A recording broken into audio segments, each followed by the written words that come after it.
Since the last time we played, I think I restructured the mod again. I changed some things to be settings. I discovered in my comments that apparently, uh, the damage bonus was supposed to be 10% per level, not the 1% it was originally. So that's gone up.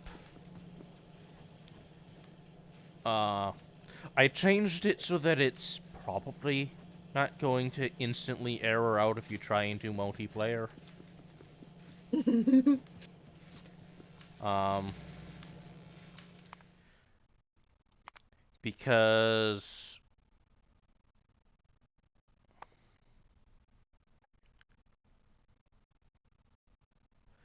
yeah, these were changing files that were loaded, so it would treat itself as a different mod, basically, which works fine-ish if you're enabling and disabling files based on what mods are loaded.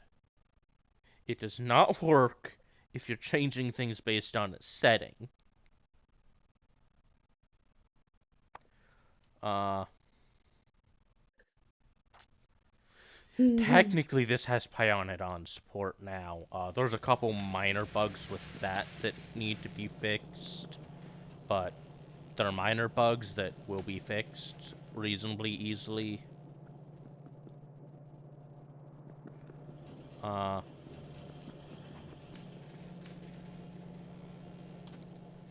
okay. So yeah, if I remember correctly, last time...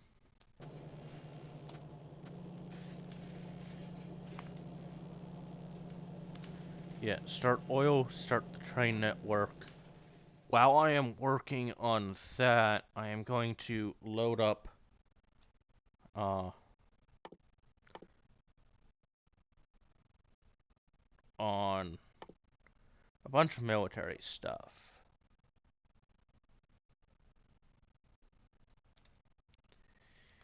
Yeah. I also installed an updated version of Yafik. And yeah, Ember, you can continue talking now, because I think I covered everything.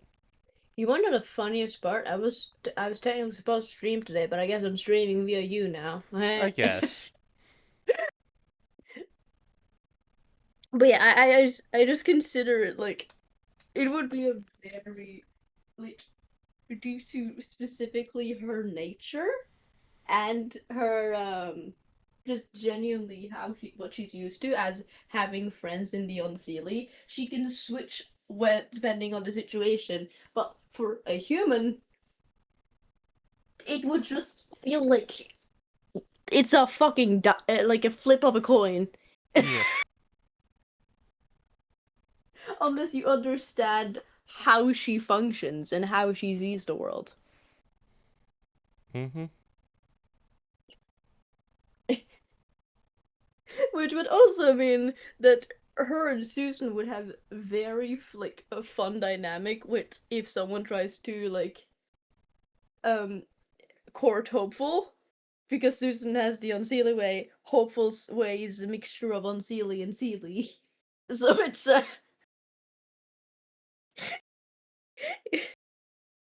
it's like if it's a person doing this, if it's a person, like a normal fucking individual in the campaign that isn't Faye, it Mm-hmm. would they would be so out of depth. Cause like it's not that Faye and mortals can't date. It's happened before. Like for example, the Prince of Ice and stuff with the who lives in the castle of frozen tears. I'm not shitting you. That's one of the Tanya's kids. Mm-hmm. He his they were engaged, left him for a human. Oh no. That is why he went from the Prince of Summer to the King of Ice and Darkness, or something along that lines. And he's so funny, cause like basically, that Faye, like his ex now, and her partner decide to go to the future to basically give him time to process and get over her, to come back to see that he did in fact not get over her, and he's apparently made it his personality. Hmm. Ah! Fun.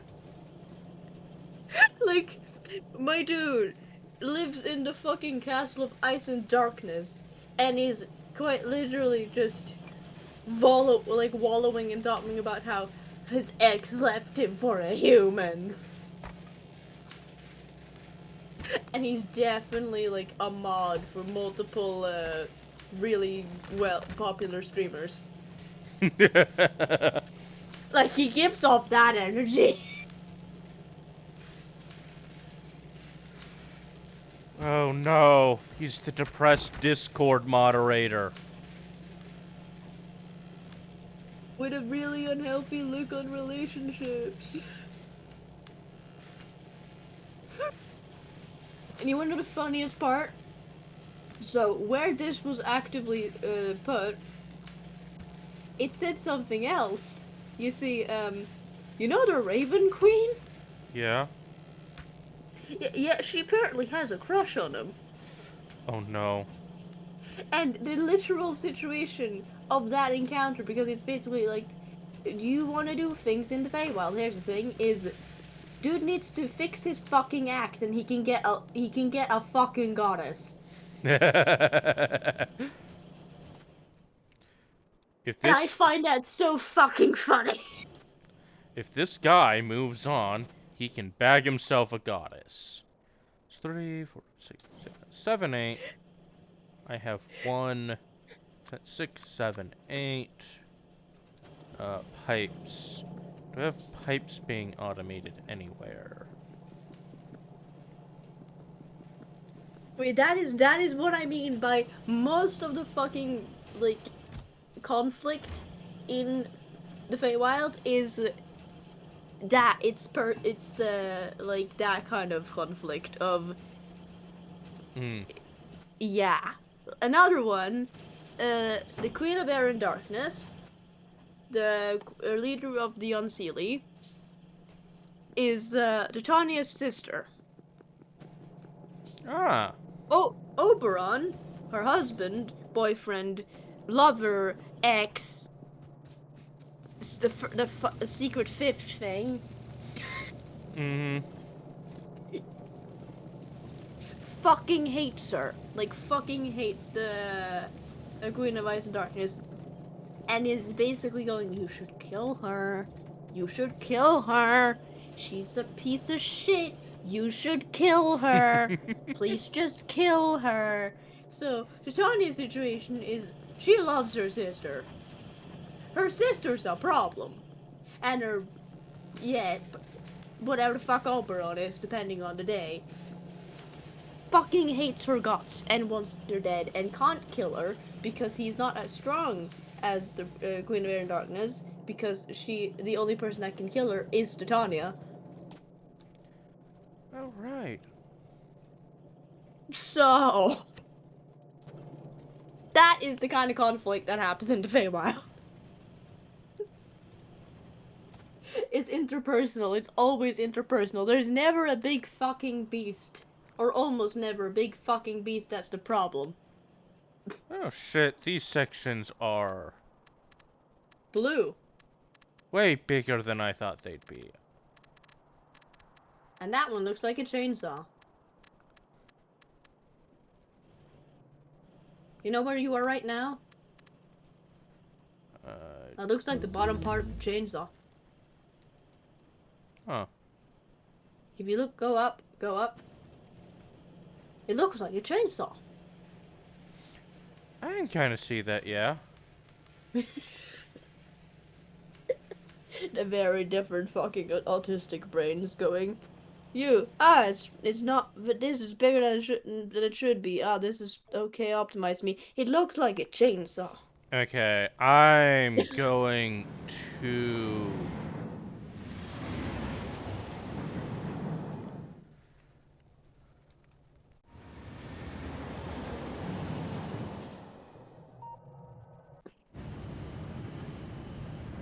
Well, I also think it'd be funny because Hopeful will act like a nice person to anyone in like any usual fucking circumstance.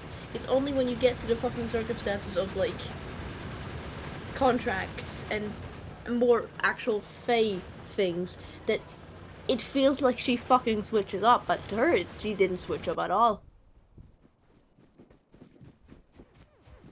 And to Faye, she also didn't switch up at all. Hmm. Because that would be the logical response to that situation.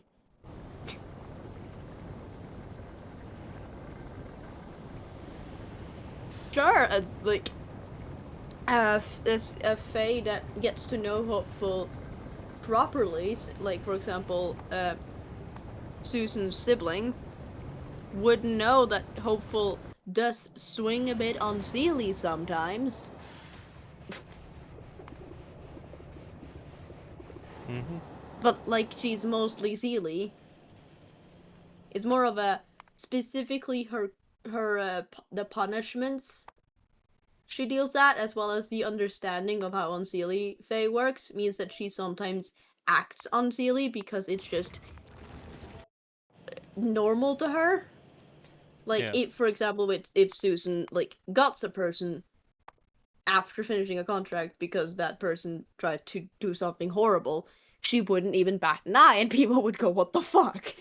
Mm-hmm.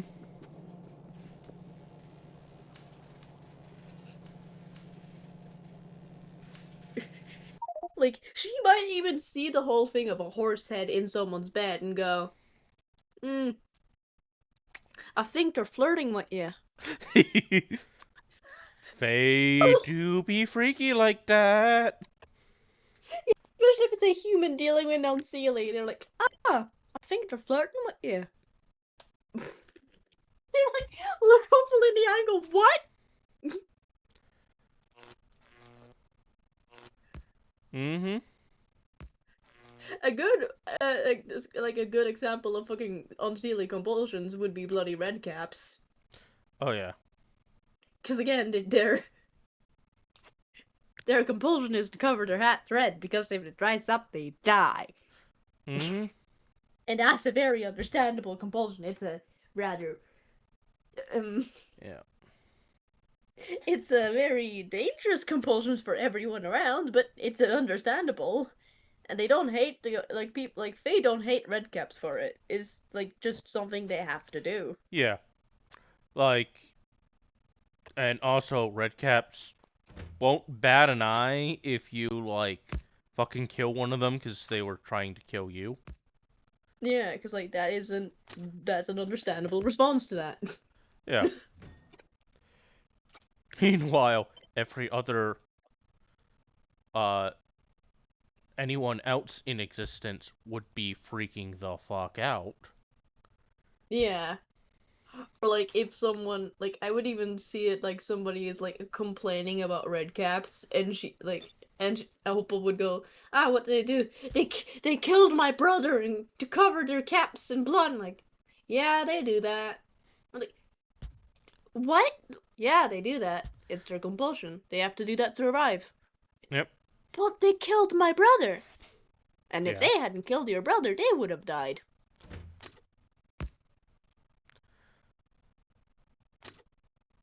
Yeah. Couldn't have killed anyone else.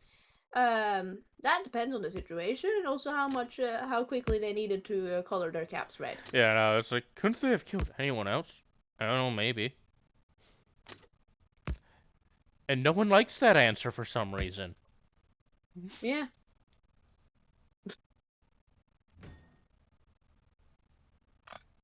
but like to Faye or basically anyone who understands Faye to a good degree would go like, yeah, no, that was just going to happen. It's unfortunate. Someone who isn't Faye, but like understands them not really like, yeah, it's unfortunate, but that is just the risk you take when dealing with red caps. And that like that's a very human response. And we get the fucking raised by Faye or is a Faye response that just was given. Mm-hmm. Yeah, no, that just sometimes happens when you're dealing with them. Okay, do I want... Amber, quick question. Do you think I should go for signals on the inside or signals on the outside? Inside. Okay. I like Left-hand drive colors. it is. I like colors.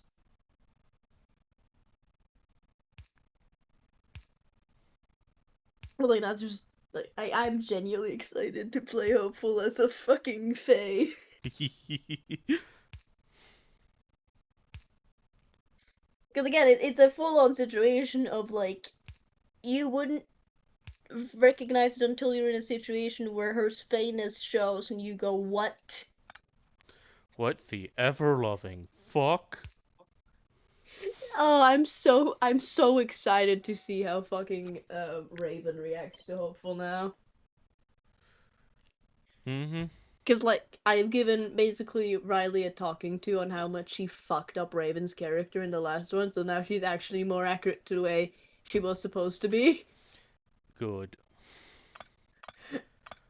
Hmm. And, I am yeah, debating on how I want to do Zaten. Oh, I have that on the wrong one. Okay, let me fix that real quick. you want to know another funny thing? Sure. So, like, Hopeful gives off, like, Fae energy very openly because she has no reason to hide it. Yeah. And she lived in the Feywild. Like, when we level up once, I am going to give her the... Oh, I forgot what the trait is, but it's basically this person was touched by Fae or lived in the Feywild, so they Yeah, have Fey touched. Fae touched. Because, yes, she is. That is big part of her fucking lore, is that she is, to a degree, to the point where many might not recognize her, that only sees her, like, aura, or like her, like can't see her as a person, would think her Fae. Mm-hmm. And I was because of this, because of that energy, beings can sense that. It's like Yeah. spirits can sense that, and powerful beings like demigod dragons can.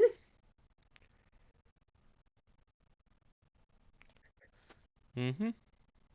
You see what I'm getting at? I mentioned that to fucking Riley, and Riley's like, yeah. I'm really excited the way she's gonna play that Yeah, of this rail book is just way bigger than I thought it was space-wise. Okay. So I'm going to well, be making my own basic minimalist railbook, I think. fair enough.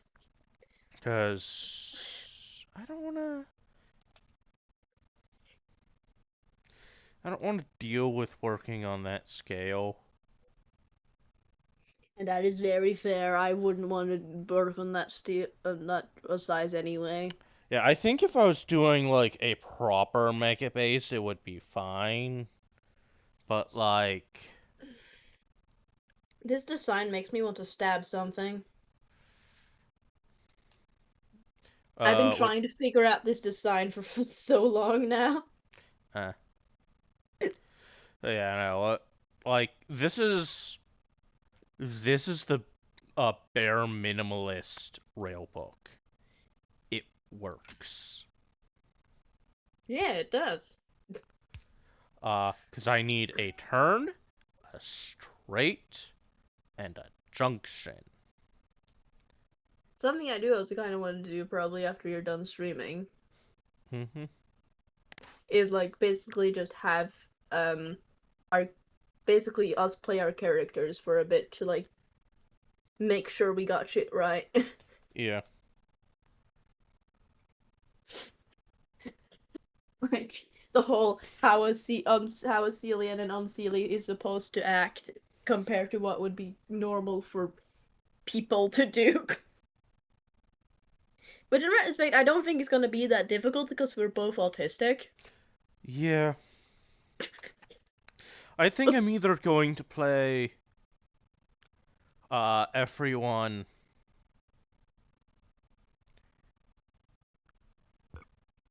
like, perfectly. Oh, that is slightly off from where I want it to be. Oh yeah, I might probably ask, is Susan still alive? And I'm Susan? meaning the other Susan. I feel like I The should know what you're talking about, but I don't. Gestalt. Oh, right. Are they still kicking? I don't think so, but like that also kind of feels wrong.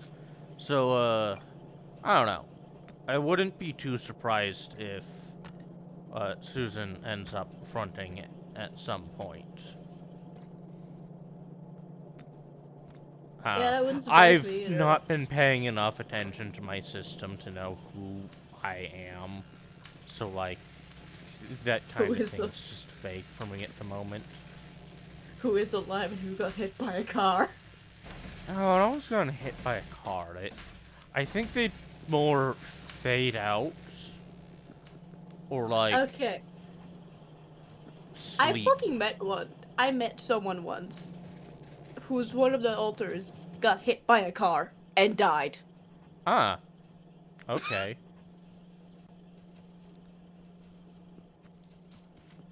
They, they were fronting as that person. They got hit by a car and the alter fucking died. Oof.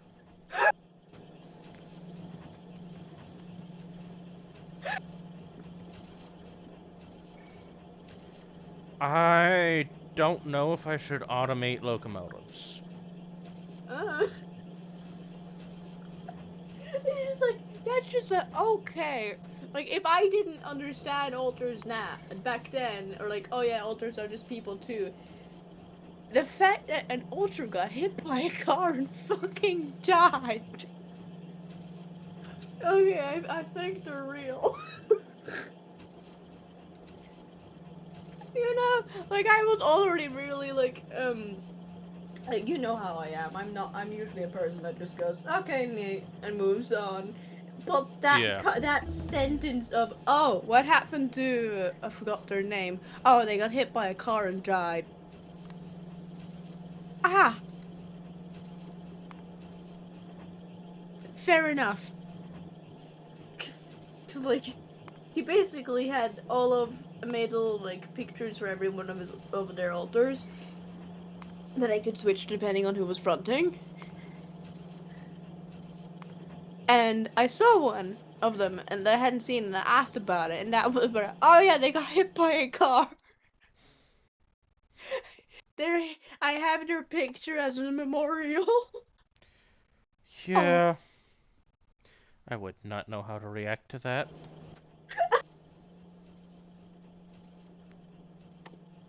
I kind of just moved on. And like thinking back on it, that was fucking wild. Oh yeah. That like objectively is a wild thing to happen. Uh huh. So I don't have bots. And I don't want to work on that comedically large of a scale. And that one was young too. I mean, it was like a child. Oh god. Yeah, Dead because kid. they were a child at the time. I um as Which, as much far as I as like want to, I don't think no, actually I think I will. I remember correctly, it wasn't even the first one to have died, but the other one just different. The Space. first one just died really early on in a more fading away kind of. Well, not fading away, more of a that alter just went no fuck this and it ceased to exist. Ah.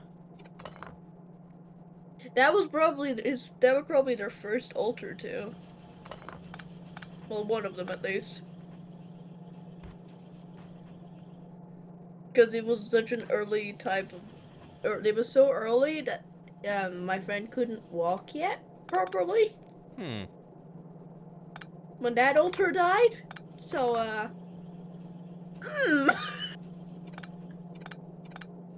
the fact that they had an altar before they learned to walk is extremely concerning. Yes, yes, it is. Like, I didn't recognize it back then because I didn't fully understand how altars worked back then. But fuck, that's concerning. It is extremely concerning.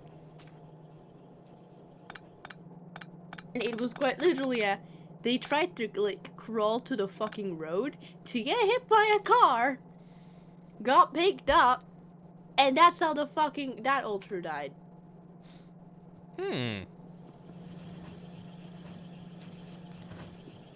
And well, Horrifying. I think it was more accurate. They wanted to escape, but they Yeah. were heading to a road, so they were gonna get hit by a car.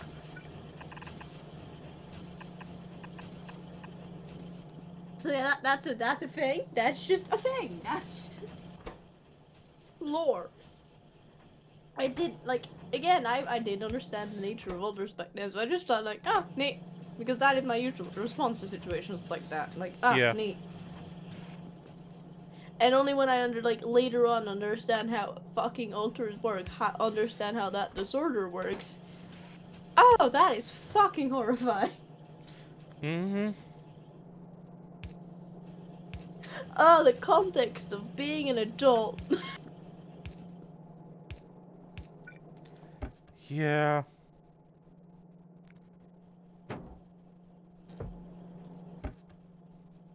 Sometimes context makes things, worse. Uh-huh. And he wasn't even the only one in my friend group that had that disorder. It was two of them. The other one was just so good at hiding it I didn't know about it until it was straight up said to me.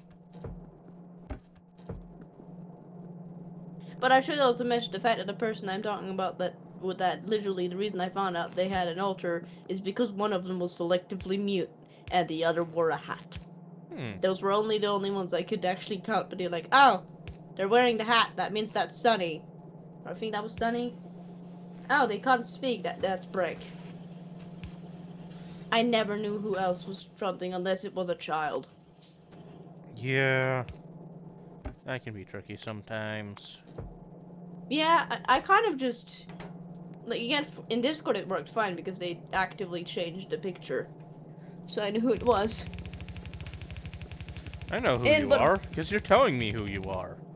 yeah, but when it was just in real life, I was just like, I was just like if I was talking about it and like whoever was holding it or whoever like first like basically went oh that switched over. I'm like ah neat and continued the conversation.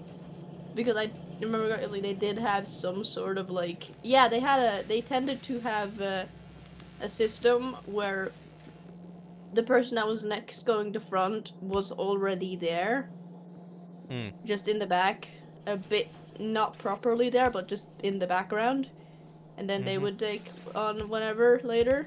So it was usually technically two people fronting at a time, but it was more like one was the main fronter and the other was there to switch in when needed. I see. So it was more of a I would just continue the conversation. I didn't know who the fuck anyone was unless they straight up went, "Oh, this one's person is the person fronting right now," or I asked. So I just kind of continued going. There was never a particular thought process there. Again, I am the kind of person that just neat moves on. Yep.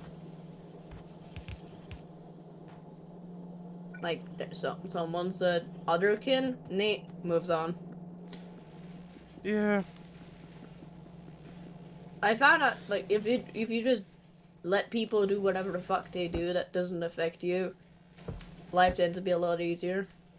Oh yeah, it's just so much effort to, like, care about Care. things that don't directly impact you. Yep. So I just don't care. Yep. It's not worth using my energy on that. But every time I try to explain that, people go like, "But you don't. Why don't you care about them?" I'm like, not my business. So, how does this impact me exactly? Yeah, basically. Okay, so I don't have bots, so...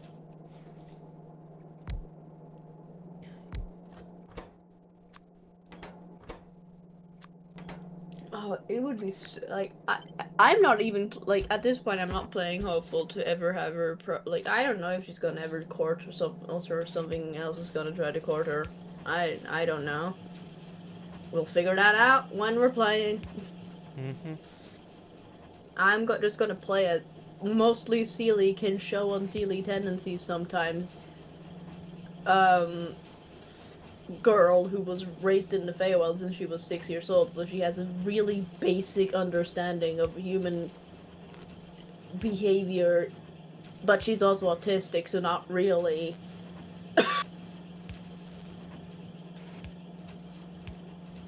Like, I can only really play my version of autistic, which Yeah. means it's the I understand this in a very logical way, or very scientific way, but that doesn't mean it's correct.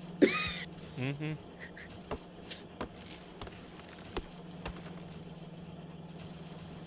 Huh. No, there is like I can like change a bit on how I play depending on like specific thing that this person is like hyperfixation and such, or uh or specifically their how they react to certain stimuli. Mm-hmm. Like I would say, Hopeful doesn't like cold steel. Yeah. It doesn't hurt her, but it's the texture and it's cold and she doesn't like it.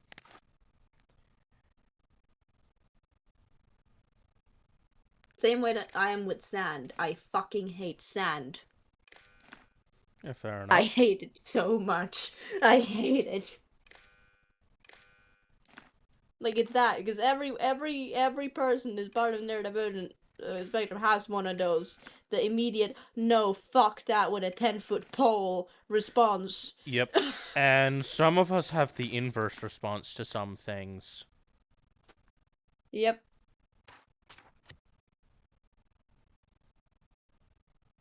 Do you like the vocabulary that has been specifically added because of Maxwell and Ivan? I did not know about that. Yeah, that specific insult or the specific wording of fuck that with a 10-foot pole is Ivan's fault specifically. Ah, And also my creative versions of threats now has evolved because of them, nice. such as I will boil your teeth. Well, that is just mildly rude. Yeah, that is my.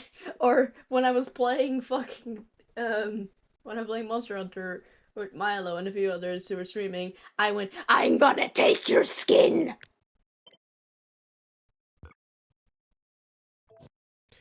That That is monster was threatening. very.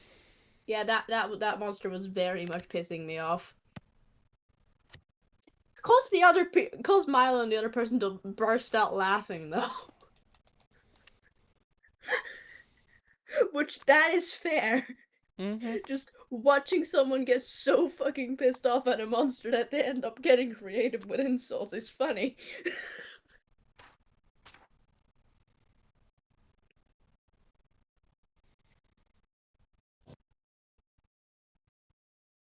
Have you heard Maxwell's insults? She's a lot more specific than I I intend to don't be. think I have. Uh, she's very good at adding enough specifiers to freak people, but enough, but also not, but not enough, like not too much, so it's enough to make them imagine the rest. That was also very entertaining to watch.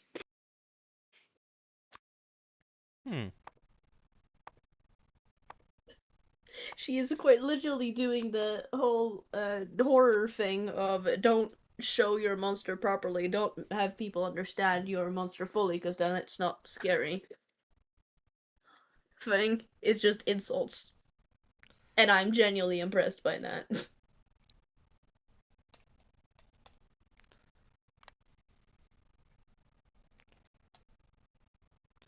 Oh yeah. But like also like another thing I thought about that was we did in the last campaign that I thought more about. Yeah, no, Seely, like Faye would probably have a response of, oh, this parent is actively a danger to the child. I will remove the child from them even if they just birthed them. Mm-hmm. Because to Faye, for one, you don't have the immediate hormones of you, or at least your hormones doesn't work the same way humans does of, oh my god, this is my baby, the most important thing ever, don't dare take, like, don't remove him from me kind of situation, Yeah. especially in the different ways that Faye can have kids in the first place. Yeah. Some reproduce kind of like bugs, where they have a bajillion at a time. And enough will probably make it to adulthood, right? Probably.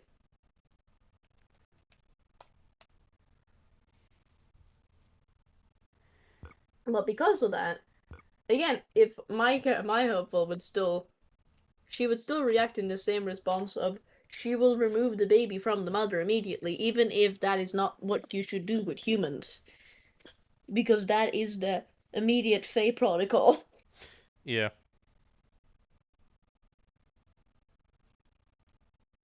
Because I'm if not the gonna. this yeah, because if this parent has actively shown a, like, to be a danger for the child's health, no, fuck that.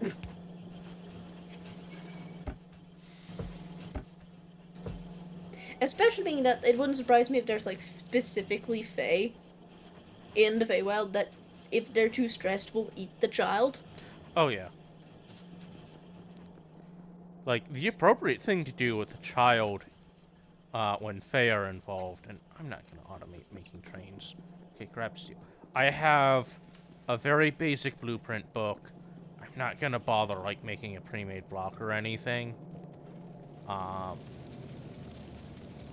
like I might later on, but I think I'm gonna have too much size variance probably for that to feel reasonable, if that makes sense. Yeah.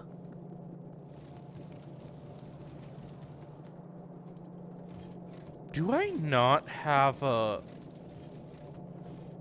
But I genuinely still think that that situation would be the same, but instead of um like it being like how it did where Luffy basically went like, why did you do that? Or is the current hope will probably go, she has shown to be a danger to the child. So you, why would you? So you're removing her from her? Yes, she has shown to be a danger to the child's health. And if anyone asks her about it later, afterwards, she'd go something along the lines, well, this specific type of Fae have a tendency to eat their children when they're stressed, so it became just a normal response to such situation. Or said Fae will sometimes just use their child as moisturizer or something. Or look, or sense that something is like they look at the child and they're not how they wanted them to be for some reason or another and just kill them. Mm-hmm. Like, you know how a certain goldfish or certain fish, if like a child is deformed, they just kill them immediately. There's a lot of critters that'll do that. Yep. Because it's not worth the resource cost to try and raise a child that is probably dead anyways. And while they're not always the best at reliably recognizing what kids are probably dead anyways, Yeah. It's accurate enough most of the time that the species does not go extinct. Yep.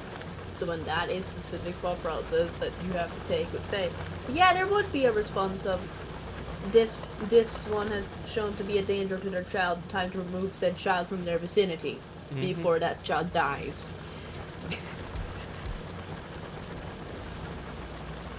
Not to mention that some Fae looks extremely horrific when they're born. Like, you would know you're in, like, that kind of Fae, um, like, household or whatever, when you go to the nursery, or, like, go there and see warning nursery. Yeah. There are probably a couple, like, hybrid phase species that, like, are just not capable of raising their own young. That too, like, they're like cuckoo. Yeah. And, like, depending on. And yeah, like, there's definitely some that, like, deal with that by just baby swapping until it is not a problem. But there are also Like definitely changelings. some that,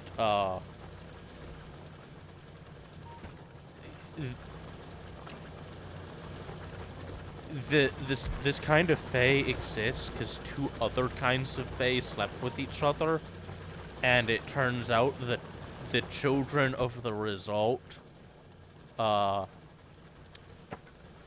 don't line up correctly for either of them to recognize it as their own child.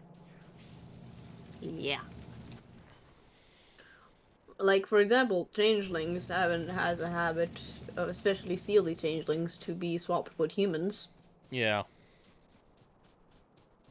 And that is mostly because Sealy have a bit of a higher standard.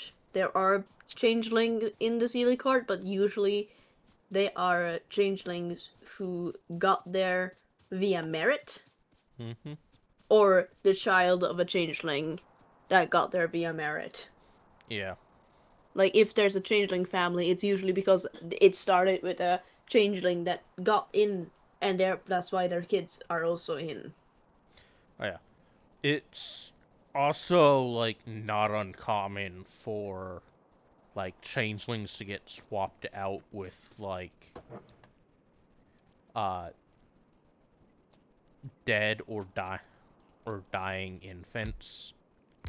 Like if the Fae knows that the kid they're swapping is like going to die of some disease or another, and there's not really anything they can do about it, but they know of a Fae child that needs parents and will blend in with humans probably long enough, they'll swap.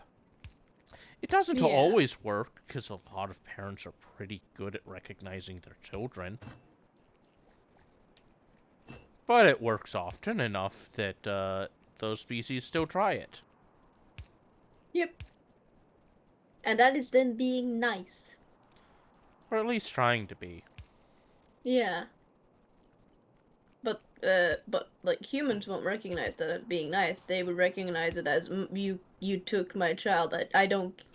I Yeah. like if they understood the full, if they were told the full reason, like I understand you wanted me to save me the heartache of watching my child die, but I'd rather watch my child die than think this was my child, and to find out then that my child had been taken and died many years ago.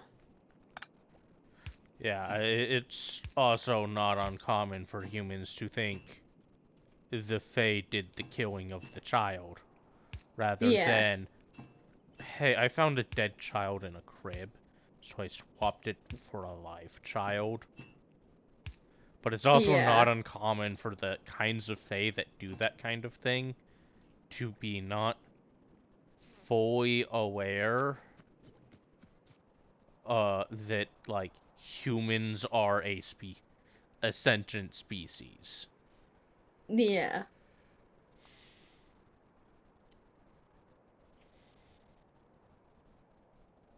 So that shit happens. Yeah.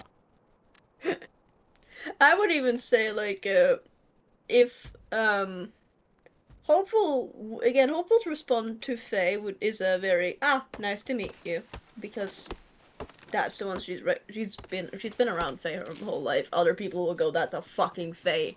Hopeful, what the fuck? That's a Faye. And like, I know. Like when Hopeful, you should Sue's be running. Why are you trying to talk? like, because talking usually works.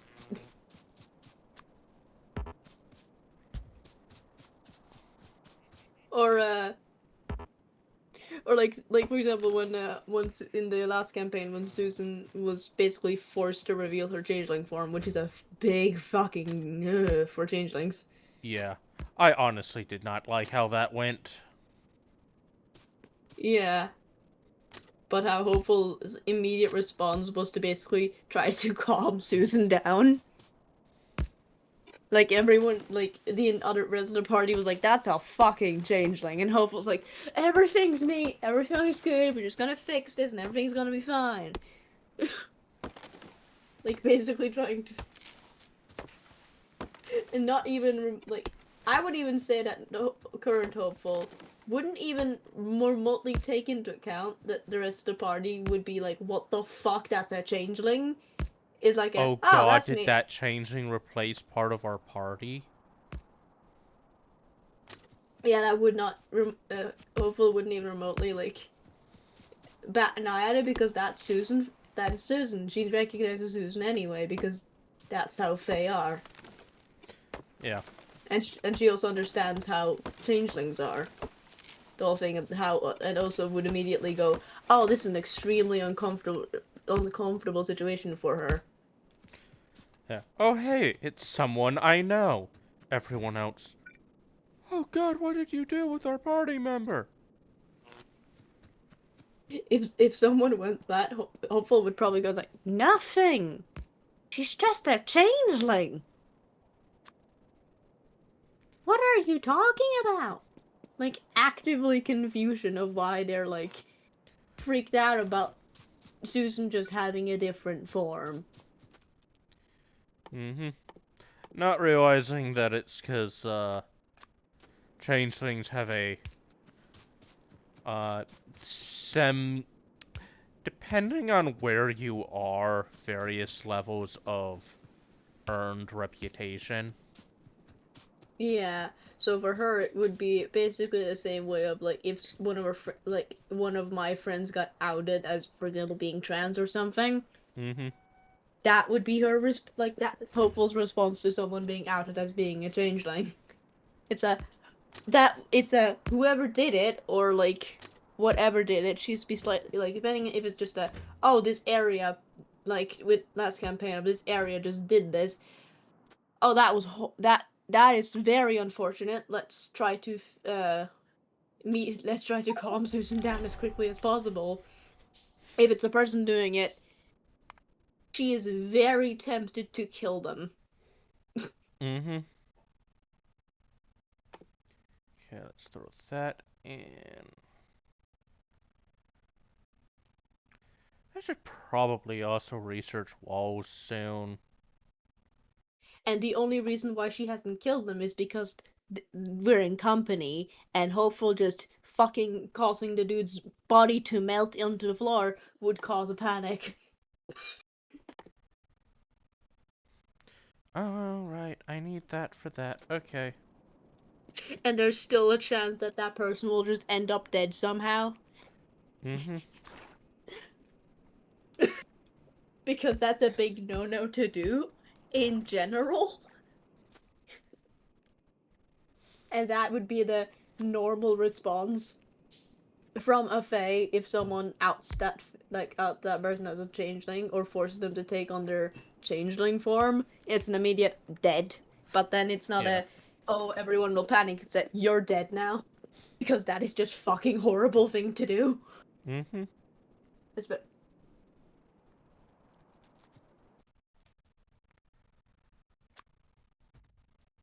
like, I would even say that Hopeful might if she has the capability, Hopeful would have cast a curse on that person like Yeah. immediately, to have them like die horribly in like in their sleep. like basically wake up in the middle of the night, unable to scream, unable to do anything as their body basically melts slowly, Hello, would painfully. you like to experience a novel form of body horror? No? Then why did you do that to my friend? Yeah, basically. I wouldn't even like I would even say that like people going next morning, oh my god, said person like fucking melted. What the hell? Mm-hmm. And like in Perth, and the only thing hopeful just like gives Susan a look, and that's all Susan needs Yeah. to know what happened. Like Susan might even have guessed it just by hopeful knowing hopeful that was probably hopeful's doing. Yep. Honestly, yeah, I think I am going to pre-make a basic cell type blueprint. Oh, that's cool. 'Cause it's simple enough to make.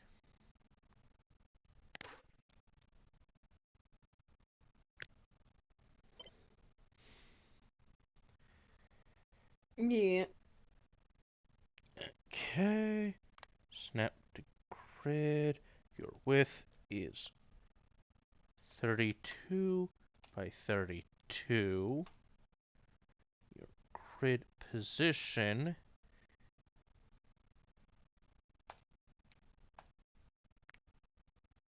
is 2 by 2 because of how this is set up. Oh yeah, and I'll be gone next weekend. Hmm. My great grandmother is turning 99. Ah. And to probably no one's surprise, I want to be there when she turns 99. Yep. 9 is my favorite number. And I'm going to be there when she turns 100 too, because that's just principle. You're there when an individual turns 100, especially when it's a family member. Yeah.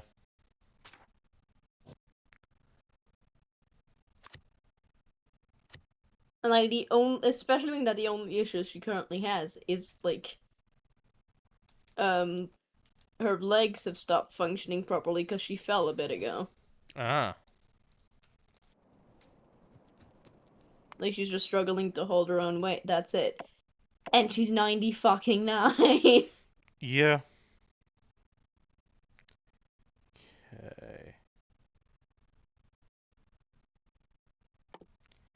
Throwing gates.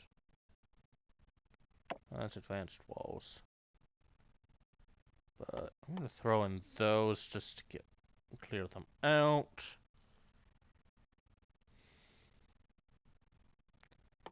Then landfill.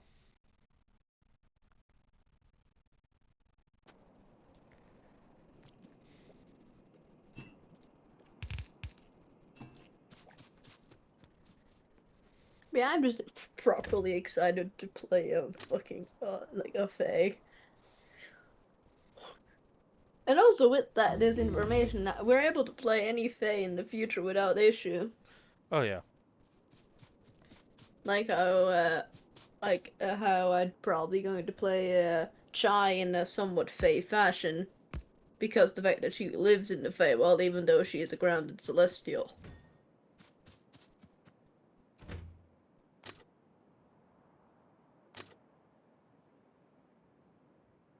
I should probably, though, when that campaign ever, if it ever happens, or when I'm using Chai, I would probably have to come have a conversation with Riley about trying to figure out how Celestials are supposed to work, because Faye, we have a good background on.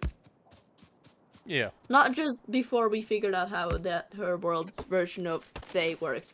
Celestials, even in like genuine D&D, we have so little about.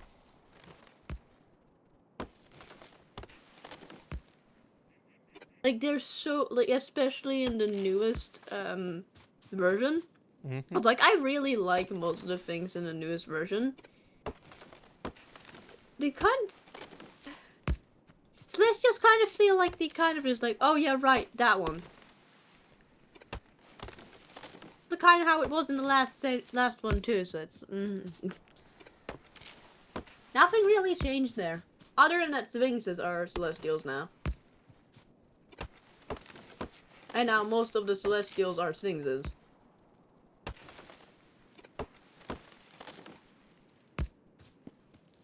That's something. Most of the other Celestials are just animal, but celestial. I'm not even kidding you, that's basically it. They're not more intelligent. They might have a celestial spell. Or they're just celestial version of that. And probably slightly bigger than the not celestial version. And like maybe white or golden or something, and that's about it. That's it. And as I'm a part of the people that go, why the fuck is the unicorn a celestial? Why the fuck are they? They are more fae. They act a lot more fae than celestial. They were originally fae. They were changed to celestials later. Why did they do that? I have no idea.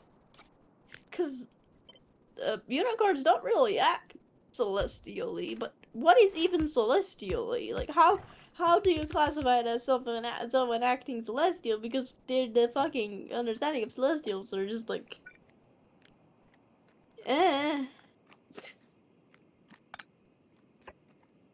I really need to buy a book when it comes out, because basically that person has a lot of the similar gripes as me, and basically went, so this problem, I fixed it.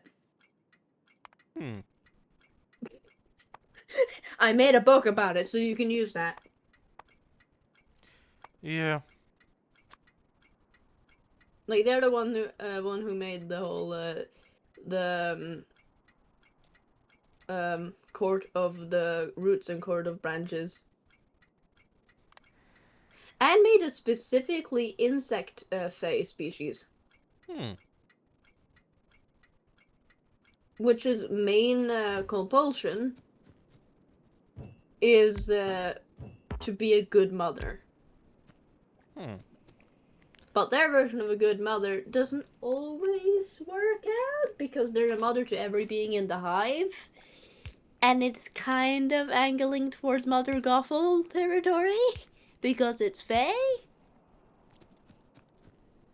Yeah.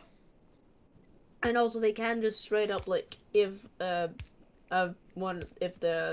matriarch is fucked up enough for some reason, can be overthrown and somebody else can give him the position. Like a beehive. Because it was based on bees. And ants, technically, but mostly bees. Mostly flying insects.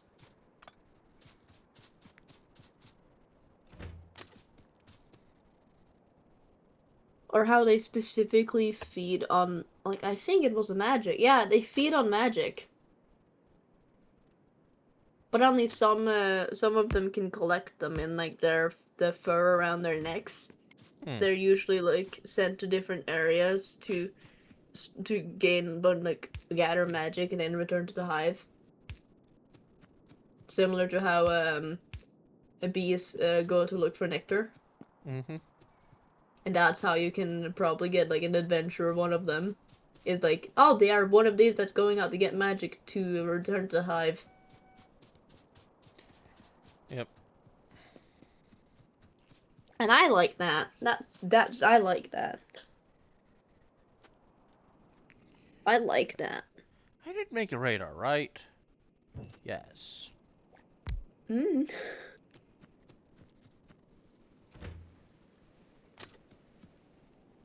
Or how they made fucking cooking. Because they could. Or how they made an actual functioning necromancy class.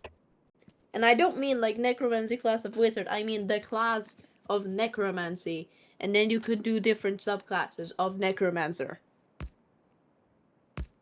That's One of them cool. is blood mage. Ah. A subclass of necromancer is blood mage. I do believe also one. I don't remember I think the name of another one was the necromancer of the horde. That's the classic necromancer. Make your swarms. But like the way it functions, it's like it acts as one thing. Because that was Necromancer's biggest issue of, fuck, that's a lot of units that all have different turns. Yeah. So they just all go on one turn, because they're all technically one entity. It's just that the Horde specific subclass means that they take the form of a Horde. Is my best way of describing it, unless I have to look up the actual thing. Well, the Blood Mage, their in-quote thing that basically every Necromancer has this little companion of sorts. That is a big part of their class. For the Horde, that turns into Horde. For the Blood Mage, the being is a somewhat humanoid ooze.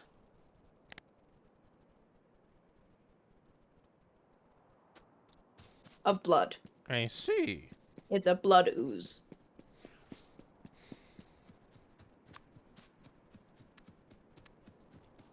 And as someone with, I have probably really mentioned this to you, I really like oozes. Fair enough. Like, not enough to play as an ooze, but like enough to go, ah, I like that. It's neat. Yeah, it's a lot because it's neat. Is that fucking Simpsons meme of like March holding a potato, going it's neat, and just me holding an ooze. I just think it's neat. Yeah.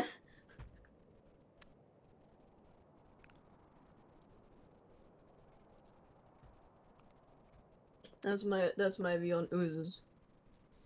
So I'm happy with that. I might use that. I'm also a kind of person that many times will play whatever subclass I'm picking, it's going to be for the vibes usually. Like, I don't care how optimal the specific class is. I'm doing it for the vibe. Yeah, I'm a little bit of a power gamer, but I do tend to be more in the I think this is a fun character concept. So I'm going to do this type than anything else. Yeah. Like, and a good example is my Warlock of the Depths.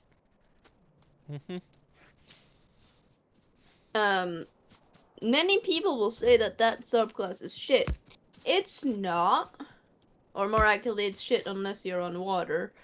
It's not. You just have to be a bit creative. It has, like, a lot of good parts. Yes, there are bits that only really function well in water, but there's, like, others that are actually rather useful.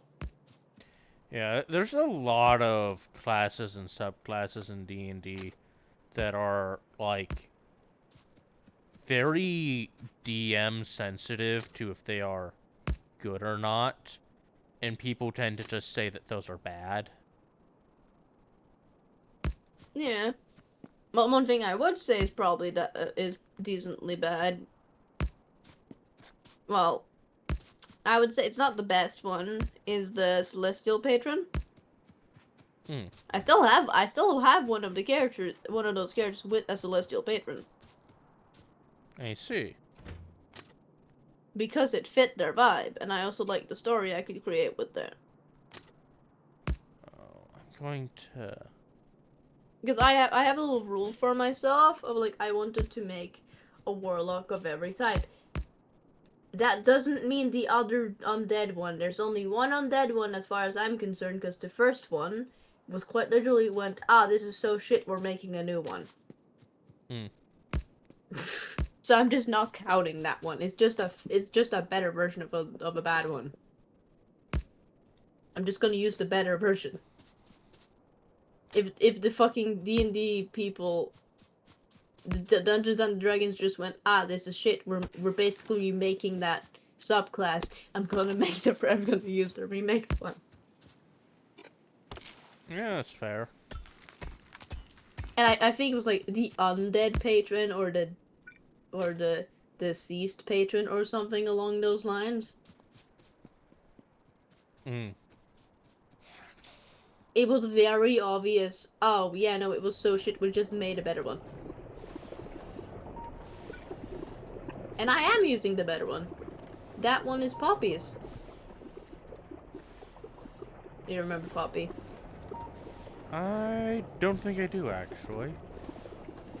She was my Yanti character. Ah. But, every one of my warlocks have a different relationship with their patron.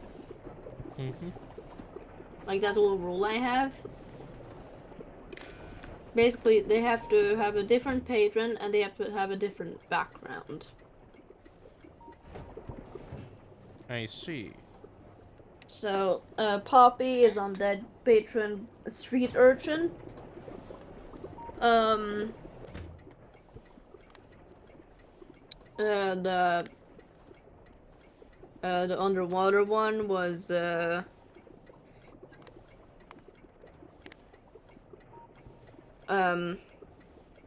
underwater patron or whatever the fuck, the deep sea patron from a temple. Mm-hmm.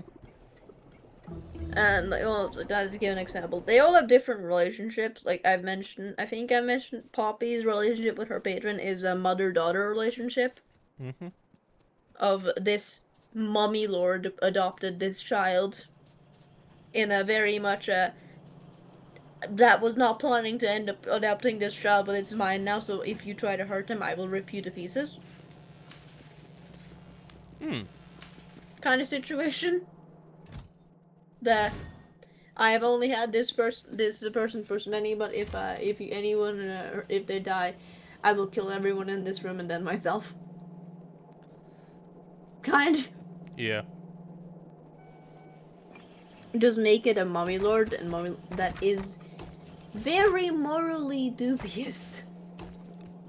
They worship a death god after all. A very active death god. Yeah.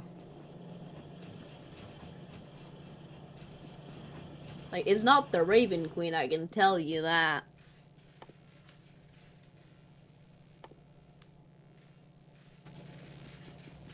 Definitely a death god that some people might think is evil. They're not evil, they're just a death god.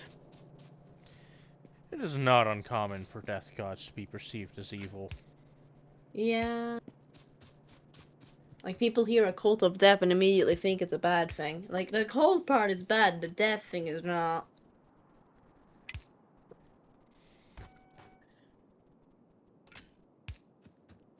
I would sooner... I would be more,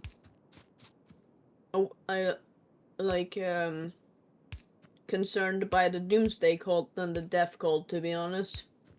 Yeah.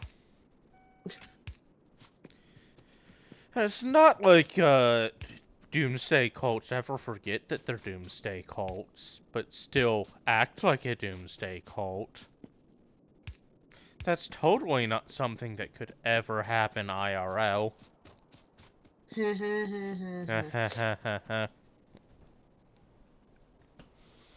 Totally. It's like people who worship a death deity, it tends to just like, oh yeah, it's a death deity, and Yeah, like,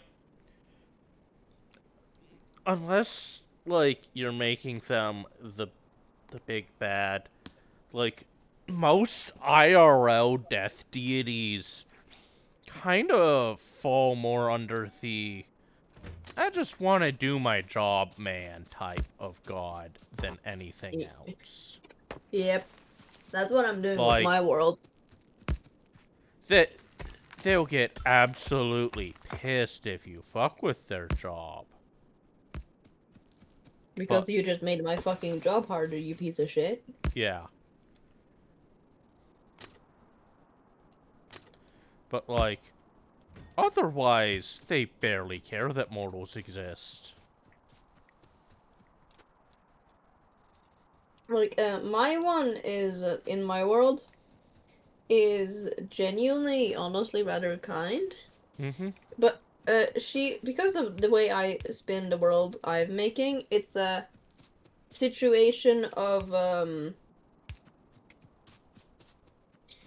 every god, there is primordial gods, and then there's gods who were given a domain via an already existing primordial god.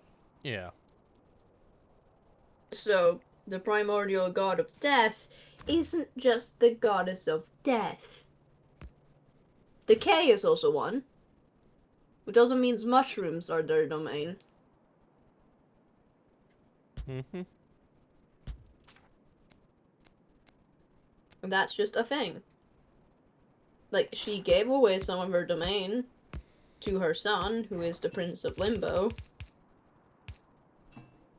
because that is usually how another deity is created. It's that's my kid.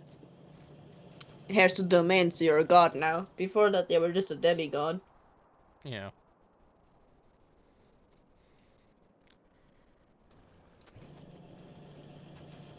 Like, the Prince of Limbo was just a demigod until he died.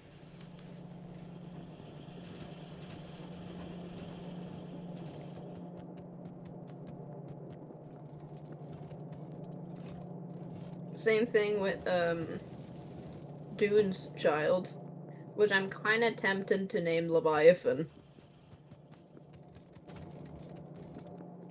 Hmm. That also probably gives you an idea of how Leviathan is.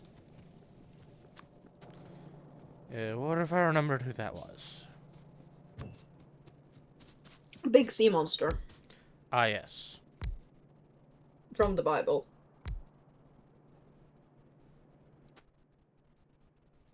It's just a kind of cool name. Well, It I'm. is. It's people say it's from the Bible. I genuinely don't think it's originally from the Bible. No, a lot of the stuff in the Bible is from something else. Yep. Leviathan is way too cool to be from the Bible. Sorry.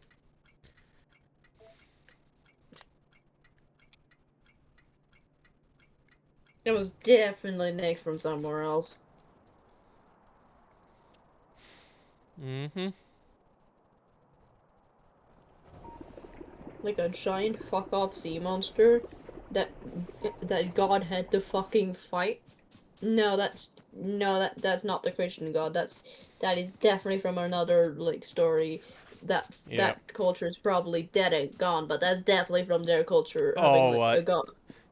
Christians, like, absolutely would hate this if they were aware, but, uh, there's a lot of evidence that up till, uh, like, very recently, like, relatively, like, for most of Jewish history, uh, like, Baal was another god in the same pantheon.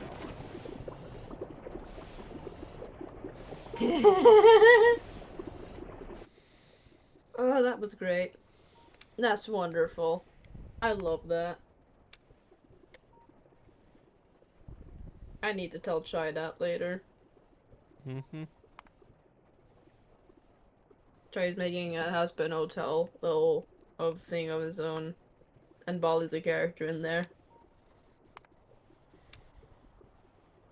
My best way of describing Chai's version is take Aspen Hotel and give it and mix it with Warhammer. Huh. Cause like the best part about that, Shy wasn't even fucking aware that they were doing that. Nice. It was I looked at it and went, so Warhammer, huh?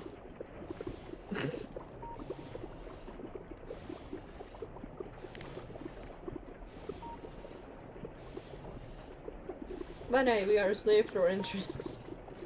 Mm-hmm.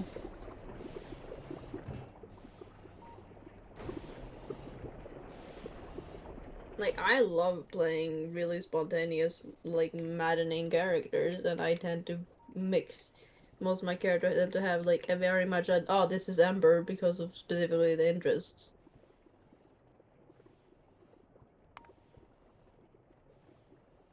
Also, something I realized recently. Yeah, it was after me and Maxwell and Riley was playing, Smash or Pass. Mm-hmm. It's not power I'm attracted to. It's Hmm. authority. Ah,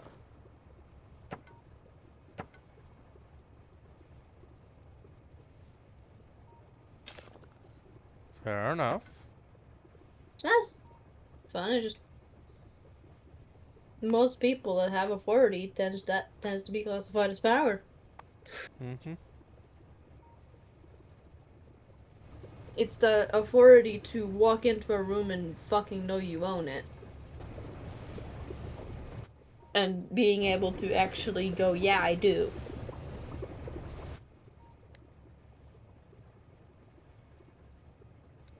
The silent power of, yeah, no, I'm in charge. Okay, train go burr. Train go burr.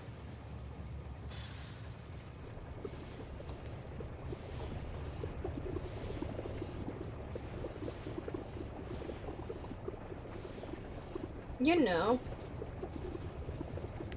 Japanese trains, the only reason for why they work is because of environment of Japan.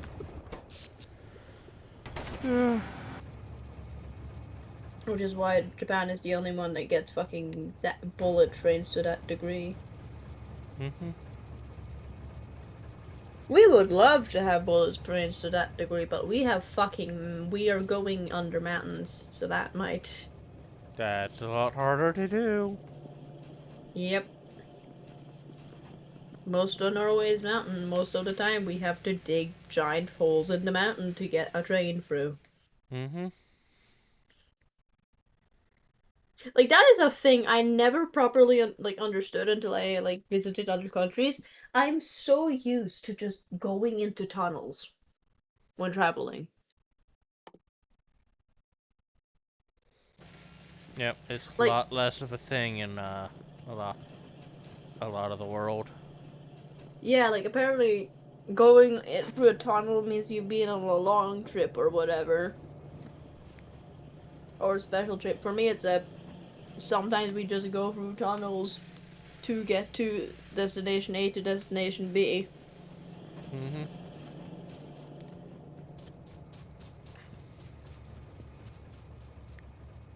Like my school was next to a tunnel. Yep. It's we live in a big mountain thing. Yeah,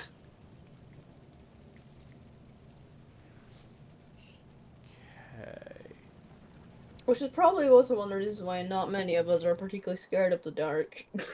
Yeah, possibly, yeah. Like I faked being scared of the dark as a child because I was told that children are supposed to be scared of the dark.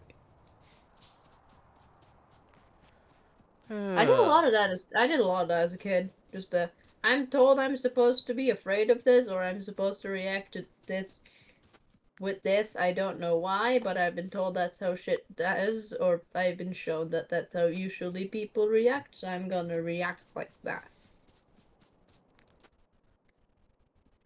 I don't know why, but I'm gonna do it. Mm-hmm.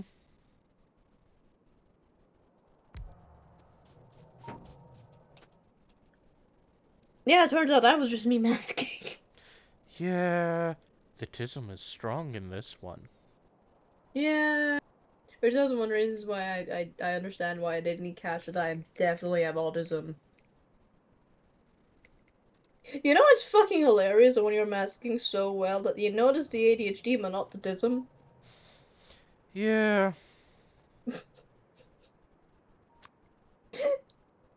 Woo!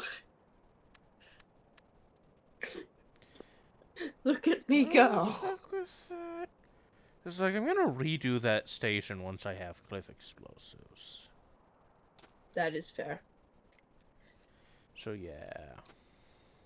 It was so funny in retrospect because like a good part of the masking is seems to be the normal response to this sort of situation.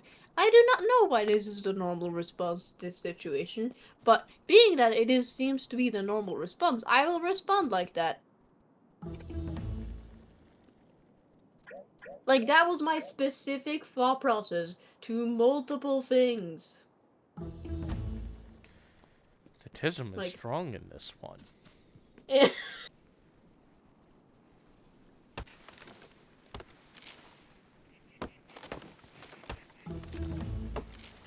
I find it so hilarious in retrospect. Yeah.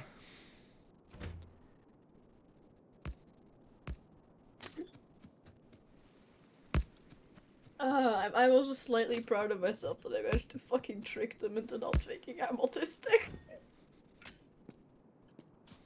If that doesn't show I'm a good actor, I don't know what does.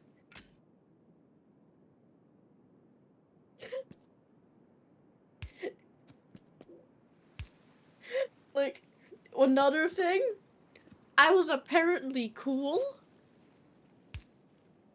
Like, I was apparently really cool and considered really brave.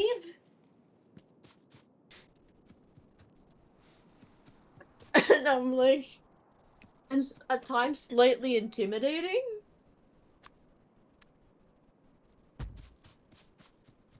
I find that so fucking hilarious.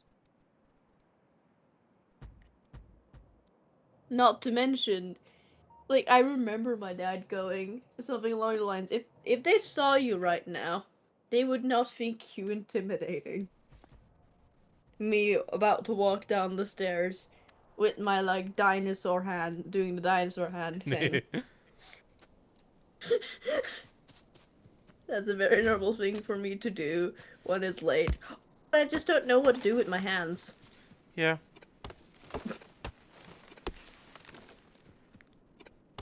Well, yeah, probably. I don't know why they thought me intimidating anyway. Like, I was not even trying to be intimidating that time. I was just trying to survive, really. That was about it, really.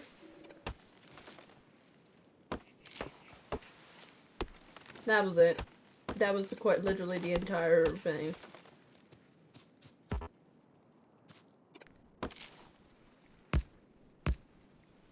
Like, I know how to be intimidating, and that was not me being intimidating. Yeah. Intimidation is very arbitrary. I find it rather easy, actually. Yeah, it can be. That doesn't mean it's not, like, incredibly fucking arbitrary sometimes. Yeah. Sometimes all it takes is just not panicking. Yeah. Or standing up to someone that others perceive as scary or intimidating and getting away with it. Or just not particularly caring about said Yeah. scary person.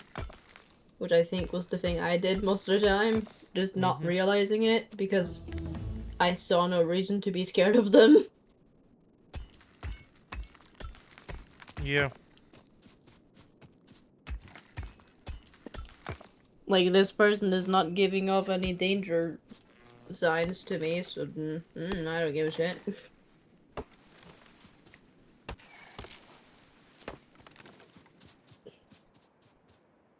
Now I know how specifically to be, like, scary and intimidating. Mm-hmm. But that's because I've for one, develop my personality to a degree where I'm confident in myself. Yeah, confidence can also scare people. And I know what humans are scared of.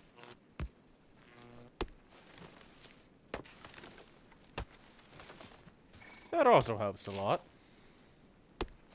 Yeah.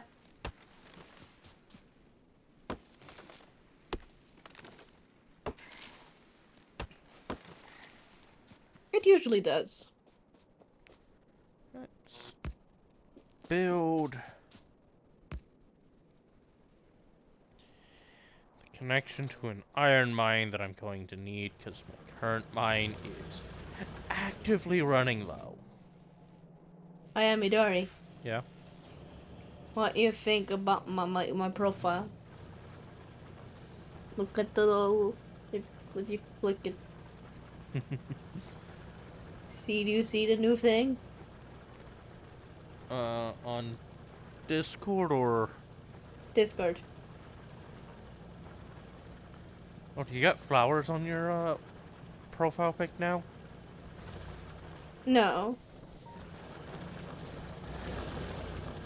Am I being blind? Where the fuck is the flowers? I've never had flowers on my Like the picture, you mean? Mm-hmm.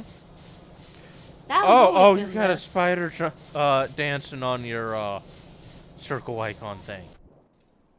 No. That's a jester hat. Oh. Then yeah, I'm completely missing whatever you're talking about. Hey, look to the side. Look at the... Like the people you've been talking to. Look at my fucking icon. What do you see? Oh, there's some animated background thing that I don't fully understand. It's fucking Cerberus. Ah. And if you click my thing, also it also will do a magic thing. If you click my profile. Oh, birds. Birds. Bird, bird is the word. Bird is the word, word. I didn't even pay money for that. Nice. Oh my god, it's a glossy ibis. I remember making a character based on that. You want to see the glossy ibis? Sure. Here's the glossy ibis.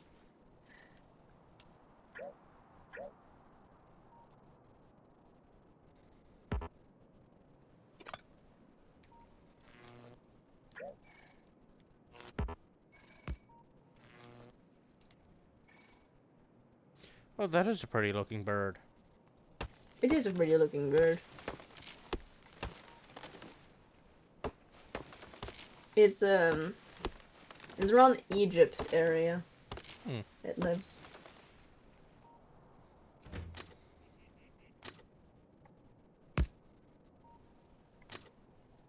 I like birds. Birds are cool. Birds are really cool. I sent the picture of it and like the description to another friend of mine that also liked birds. A good part of our conversation to each other is quite literally just me sending them birds and them reacting to the birds. Yeah. Like quite literally the last thing I sent was me sending the picture and description of the blue band pita.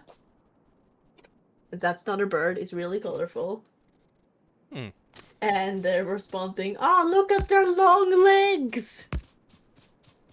And me going, "I know."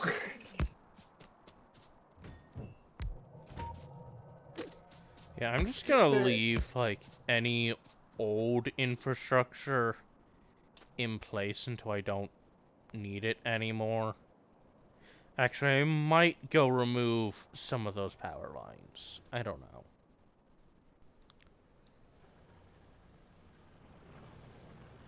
yeah. But yeah. I think I finally figured out the way this lad's supposed to fucking look. Nice. Took so fucking long.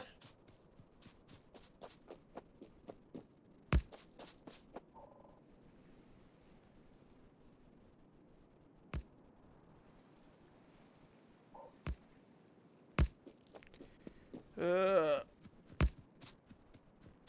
Building rail by hand is slightly annoying, though. That is fair. It is very, very nice once you have it built. But, like, building it by hand sucks. That is very fair. I want bots so that I can have bots build for me. I'm trying to see how much vulture I can add on to this, because this one is one of my species that are based on birds, and this one's specifically based on a vulture. That is placed wrong. Okay, I'm gonna have to mess with that later.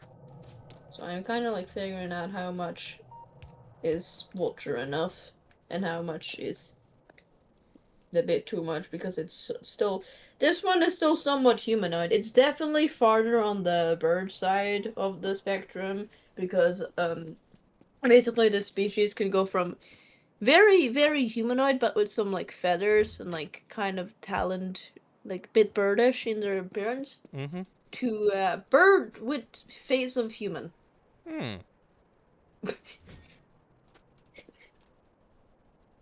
And there is no rhyme or logic of when they have a child, if what mix of bird they're gonna be.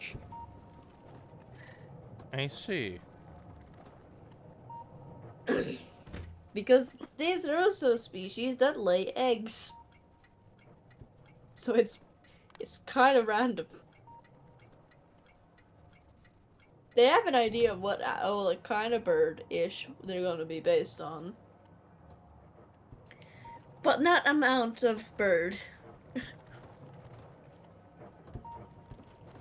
So some that could literally be twins, as long as they're not like identical twins, can be completely different type of like bird mix with human. Like one. Right. 2.0 change means if I just do it like this, the whole system's going to slow down the fuller it gets. Ah. Or not. Okay, my bad.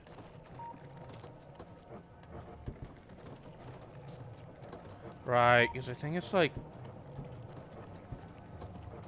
Yeah, It's or something. flow Kind of rate got completely redone and majorly upgraded. So, like, it used to be you could make machines that required a higher flow rate than was possible in the game without mods. And that is no longer a thing. That's good. Yeah.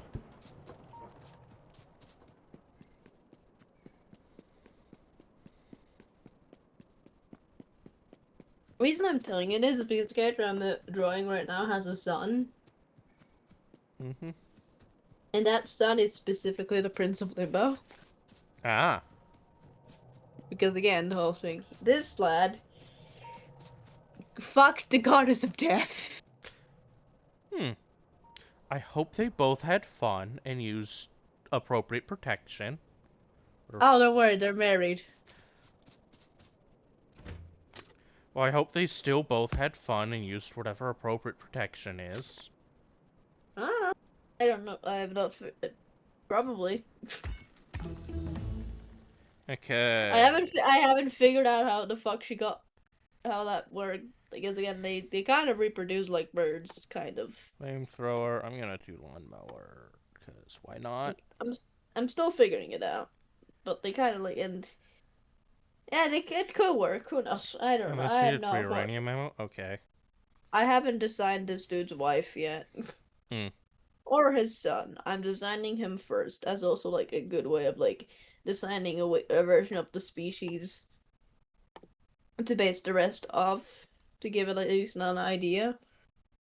even though he has been significantly changed because he is. I haven't given figured out an actual name for this, but the placeholder is Angel. He is the angel for death. Ah. Basically, that's the thing that you can think of, like it's the deity's right hand or left hand. They can pick two to be that, and Lady Death only has one, and that is her husband. Nice. And the reason I'm also designing him first is that he has taken on a part of her job as just to help her out. Like he's not taking her job properly, but like he's helping out. Because that is an angel's job. It's to help Yeah. the deity out for one reason or another. In in that, so basically what he has done is he has created exorcists. Hmm. Because his specifically her part of her job is to guide the souls to the afterlife, to be the psychopomp, as it's called. But sometimes some souls escape limbo or refuse to move on in some way or another, or is causing problems because in this world, the longer a spirit is in the living world, the more unstable they're gonna become, and the more like damage they can bring to the world around them, even if they aren't bad. Yeah. It's just that they've been there too long, so they're causing issues. So his that is also a job for hers, but specifically he has gone on to help her with that. So he decided, you know, what would be really useful for humans to have well, more accurately, to have the mortals recognize what this is when it's happening and actually deal with it. Because that means that me and my wife has one less job. Mm-hmm. So this is going to be a um someone that is like interacting with mortals. Yeah. Most of the time it is the angels that interact with the mortals, though sometimes the gods um take on human disguises to just have fun. Mm-hmm. But that's the situation of the person interacted with the god, but they never knew that they did. Yeah. Or actually, in one scenario, this person has married a god, and she does not know that.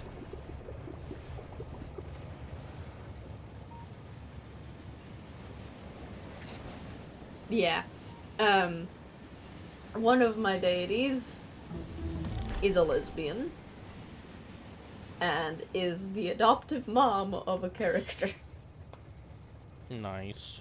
Because she married a human, and like her wife has like the feeling that her wife probably isn't completely mortal, but like could be like a spirit or something.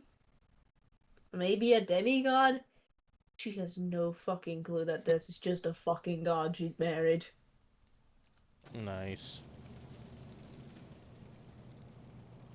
And like said deity don't particularly care much. They just having a nice time. That's specifically the deity of stars and dreams. Hmm. But they also technically a part of their domain, which was given to them, is messaging. But specifically, think of them like they send messages via dreams. Hmm.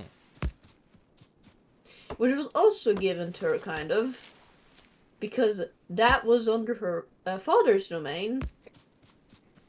But bless his heart, he is such an introvert. So he gave her the domain so he didn't have to deal with it. Degree, yes. I would not be surprised if that is not an uncommon method of getting a domain. Another god just didn't like one of theirs. It's happened once. There's not a lot of There's not a lot of like primal gods I've mentioned. Hmm. So it's at least happened once. There's not like for it to be a common occurrence means there has to be a lot of gods. That's fair. There's not a lot of gods. There is right now. There's 3 families of gods. Because there are 2 that are sisters and 3 that are siblings. And then there is like basically the goddess of dreams and stars is the child of the goddess of the moon and order and law. So anything under that goes under her. And the god of knowledge and magic. Hmm. Said knowledge god was the one who gave her the dreams domain because dude did not want to. Because knowledge is information, and a part of that is to share information in messaging, which means that. And he is very much an introvert that doesn't want to actually talk to people in person most of the time. So he gave that to his daughter. Ah.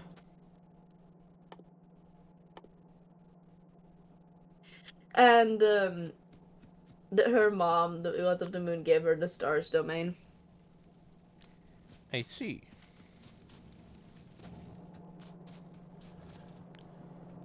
Did I get rid of the coal yoink chest?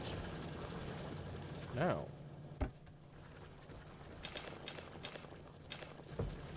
Which also technically has like messaging abilities, the stars, like messages via stars. Hmm. But also like navigation, she technically has some control over. But that is very because of the whole stars thing, but it's the kind of situation where like she is kind of sharing that domain with someone else, but she is definitely not the primary holder of that domain. Yeah. So it's like she kind of has some abilities connected to it, but like the main of that goes to Dune. Not that Dune particularly cares. Dune has a tendency of being drunk most of the time. I Do see. you do you know when Dune is drunk or not? No. Is there a difference? Who knows? We don't. It's less that we don't know whether or not he's drunk, and more that we don't know if he's ever been sober in his existence. Yeah, like I've been actively thinking about my damons on like how the fuck they would manage to make alcohol. I have ideas because they are the creations of Dune, so they would have the capability of getting drunk. That's a very important part of their that they need to, that's a part of them. They need to know how to get drunk because their god is drunk most of the time. And maybe Okay. high. And maybe high. Um. Right. And my best way of describing Dune is like Do I want?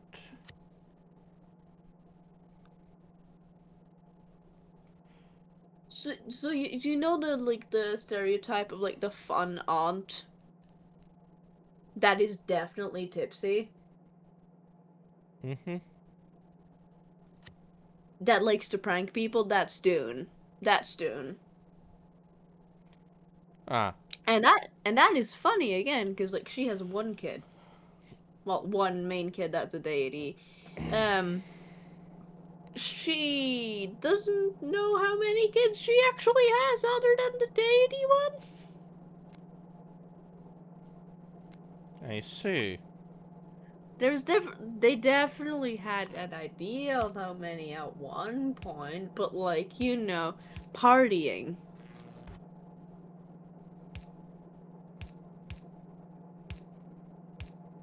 It's fun. I see. Who got pregnant when and who?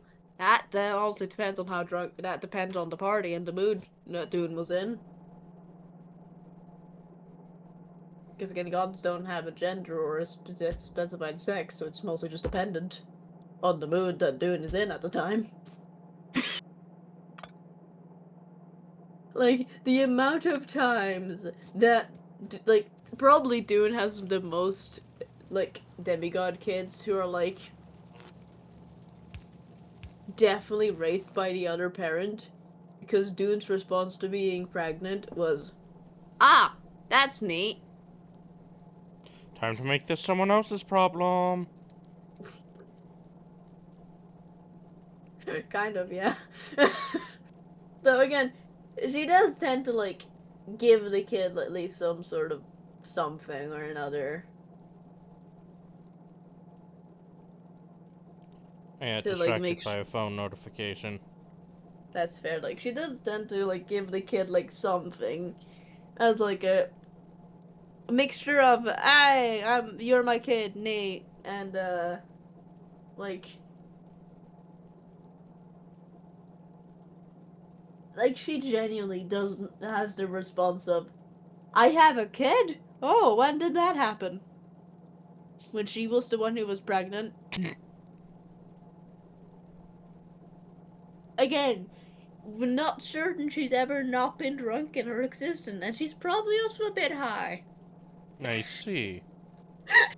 Like, it's not that I'm an asshole, it's that to be categorized as a good or a bad parent, I have to be aware. It's not It's a bit. just that I'm a bit of an asshole. It's that I'm not even aware that you exist. Yeah. I'm not even aware that I exist most of the time. Yeah, her genuine response to someone going, like, that's your kid, or was, oh, that's neat. And then basically act like like she's friendly, but in the friendly way of like, you want a drink? Like, Dune would genuinely get like, there's like this one meme where like they're like, this is your child, okay. Looks at the child. You want a beer? She's 6. That's Dune. That's Dune. It's the fucking. She's not a bad person because to be a bad person, you gotta be aware that you're a person. In order to be a bad person, I would need to be aware that things exist. Yes. Like again, it's only her, like the only kid that she knows fucking exists at any point in time. It's her first child that she gave a bit of her domain to. And I honestly think that it's because Leviathan is hard to forget. The only child that you are reliably aware exists is the one that is metaphysically impossible to forget exists. No, I It's kind managed to forget that Leviathan existed for a good hour once. yeah, that would be a thing that you'd do. Especially as Leviathan is a giant fuck of a sea monster. But like, the funniest part there too is Leviathan don't care much either. Leviathan just kind of wants to be left alone. Like, Leviathan is the first of the deities in my world that I made that basically went the whole, okay, how humanoid do you want to look? Why do I want to look like those? What? Why do I want to look like those? I have no reason to be. I like fish. I'm gonna look like that.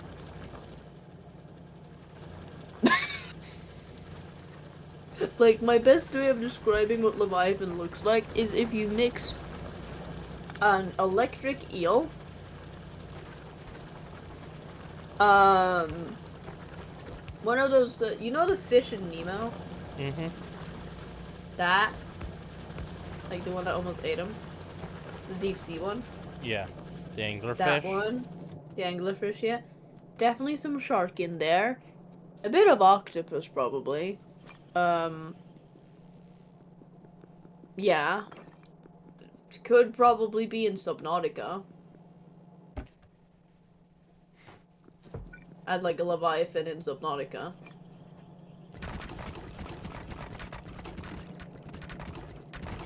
And probably would not. If genuinely Leviathan could be in Subnautica and like no one would particularly like notice a difference. Because again, Leviathan just kind of wants to be left alone. Hmm. Like it's Leviathan is a situation like if you ever were to meet them, it's you're in the deepest part of the sea and suddenly an eye opens.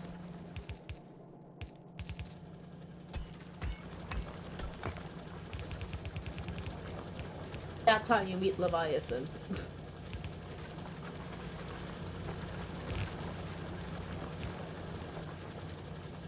Not to mention, and you want to guess what Leviathan's reaction to you being there is? Ignore you.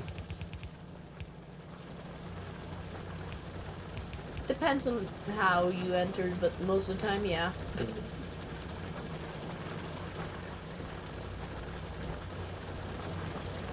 Like, Leviathan does like the like the others, like sea creatures, because that is, like, the deep sea creatures are technically their domain, and they do actually like them as way an autistic the kid likes that, and so if you came into it and destroyed one, like, basically did, like, a mass genocide of, like, that,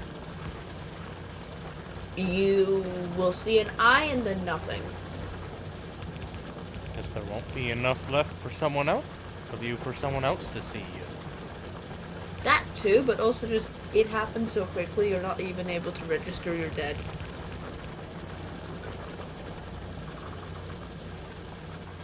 That's Leviathan. Hmm. And as I mentioned before, if you were to give them like any sort of close to human anything of being categorized, agender airways creature. Yep.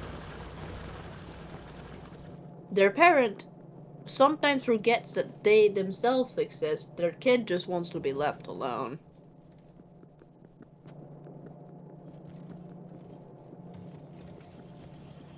Okay then. Making note, leave them alone. Yeah. And like it's really funny too because again, most of the time the best kind of reaction you're gonna get from Dune is you're not just that you're like one of her creations, like one of the diamonds. Cause she does like them because like she did make them. Mm-hmm. It's a, like again she gave them boob-shaped appendages because haha funny people will think you girl.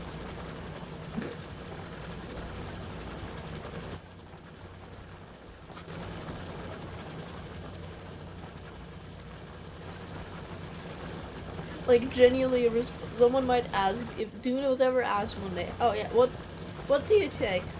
Hmm? Oh, most of it. And I like what like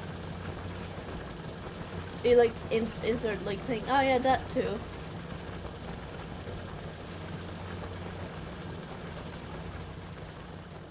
What take is it? Yes, it yes.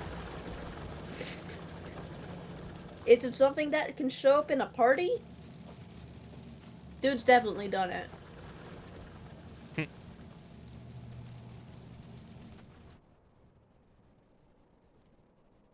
Again, the deity of Revelry.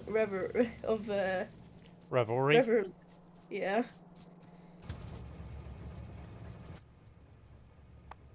Dune has a very specific personality. Mm. Actually, yeah, no, not merriment, but revelry goes under it. Merriment. Dune is the god of the sea and merriment. Hmm. And merriment, to be merry, is to just be happy. It's fun. It's great. To be merry is that. So merriment is basically anything that is connected to that, but that's mostly parties and Yeah. alcohol and drugs and tricks and pranks and anything else on that category. Sometimes explosions. Yeah. Those said explosions will be be multicolored. That is Dune.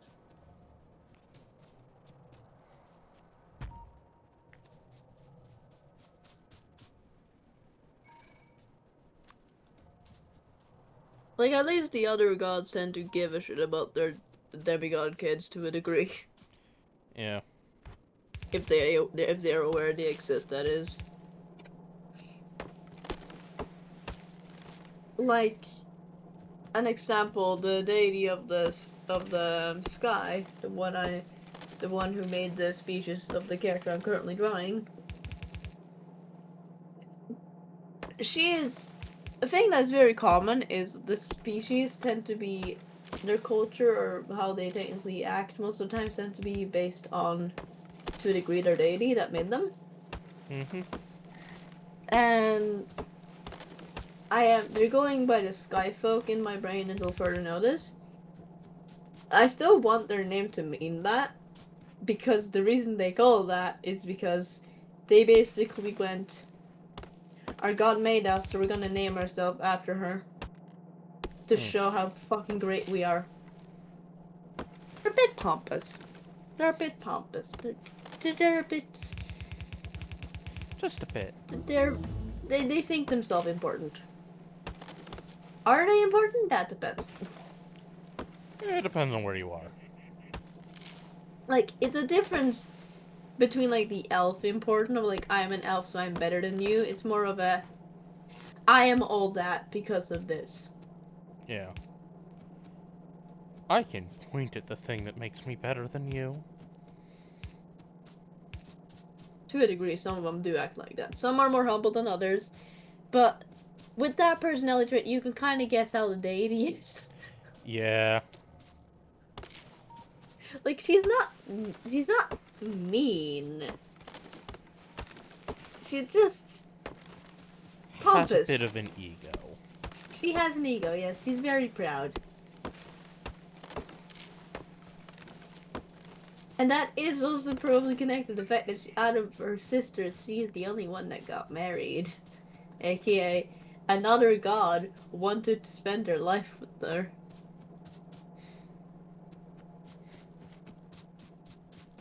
She Of does course. hold. Like, Dune has so many kids, don't even know. But it's too high, drunk, whatever the fuck to notice. Mm-hmm. Um, then there's the eldest, who is considered Oh, the hi, old mother. Binkohi. It is not morning here.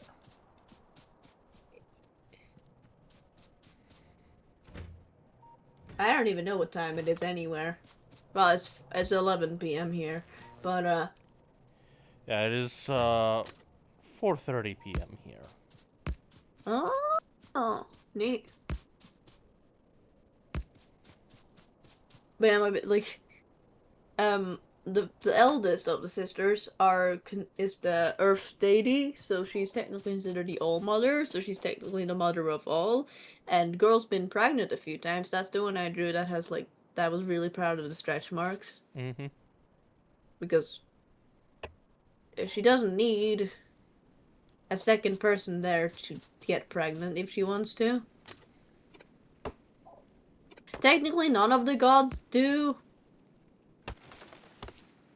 But most of them, if they're gonna get pregnant, they're gonna do it the fun way. Dune is gonna do it the fun way. It honestly depends on the god, that one.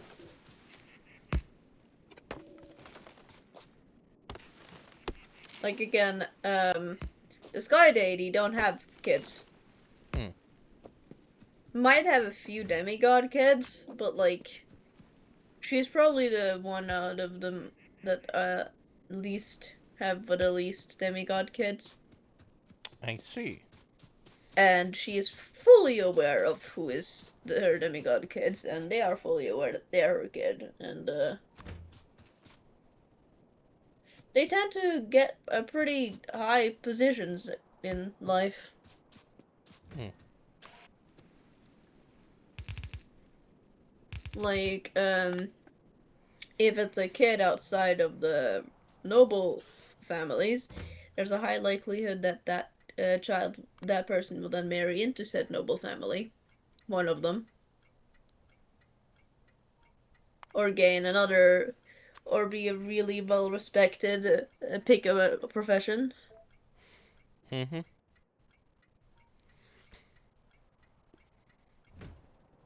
Basically, she likes spoiling her kids. Ah. So we go from the one that doesn't not remember they have a kid to the few kids they have, they pump her because the fact that they're her kid, means that they're special. I'll be right back. I need to go to the toilet. Okay.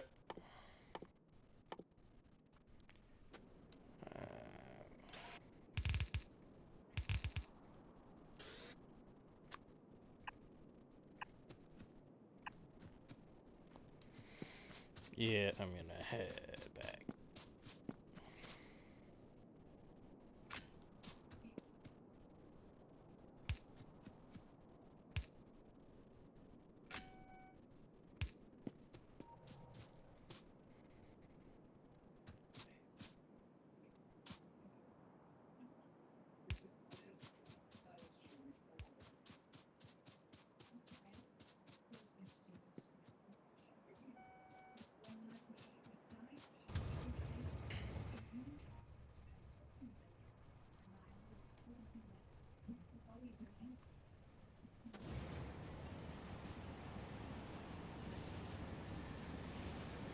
Okay. I am back. Welcome back.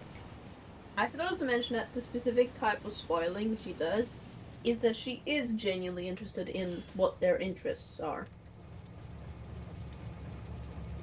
Like what kind of lives they want to live. You know? And she won't outright get them for them, but she will help them. Great, I need to remove a bunch of wood from Rip. my ore belts. Like, she is specifically the goddess of the sky and romance. Romance slash love slash beauty, that's all under her domain. Let me see.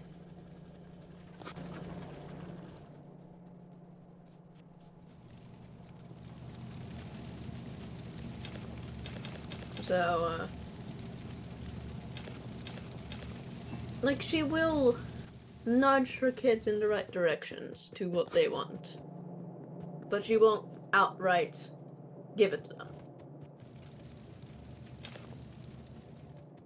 She does want her kids to some, I guess again, like the whole thing of, I know why I'm better than you. Yeah. That usually isn't because of my family. It's I did this, so that's why I'm better than you.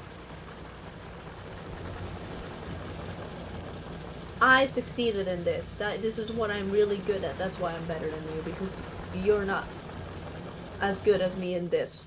That's why what I'm better at you at. Like, it's that. So if her kid wants to live a pretty simple, or more accurately, they want to be live a not hard life, like at all. Being that she is the deity of beauty, her kids tend to be pretty gorgeous as well.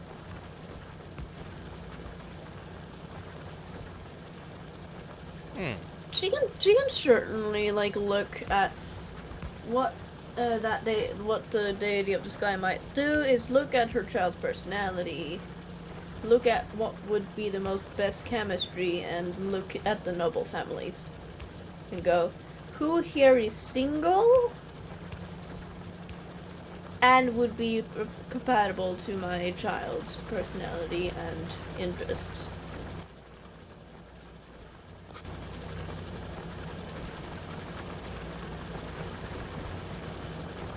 But because this is, again, love is also her domain, she does genuinely, basically she goes matchmaker. Like proper matchmaker. Not I'm that, gonna make sure you end up with someone you like rather than someone advantageous. Yes. Which is actually a normal job for her for demigod kids of hers, matchmaker. Because they end up having that they are the deity, the children of the deity of love, romance, and such things. They tend to have a knack for who is compatible with who.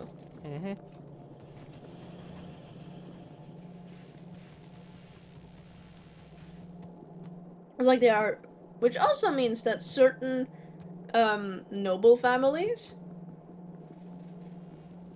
have traits that are very okay. I get the slight suspicion that there's definitely some godly ancestry here.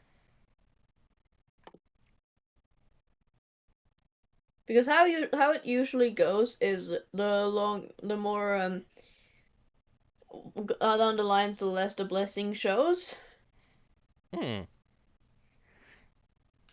But if it's happened enough times,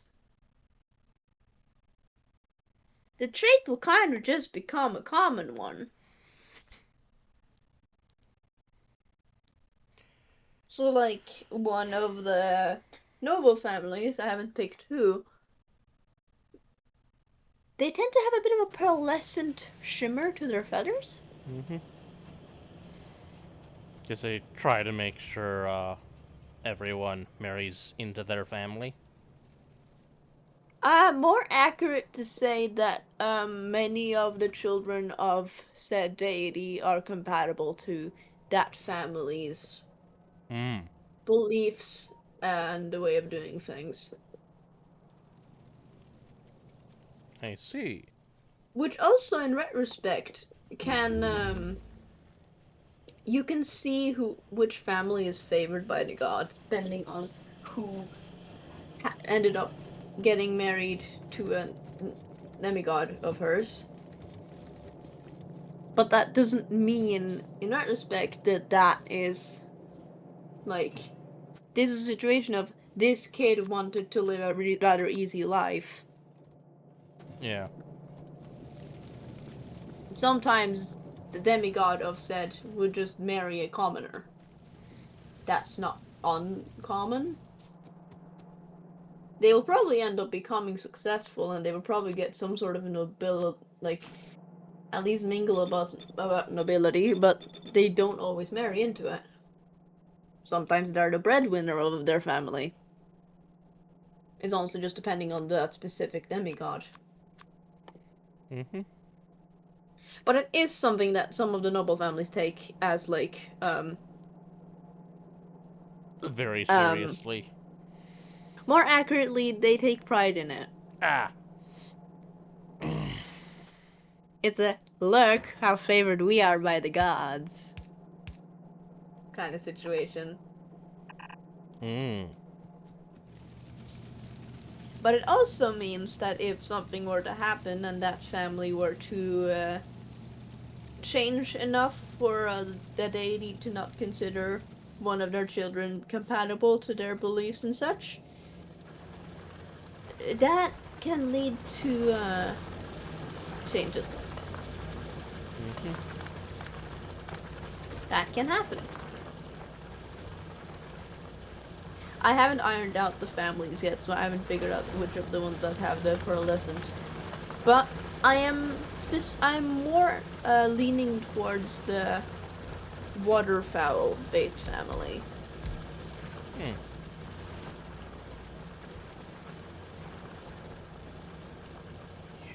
I'm gonna need to set Because up a what I've figured, coal mine soon, aren't I? yeah, because what I've figured out with that one is, being that they're waterfowl, water's gonna be a big thing for them. Like what I have a thing, like what is common in my world, like how I build my world is everyone has magic, but different cultures and peoples use the magic differently, Hmm. depending on what is needed. So the Damons, for example, their magic specifically specialize in not being noticed and being able to kill something quickly. Basically, an assassin's skill set of magics. Because they live in an environment where if they're seen, there's a high likelihood they're gonna be dead. But they're also mostly carnivorous, meaning they have to hunt things.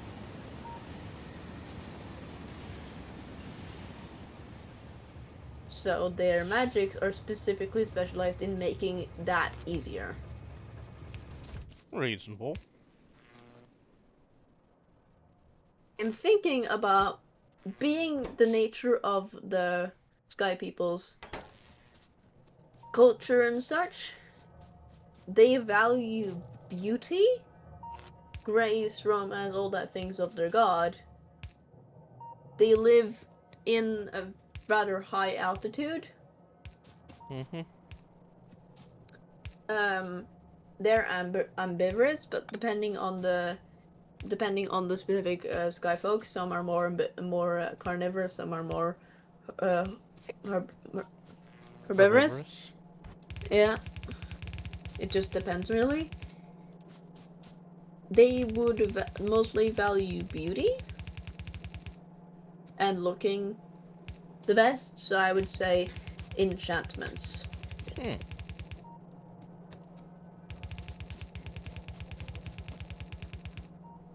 Not illusions, enchantments.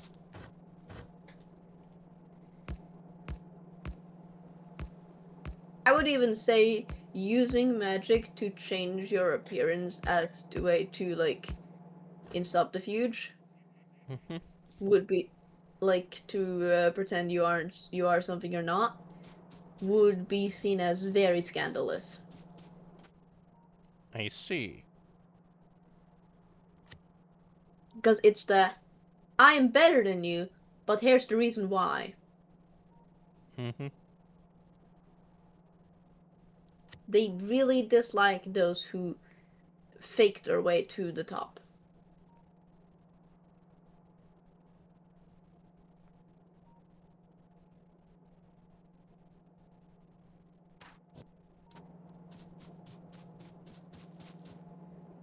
So I think the waterfowl family, specifically, they the enchantments they tend towards are I would say they have some water, like they have some aquakinesis. That's just common in their family because it adds to things, and it's mostly just used to like show off to a degree. I see. So like I would say very few, like the waterfowl family wouldn't be very much good at combat.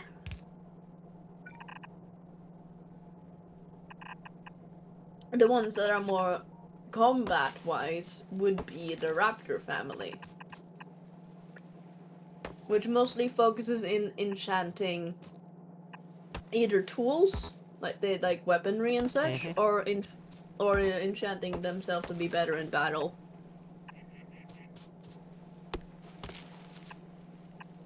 So like a quickness enchantment or a strength enchantment. Yeah.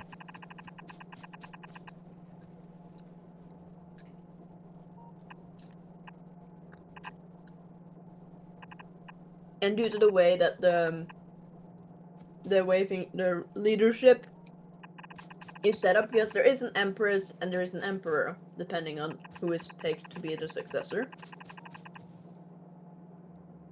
And that goes with the there are 4 noble technical royal families, and they switch who is going to be the family of the emperor empress in like a clockwise way.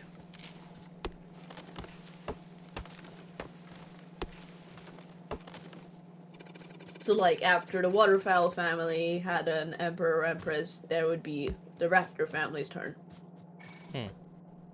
And after the raptor family, it would be the corvid family. I see. And after the corvid family, it would be the exotic, what was it called? The birds of paradise family, and then it would return to the waterfowl family.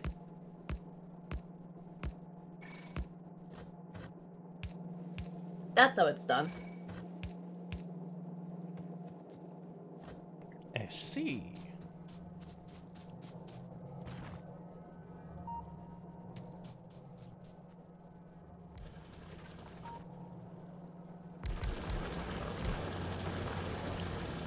That is their way of like making sure things are balanced.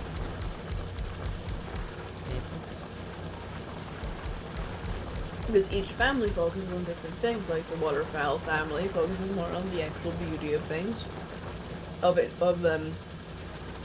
making things pretty, of basically focusing on like glamours, pretty architecture, stuff like that. So when there's one of those reeling, musicians and such would probably get a boost.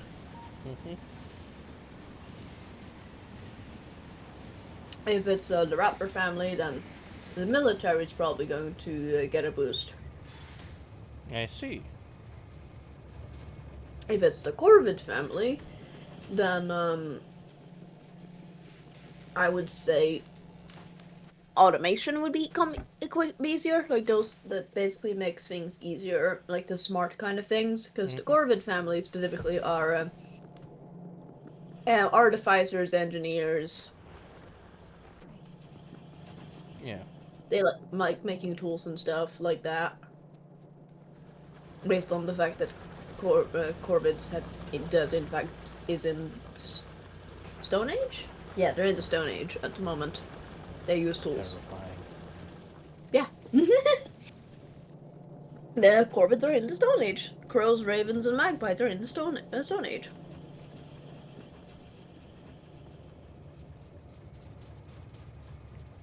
And if it's the birds of paradise family,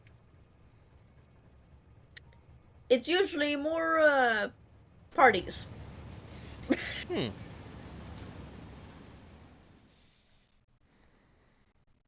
Also tends to get a lot more colorful. So like you can actively look at like houses and point, okay, this looking at the make, this was under this specific person's role. Because it is like depending on the architecture, the color choices, how it functions. Like if it's a waterfowl thing, it's probably extra, like it's very very extra. It's very pretty. It's like there's a lot of marble. There's lots of gold accents. If it's a corvid family with a corvid member, then it probably still looks pretty, but it's very very well built and practical.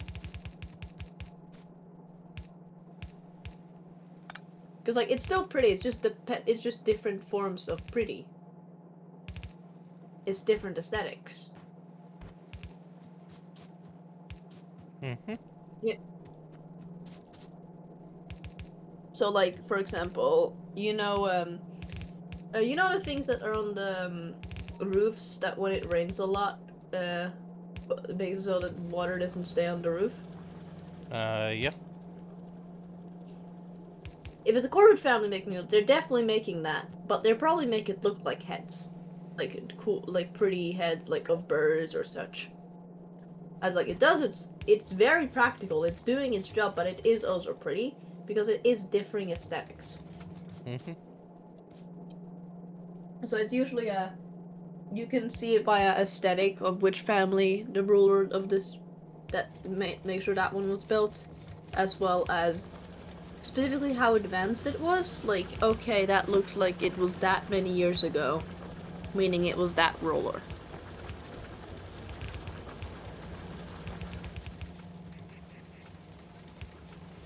It's like that's a thing.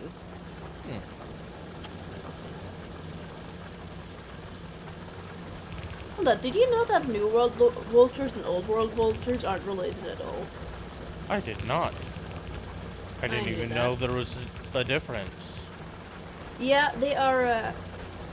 I forgot what is specific. Convergent evolution. That's the word. Yeah. Like crabs. Like crabs.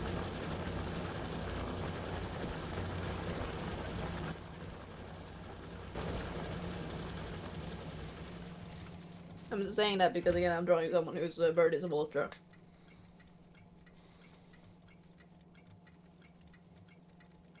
And eating my peach though. Right. Yeah, I think a decider combinator is better for this.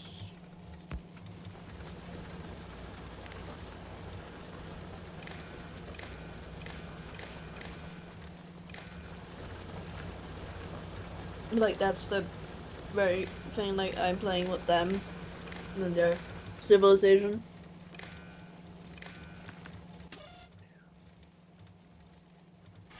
That is 3, 4, 5, 6, 7, 8, 9. So that's 40 times 50. Oh, I never said what the Birds of Paradise family's magic would be like. Colors. Hmm. Bright. Red. That Iron too. ore. Basically, I would Equal say to or they use a lot greater of than. like confetti and lights. Yeah. That would be their magic, naturally, the way it would look. So in technical terms, each of these family can cast the technical spell Fireball, but it will look very different depending on the um, family casting it, the person casting it. Hmm. But it also would look very different from like another species casting it. Because again, that the sky people specifically value beauty and such because of their the deity that made them, meaning it tends to be more of an artistic looking fireball. Like it doesn't really look like real fire. It functions like real fire, but it doesn't look like real fire. I see. Like if the diamonds were to cast fireball, which they probably would never do due to the environment they live in, but that would look like a basic fireball. Because they focus more on practicality in the way of they live in a hazardous environment. They don't really have time to make it pretty. If they're casting an attack spell, they're usually doing it not to die. Hmm. They're not gonna focus on what it looks like. They're gonna focus on it doing its job. Yeah.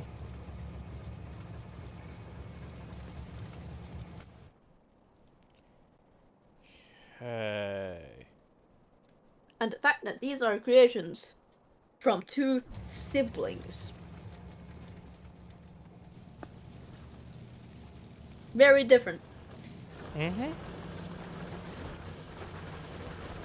As I mentioned to Riley before, but I thought about it a bit more about racism in my world. Mm-hmm. It probably still would happen, but it's the kind of situation of like a skyfolk ain't going to make fun of the a daemon, because, or like being racist towards daemon because their deity and the deity that made the daemons are siblings. The sky deity will get pissed on Dune's behalf. Mm-hmm. And Dune will do the same if, Diamond treats a sky person badly.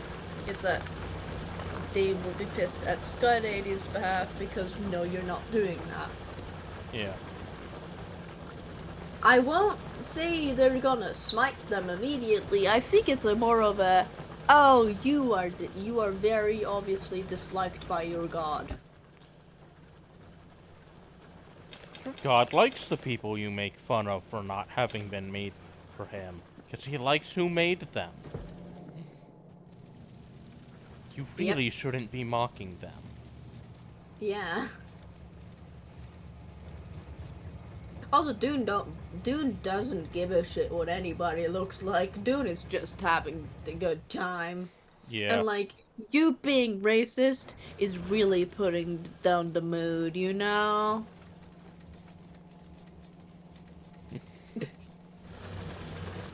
Dude is fun. I find Dude really fun. Yeah, he sounds fun. Yeah. If I were to like give I'd I have ideas for like voice line, like which voices I'm gonna give it to.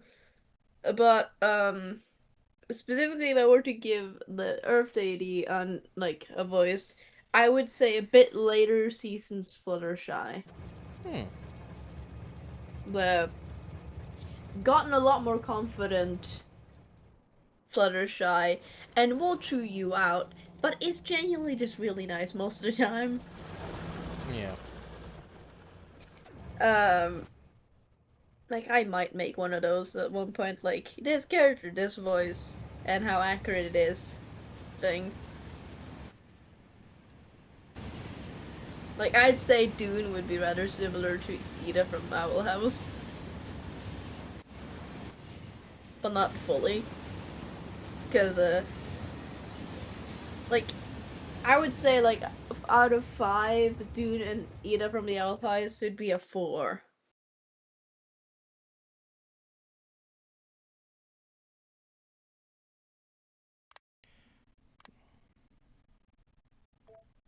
I'm definitely gonna make one of those at one point. I did do that. I have somewhat done that before. Like one of my D&D characters, I gave like voice claim Cruella de Vil from the Cruella de Vil movie.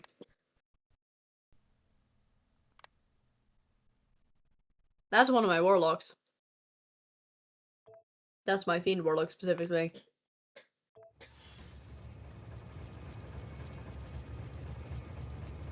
I see. Yeah, that was Dust Up Chain that got that. I haven't looked at Dust Up Chain. Just like there's I'm gonna tell you like her playlist. Eye for an Eye from John Wick. Hmm. Pass the Knife by No Me.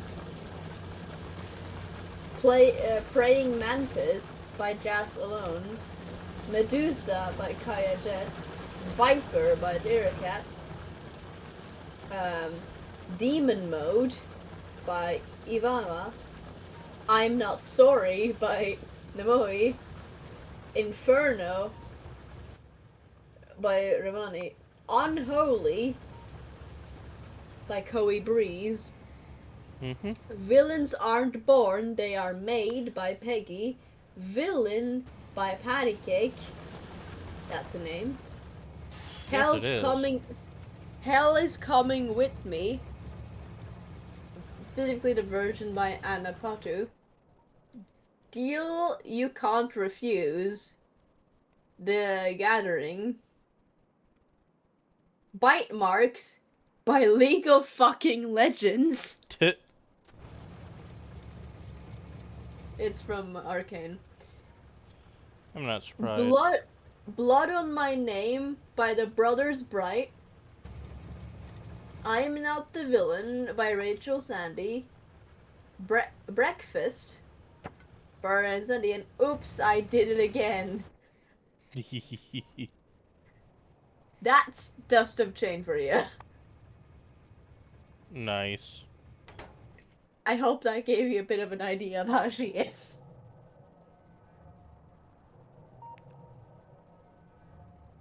Yeah, she's the fiend warlock of mine. And she has a strictly work relationship with her patron. Nice. Because, funnily enough, she's aromantic.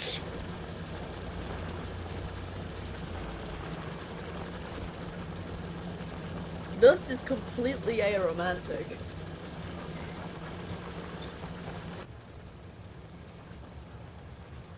It really is just a job to her. She specifically works at well, she has, I haven't particularly figured out her specific job, but she works in the red light district as well. Yeah. And those who choose to partake in such activity with her, they sign a contract.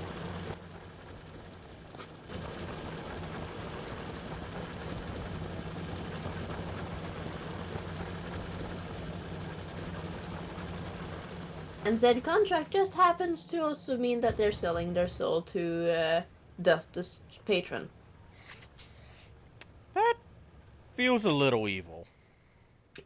Oh yeah, Dust is not a good person. Fair enough. Again, one of the fucking songs is villains aren't born, they're made.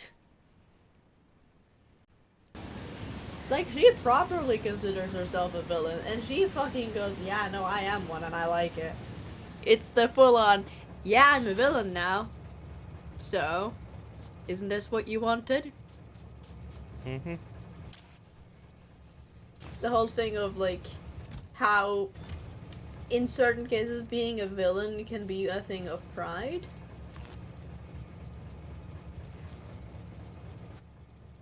Like,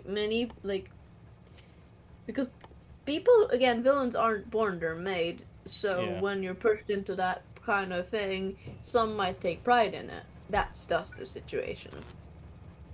Like, she knows she's a bad person. Yeah.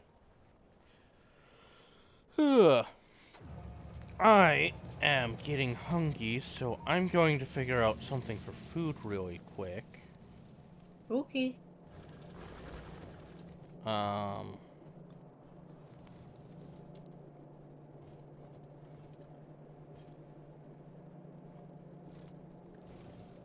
Plus, the way she sees this, they were the ones they chose to sign the contract.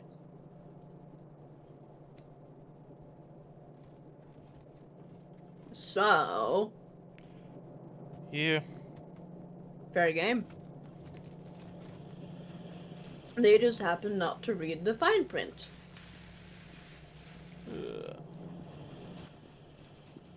Okay, what? Right, yeah. Okay, I think I should have like a good 10, 20 minutes before anything would be a problem. So, I have pizza. yeah. I'm either gonna end up eating some more leftovers, which I don't think is likely at the moment, or I'm gonna order something quick and simple like pizza. I like pizza. Pizza's good.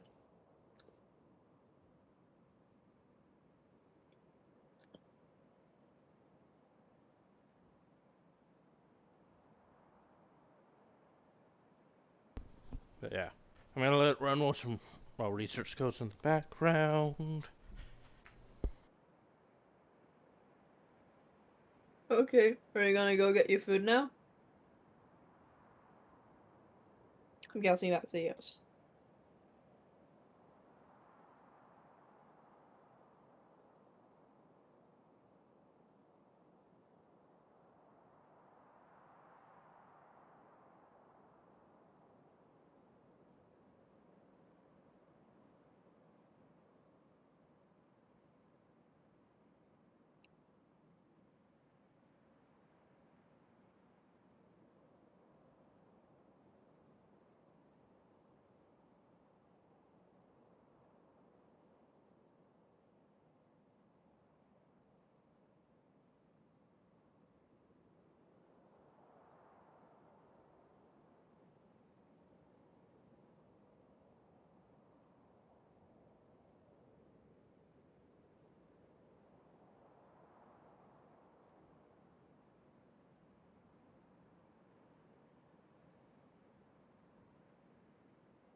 Squirrel with knife.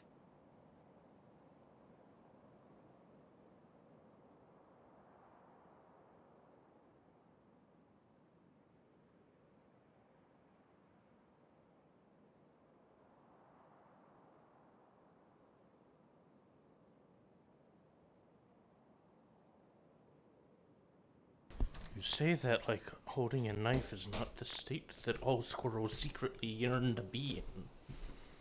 Yeah, I tried to change my profile picture to a squirrel with a knife in a in a Discord, but apparently you gotta pay a Discord premium for that. Yeah, that ain't worth it for me. That's the picture. I'm actually still downstairs poking around at things. Ah. Yeah, for me there's a Discord where I'm called Ember Squirrel. Called what? Ember Squirrel. Ah, I take it's a different Ember.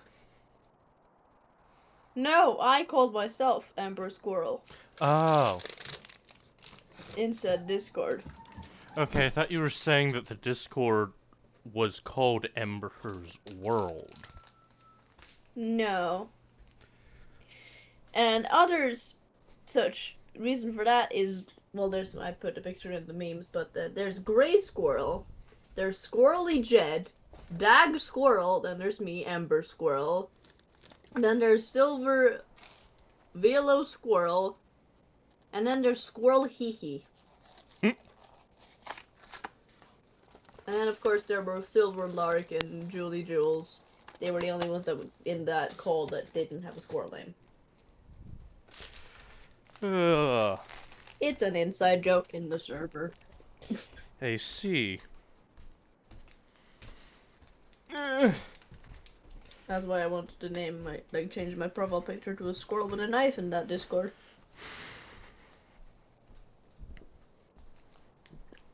Because it would have fit the vibe. But hey. I grabbed snackies instead of proper food. Ah.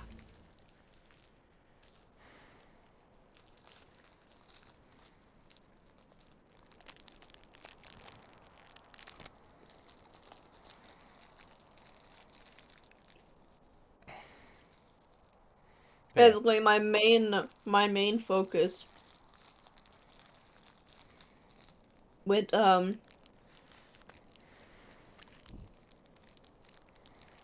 my world is everyone can cast magic, but what magic is cast and how it looks is dependent on the culture. Like, what would they specifically try to manifest? What would they try to figure out how to do?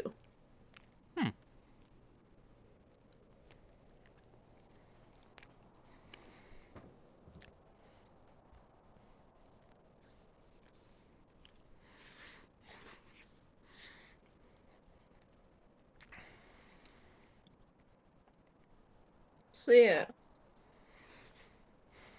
there are just two cultures. There is, of course, the humanoid one, the humanoid culture, which is going to be mainly under the deity of the earth. Mm-hmm. That realm will be the most similar to Earth, but that doesn't mean that they're normal humans either. I see. They're just the most human out of the species.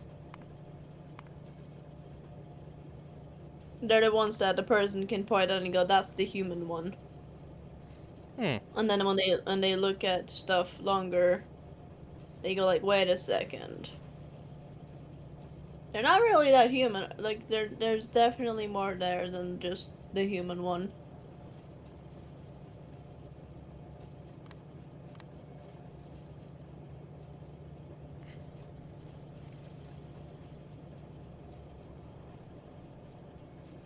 Okay, so Like I I need. Like, I'm gonna say that being that they are specifically the creations, the main creations of, well, more accurately, the main humanoid creations of the deity of Earth and motherhood. That's why she got the title of everybody's mom. Is because she is that mom friend. Hmm. Because she is everybody's mom. It doesn't matter she didn't make you or make your species. She's your mom, and she's gonna treat you as such.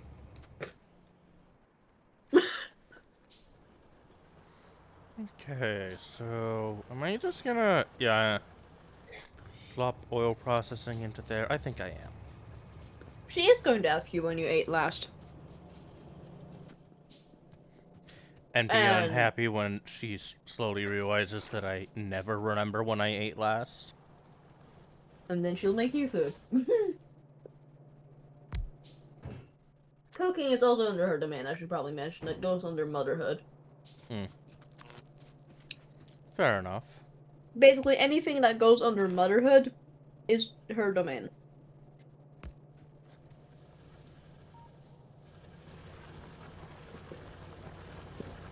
So basically, the whole thing of what was made or such, what was done to particularly take care of a child or to take care of her children, particularly like what was the main thing? Like, if there's a thing that was created to specifically, for example, protect one's young, that's under her domain. So cooking is part of her domain because that is something you did for one survival, but also to take care of others. It also turned in many more civilized areas. It turned into it's a love language in some ways. It is something someone does because that's what they love doing. Mm-hmm. But it's still very much a good part of like very normal thing for cooks is that their favorite thing about it is to see someone enjoy the food. Yeah. And that is the care of the taking care of others. So that goes under her domain. So if it's a love language, it does those. She share it with her sister, the Sky Deity, but again, none of them are particularly bothered by sharing. Especially those three. They're siblings after all, and they do care a lot about each other. Basically, for the world to function properly, all the gods technically need to work together. so they tend to have a decently good relationship.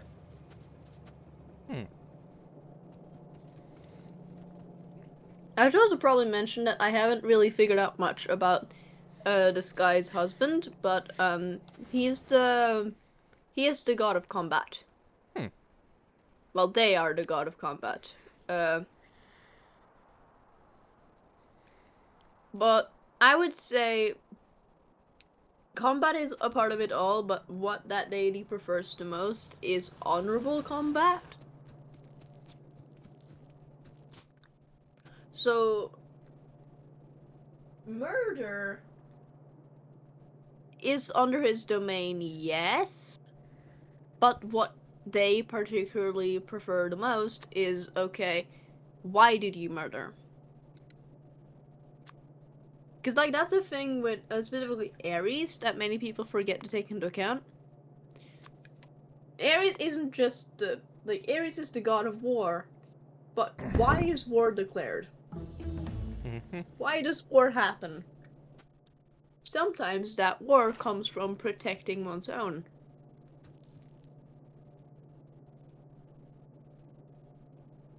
Ares just cares about the ones that fight the best. But he is still the god of all war, including the war that is declared to protect, or the righteous war. Like revolutions. There's also one of the ways that, like, I remember in the Greek mythology, which I'm kind of sad is never shown. Ares is one of the few deities that actively go, "Don't you fucking dare hurt my daughters." Like, he actively killed a demigod of Poseidon because said deity tried to forcibly do the thingamajig. And Ares fucking killed him. And went to trial for it. And straight up went, "He tried to do that to my daughters, so I killed him." That was his defense. And of course the male gods specifically weren't particularly fond of it. But the goddesses basically went, "Nah, no, he got a point. Let him go." Right. Like, Is that is sulfur a thing actually Ares directly did. used in anything other than acid? Like, I know Ares is an easy one to pick as a villain, but if you look into it, dude, yeah, he is still the god of war, still the god of violence, but there isn't just that to him. There is Okay, more. it's used in bombs and chem science. Okay. Like, there's a reason why he is one of my favorite Greek gods, and it's because of that duality. It's because of the, yeah, he loves violence, he loves to fight, he loves bloodshed. But he also loves his daughters. He also will fight to protect his family. He's also never been shown to ever be mean or disrespect Aphrodite ever. He is shown to treat her like an equal.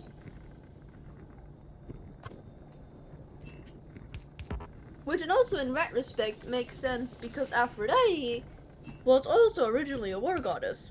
Yep.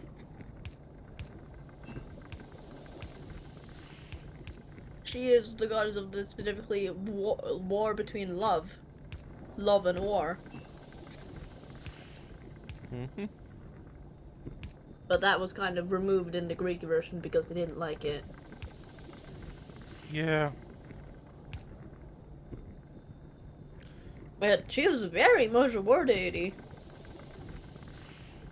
She has an epithet for it. Like, people forget that, but she does have an epithet for it.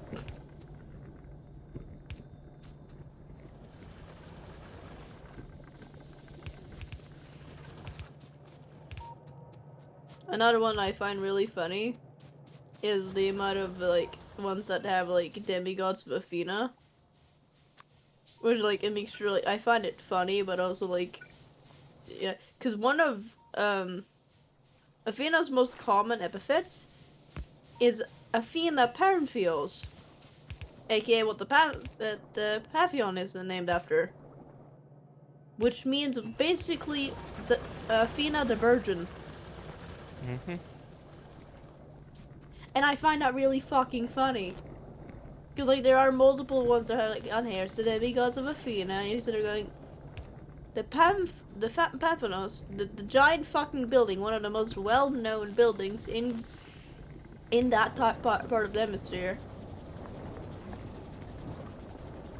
is literally named after the epithet, the Virgin Athena. Yeah.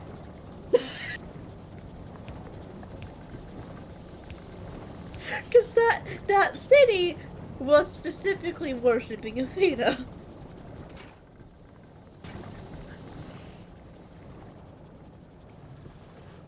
I find that really funny.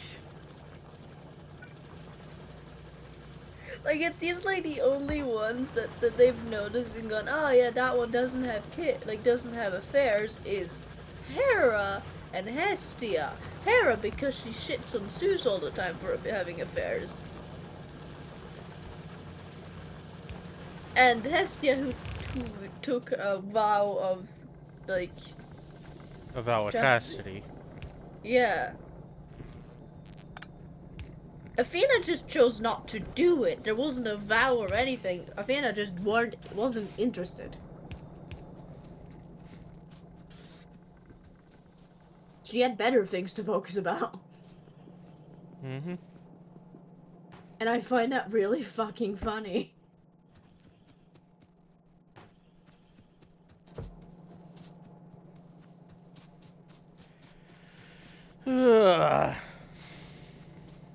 Like, I remember reading Percy Jackson and getting to that part of, like, one of the main character being, like, this daughter of Athena and going, wait a second. Wait a second. That's not correct.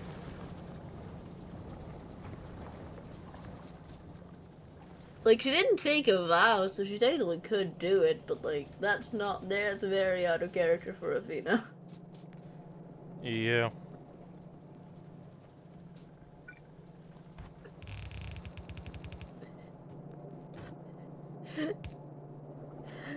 And, like, that's also one where I'm, like, sitting there going, that's another one where, like, Ares is, like, the bad guy in, like, the first book, and, like, why is he the bad guy?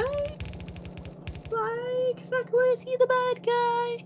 Like, I guess I had a bit of a higher standard for that offer because dude was interested enough in history to where, like, I feel like he should have known at least that. Like, Athena Parthios, Virgin Athena. Like, I'm fine with, like, Ares being violent. That's nothing. I'm fine with him being, like, the bad guy. That it's more accurately that there was a plot point where he treated one of his daughters worse for being his daughter. And that is so out of character for Ares that I was like, what? He did what? He doesn't do that.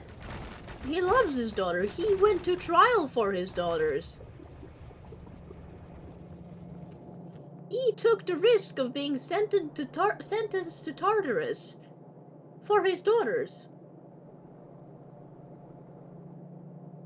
That's not correct. That's not correct at all. You know? Mm-hmm. Like, I get it's a child's... I know it's a child's book, but, like... Steel and iron together to make... Like, you can give her a... You could give that character a... Like, a plot point where she wishes to prove herself that isn't her father being a dick to her for being a girl, because that is not a character for Ares to do. He wouldn't do that. There's a lot of things Aries would do. That's not one of them. He may be a dick, but he's not that type of a dick. Yeah. Okay, and then... yeah, it doesn't really matter, so...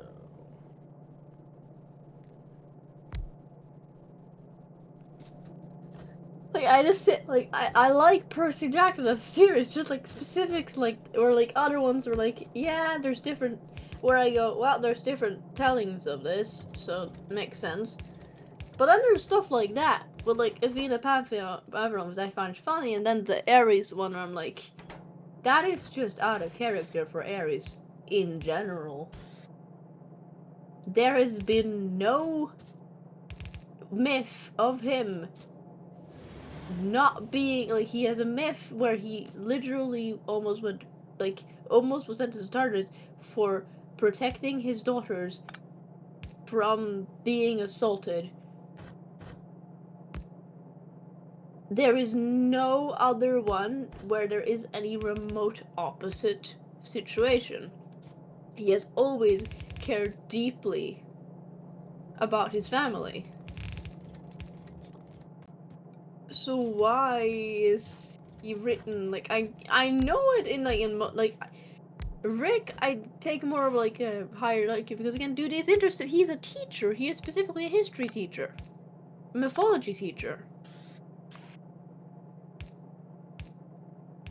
Like if it's like Disney, I'm not gonna fucking question it because it's Disney. They barely fucking read. They're barely literate enough to find someone else's book to turn into a story. Yeah.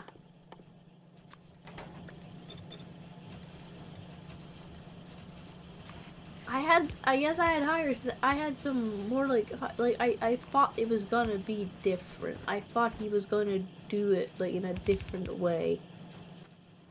Like that he was going to be at least like that is just such a again, that's the only two things I have a gripe on in the Percy Jackson books. But it's just such a did you read this, Smith?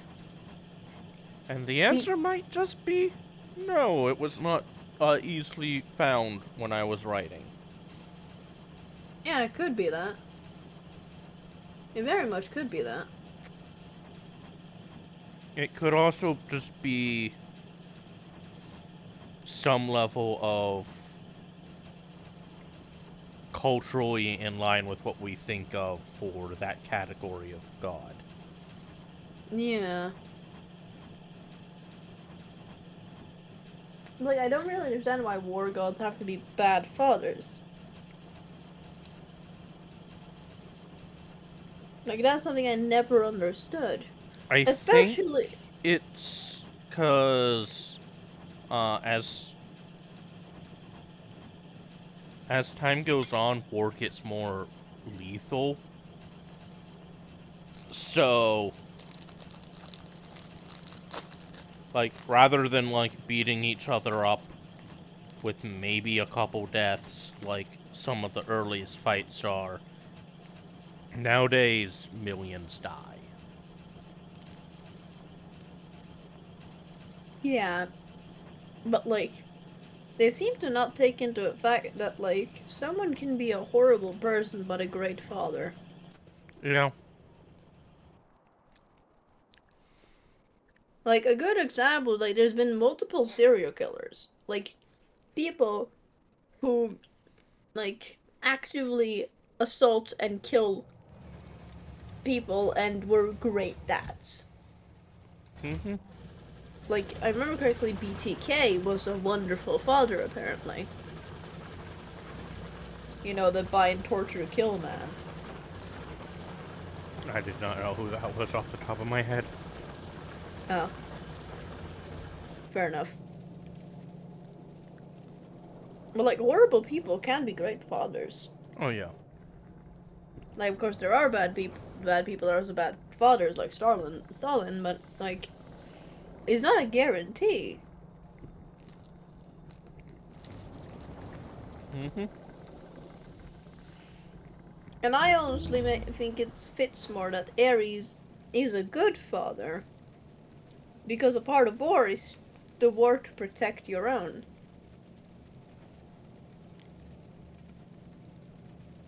So why wouldn't he protect his own?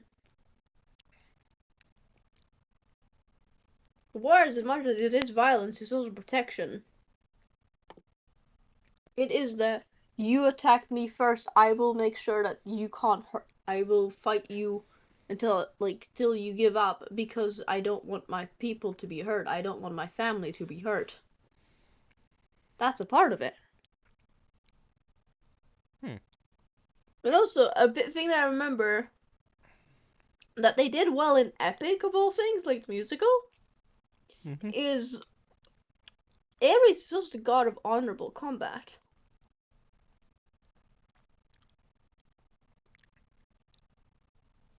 Like, Athena is the specifically goddess of strategy, of that kind of combat. But that isn't honorable combat she's the goddess of.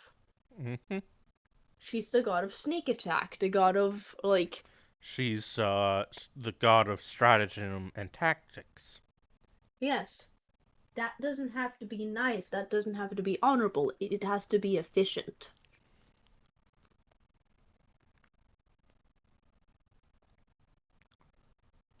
So of course, that's one of the things that, like, Ares and Athena really can't get over, is Athena focuses on, this is the most efficient way.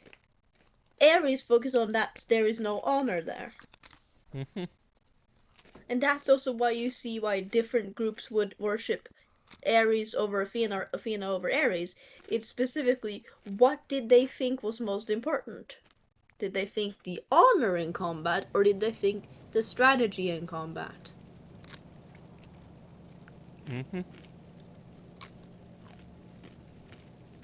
Which is actually the big difference between Rome and Greece.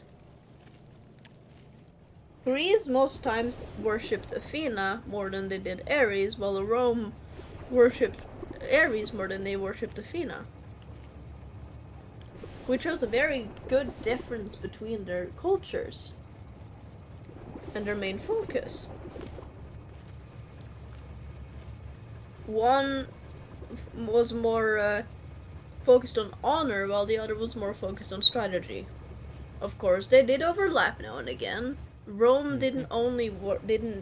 Rome of course did worship Athena, and Greece did worship Ares too. It's just the ones were worshipped more than the other.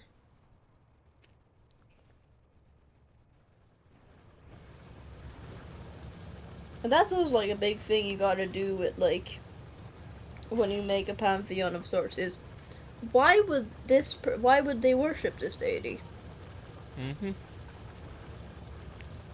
So as I met, like, the Diamonds, their nursery has a statue of, like, Dune at the front, like the entrance to the nursery, and inside they have a statue of the deity of, like, the earth deity over specifically the place where the eggs are held, because she is the goddess of motherhood, of care, protection. They made a statue over there as a please make sure our young are safe. This is a culture of people that struggle to have kids, so kids are extremely important to them. So they would have a statue to the goddess of motherhood as, like, that. They have a good reason to worship her for that specific reason.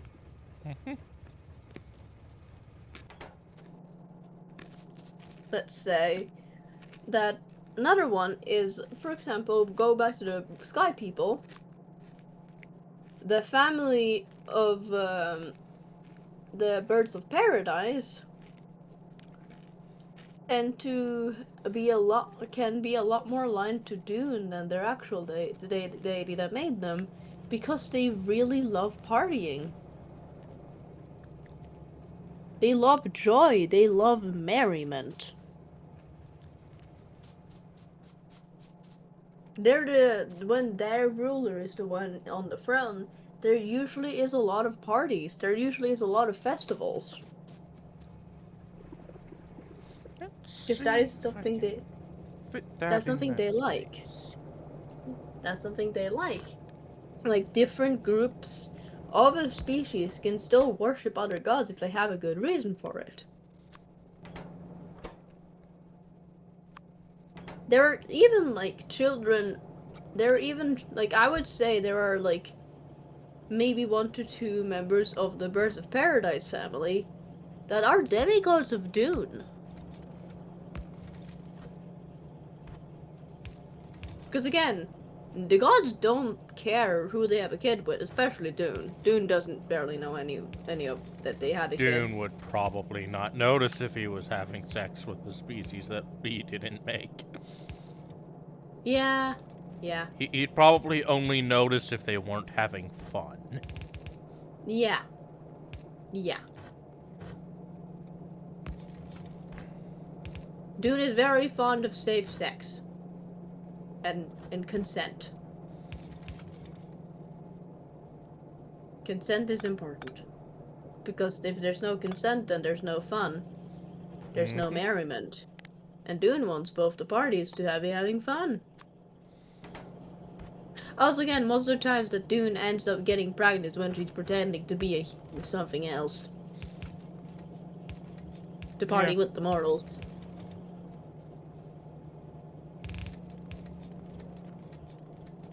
So, like, there are at least 2 demigods of Dune in the Birds of Paradise family.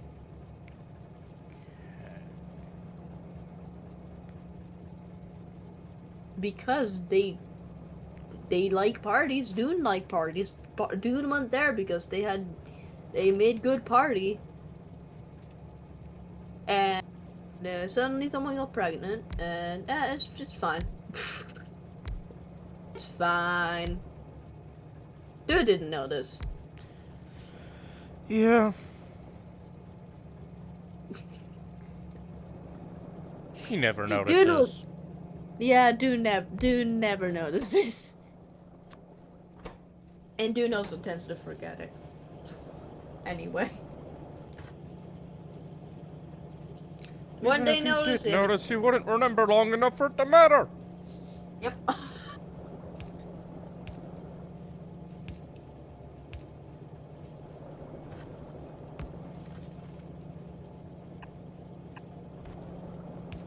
Meanwhile, Dune is startled because he forgot the guy who yelled was in the room. Yeah. Yeah.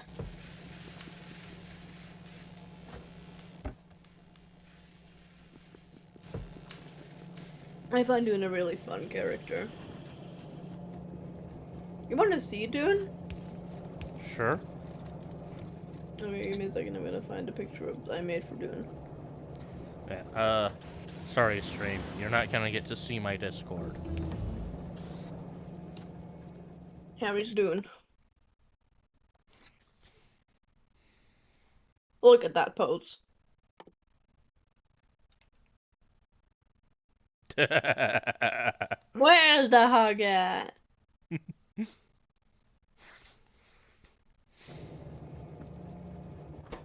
You can probably see where I took most of my inspiration, like cultural inspiration, to Dune. And yes, those are eyes. Round his neck? Yeah. Hmm. Is that an eye necklace, or just he has eyes that kind of look like a necklace? Yes.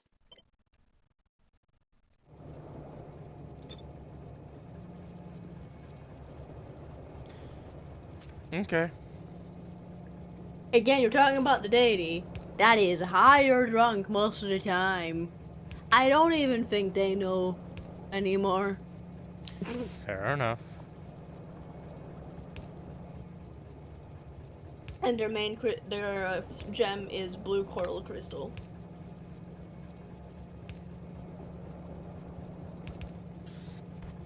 As you see there. Oh yeah, and they do have a form similar to kaiju. as you can see there. So that one's a lot more dragon-y.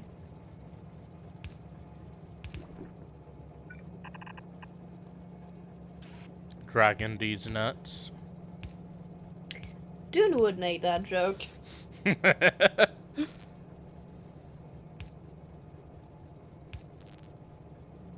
That would be a very good, like, if somebody, like, is it going, is that a dragon? And Dune responds with that joke.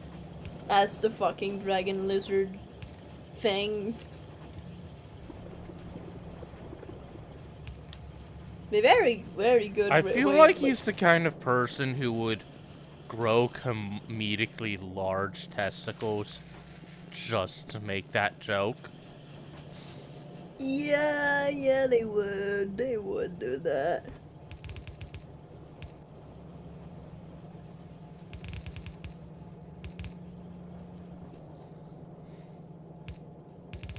They very much would do that.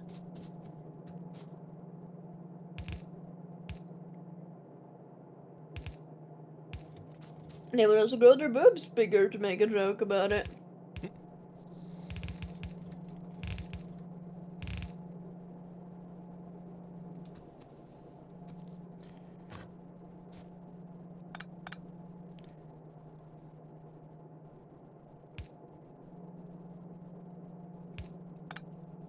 Dune loves just being a little shit, even though Dune is really, really, really big. He seems like the kind of person who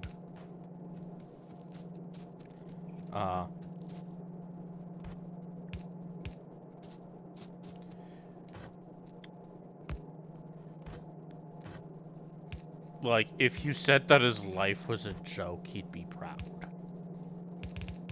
Yeah, probably. He'd just go, I know, isn't it great? Yep. Like a good, like, an inspiration I had for Dune was Dionysus.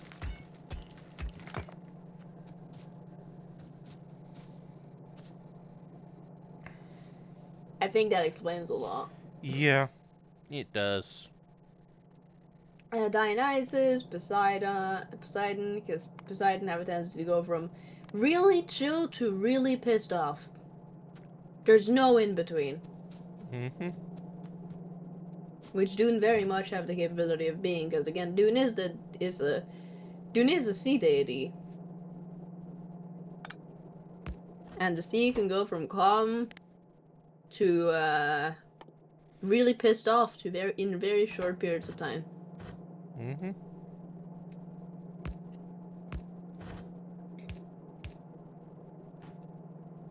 That is mostly Dune's two emotional states. It's happy and chill and partying and pissed off. He is either the most chill guy you've ever met, or you are certain that you are 7 seconds away from dying. Yep.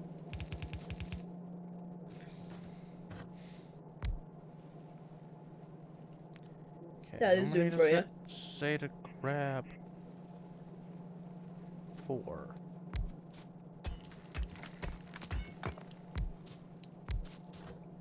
If Dune were to um be in our world right now, I promise you they'd be wearing a Hawaiian shirt.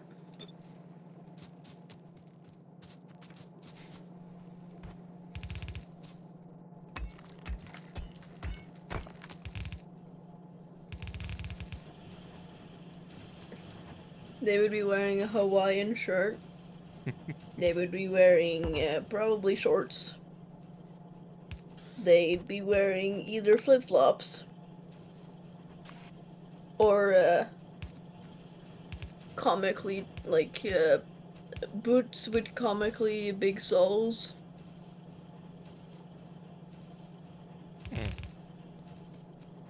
Because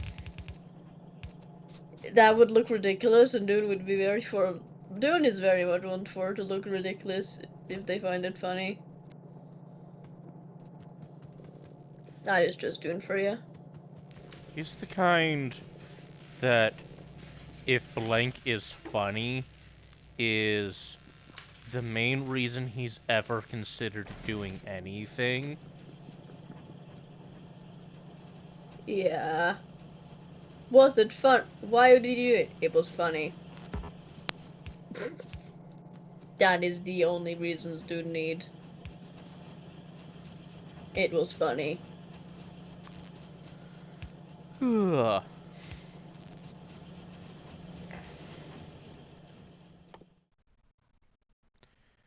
I want these to start stocking up. That is fair. So.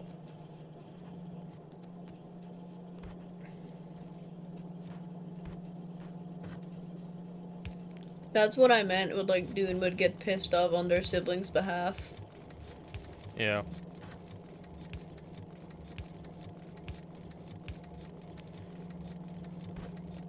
Like Dune is the deity that if you manage to piss them off, you may have to sacrifice your firstborn child. What happens to the firstborn child when they're sacrificed? Eh, They just go to more loving parents.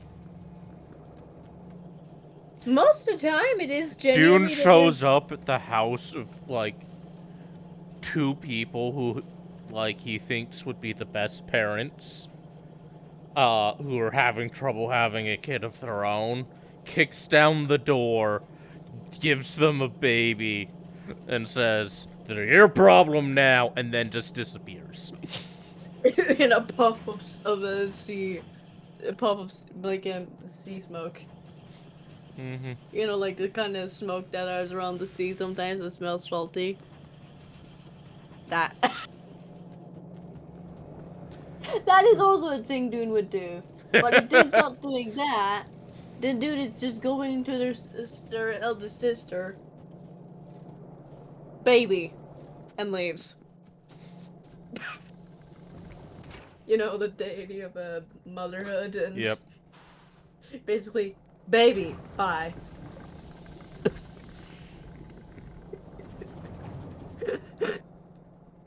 And like, then it's usually a she who figures out a good place for that baby to live.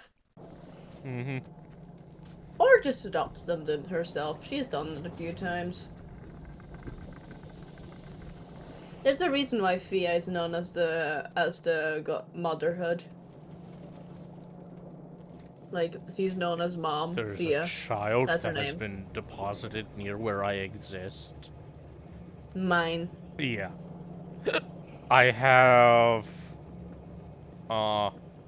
enough free time expected over the next 18 years.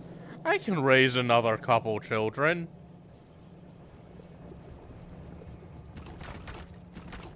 Well, if she is the goddess of mother, in technical terms, she has a lot of free time if she wants to. Like like a deity's main job is just make sure that things are working as they should. Like she's not the goddess of death. She doesn't have to log everyone that dies. Nor does she have to technically log anyone that's born. They just have to exist. Also, souls are recycled in my world, so it's more of a. Mm. It's actually lady deaths. Like thing of like when like who died and who they were then reborn as. That's her job. Do I think the who died specifically is also somewhat given to the Prince of Limbo? Yeah, that would As make more of a sense. he helps pitch in. In technical terms, she should probably like pick another angel, but like the one she has is her husband. So why did that's her husband? Why would she pick another one? I'm gonna be a bit unfair to that one, wouldn't it? Like when one of the angels is her literal husband. That'd be a bit unfair, wouldn't it? Mm-hmm.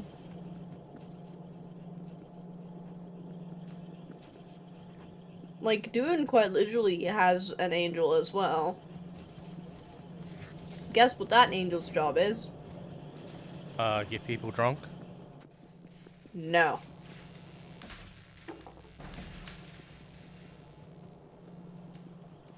I don't know then. Oh, probably something ocean management related, because he's too drunk to do it himself. To a degree, yeah.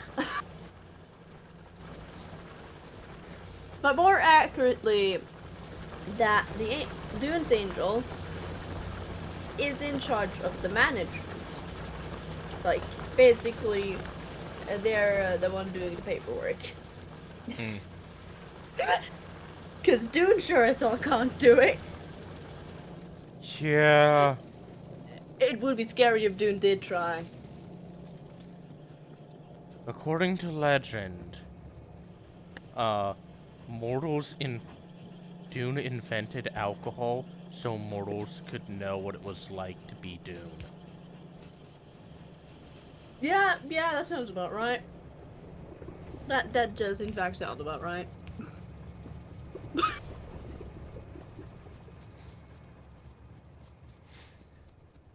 So yeah, the diamonds, they have a very specific way of praying to Dune.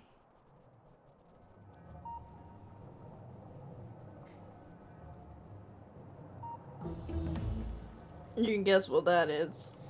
Mm-hmm. Drunk, high? Yeah, both. This is how it is to be Dune. You're praying well to Dune. I don't think Dune gives a fuck how you pray to him, so long as you are having fun. Yeah, and that is still what people tend to do the most, is just get drunk. I should Like, probably mention that the more God is prayed to, the more powerful they get.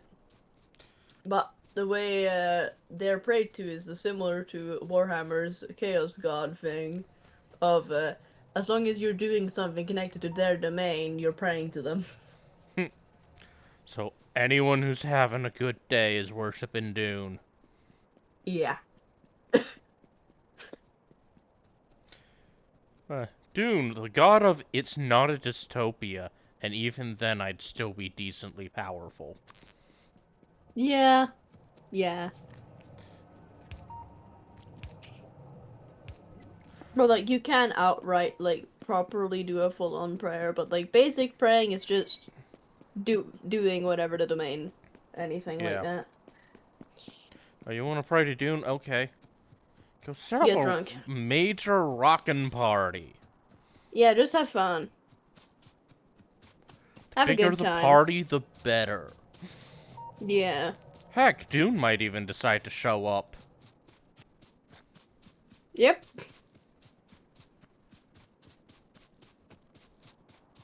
And if someone gets pregnant, there's a 50% chance it was Dune. uh, Because unlike her people that she created, Dune is the deity of life. Well, no, that's not right. Dune is the deity of the sea, and the sea is the spawn of all life. mhm. And because of that, Dune is actually rather fertile. I'm gonna say that, like, if you have a pregnancy kink, do not have sex in the same building as Dune. Yeah, no, you will in fact get pregnant. Dune is completely unaware of this. Yeah, Dune is completely unaware of it. Dune's just having a good time. Dude got so high once that he forgot he existed.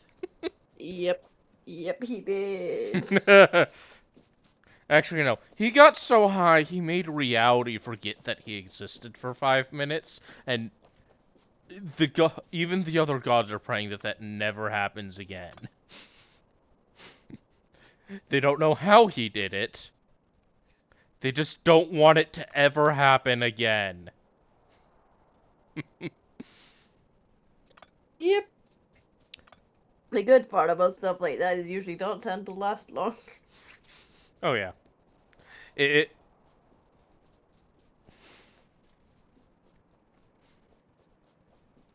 Also, that had to be fucking time for them to like just forget because you can't really care if you don't know about something. You're not gonna react to it to then suddenly get the information back and go, wait, what the fuck did Dune just do? What the fuck did Dune just do? Dune, Dune, how did you get so high that you made the world forget that you existed without deleting your domain? Everything just felt off. And the best part, just because the deity dies doesn't mean their domain disappears. Yeah. So it was just genuinely a what the fuck just happened situation. Like, just because there isn't a god of merriment and the sea is not gonna disappear and people aren't gonna stop being happy. It just means it's not currently being managed by anybody. It also doesn't mean that his temporary unintended break from existing was not horrifically traumatizing for everyone involved. Yeah. Because anyone that wasn't high or drunk at the time went, wait, what? Just the fuck, what happened? What just happened? Especially the gods, because they have to actively think about Dune. You know what? It's, That was the first time in history that anyone ever had a bad trip without being actively cursed by Dune. yeah. Like, that's not even something he does on purpose. That's just a passive effect of Dune existing. There's no Yeah. such thing as a bad trip if he's around. And Yeah. around and existing are synonyms. Yeah.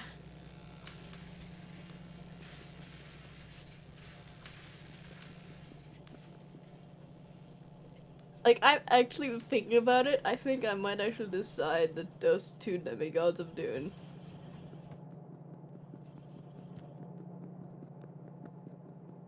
And I have an idea because I think I'm gonna make them twins. Mm. Because again, Dune is really fucking fertile. And like, I'm thinking about what to do to make them very obviously children of Dune, but also not. Like, still specific to the species, because Dune is kind of fishy, as you saw. Mm-hmm. Because that form of Dunes is specified to basically what Dunes tend to look like. But actually, now I'm thinking about it, Dune is a shapeshifter. I don't need to make them fish-like at all. I just got to give them Dune's patterns. That's gonna work well. And then not Dune have and not. only has a defined form if it is useful for enjoying something. Yep. I think I'm gonna like have the kids not have heterochromia, so they basically have each of Dune's eye colors. All of his kids have heterochromia. None of his kids have have even one eye color in common.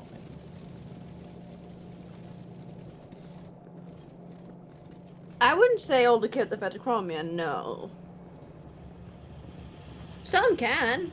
Hmm. Some can have ones that just don't make sense at all, yes, but like not every one of them. And they do tend to fit in with Dune's colors. So lots of blues, lots of oranges, lots of reds, lots of yellows, lots of those kind of colors. Some Mm-hmm. greens. And that by that I mean like sea green, like turquoise. I see. Each of the gods have gold. Wait, As I just a underbuilt color. engines? Mm. Gold is a very common color for each of the gods, so that's one that shows up.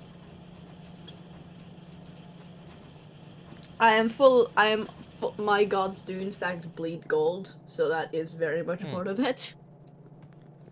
You wouldn't think it though, because like it doesn't affect what they look like.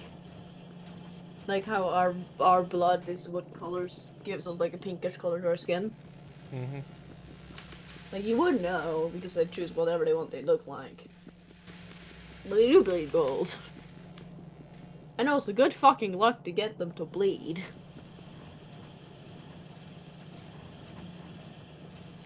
Or at least if they don't want to. Okay, no, that is actually eating. Okay. Yeah, that is actually a thing Dune don't tend to do. Dune doesn't like when Dune is going to a party, Dune's not going as Dune. Dune's going as a random. Dune don't want to be recognized because when Dune is recognized, they tend to like care, and Dune really don't want to deal with that. Dune just wants to have fun, you know. Mm-hmm. Dune's So here for a good time. If you want to worship him, just like get extra high today. yeah. So they Sincerely, don't the tend guy to. who doesn't realize that people don't spend most of their time high. Yeah. Dune is literally just like the Dune doesn't like bleeding because bleeding would like that's a sure way of identifying a god because they will always bleed gold. Yeah.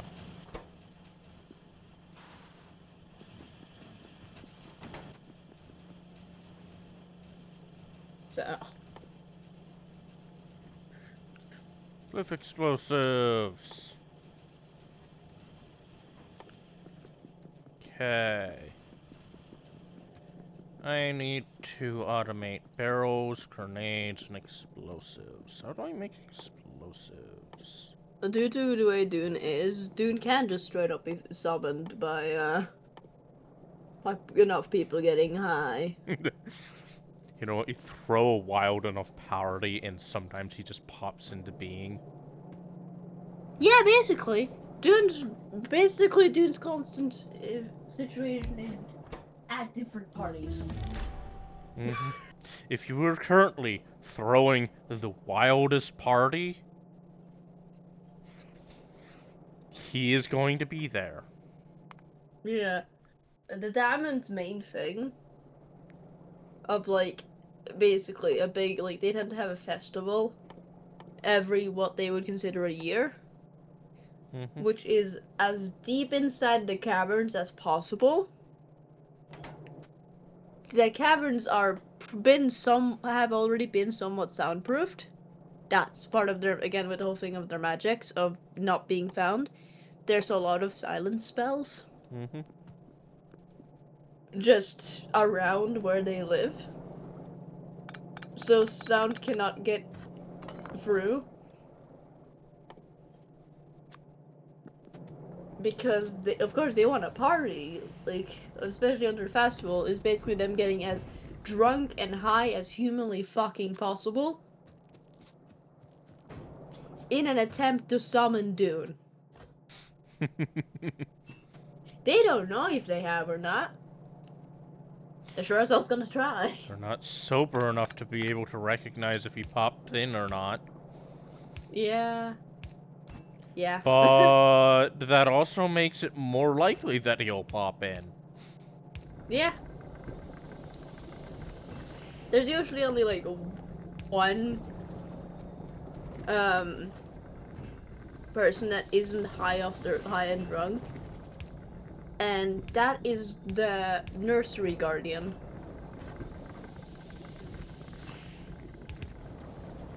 Which it's basically like an honor Mm-hmm. to be given the title of the nursery guardian for the night of the festival. Oh, hey, Riley. Hi, Riley. Because basically how it is it isn't that, oh, you're not allowed to party with everyone. We trust you Yeah. to such a degree to be the single person to protect our young. Yeah, no. It's not a punishment. It's either a reward or yeah, everyone knows you're the one that doesn't like being intoxicated. So you have the extremely important role of making sure the kids are safe Yeah. while we party. I'm like a machine letting go of heat. Oh my. Is that the boobs?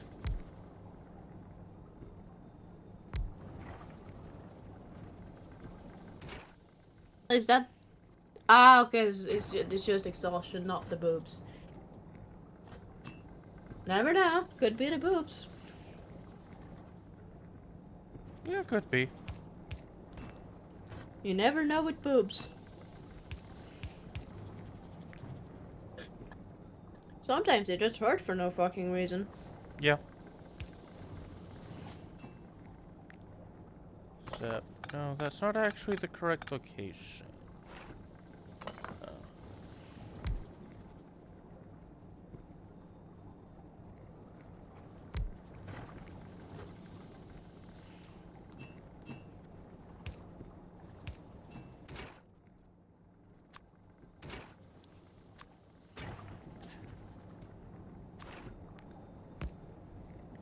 They are likely contributing.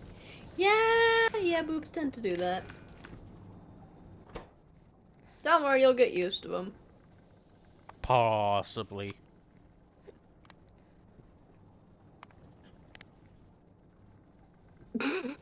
Don't I know it?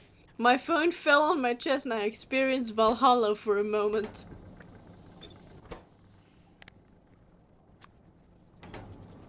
Yeah. Yeah. Yeah. There is a downside to titties. Yep.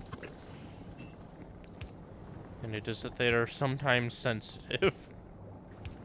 Yep. Like, apparently there's pleasure points in the boobs. I've been told that.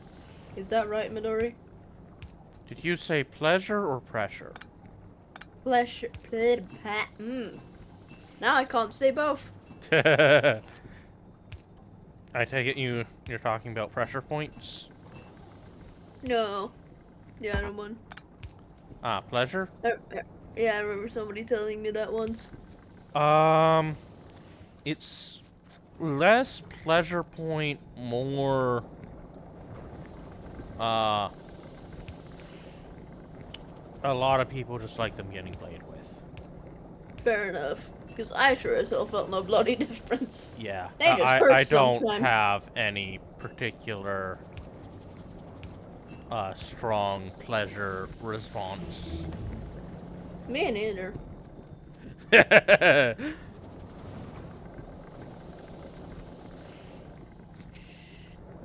Oh, when I saw that, I just remember seeing a meme that I sent Riley once. It was of like a character from a game that I haven't played, but she has played, being really, really gay. Basically, how it was is that she was making eggs, and the eggs looked like boobs, and went, everything reminds me of her.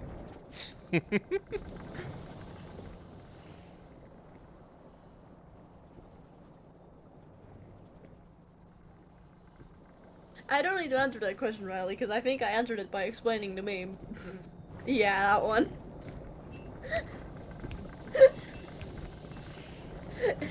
Like, Okay. I need the more idiot sandwich. steel. Yeah. Yeah. That's another thing that just confused the heck out of me when I was younger. The whole thing of like pleasure points and shit that doesn't actively affect me at all. Not really. And the people, it just did not make sense for me at all. People just seemed outright insane to me. Yeah, no, it's just uh a lot of people like how tits feel in their hands, and a lot of people like how it feels to be played with. Yeah, I learned that later Also, on, but there's a that was lot of very. nerve endings in very specific parts of your breast, so it is very possible for those nerve endings to feel good when stimulated. Mine usually just hurt for no fucking reason. Mm. Sucks to be you. Yeah. Yeah, like it took me a genuinely long time. That was another part of the whole thing of confusing the heck out of me of why people liked anything connected to that.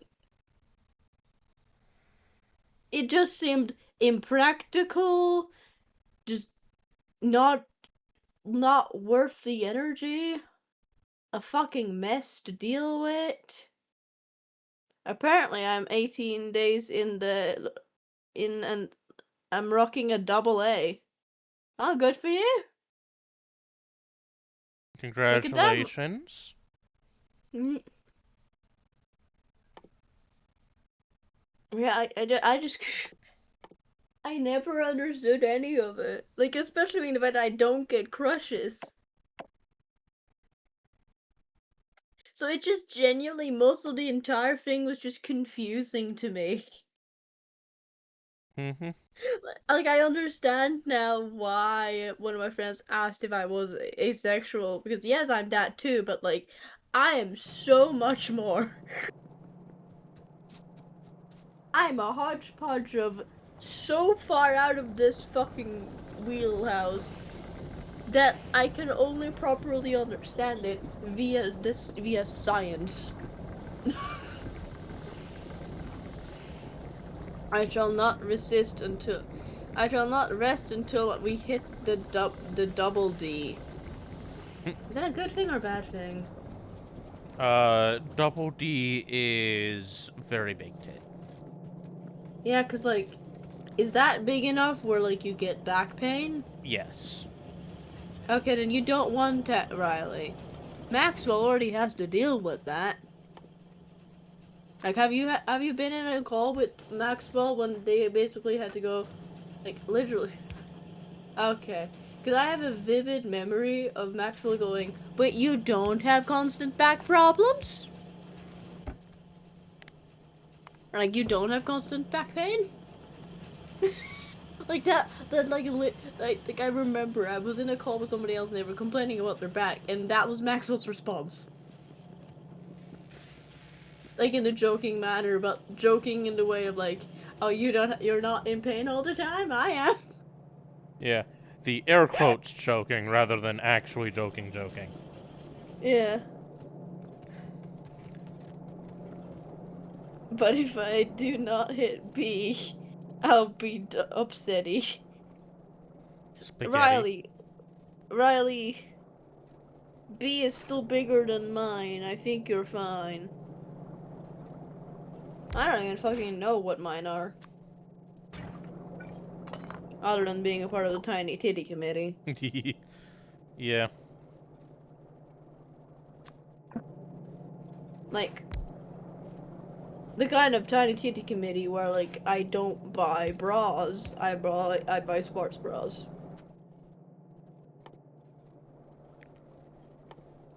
Okay, what do I need to add to make a cliff explosive? Like That's a you know it's grenade and a something. barrel. You know it's something when you never actually learned how big your boobs were because you just used sports bras. Because you had no reason to not use just sports bras. That's my existence. Hmm. Like, I started using sports bras when my boobs started growing in, and afterwards I just didn't switch to anything else. I have actually bought, like, there are a few sports bras that have, like, padded in, like, for the boob thing, and I just removed those.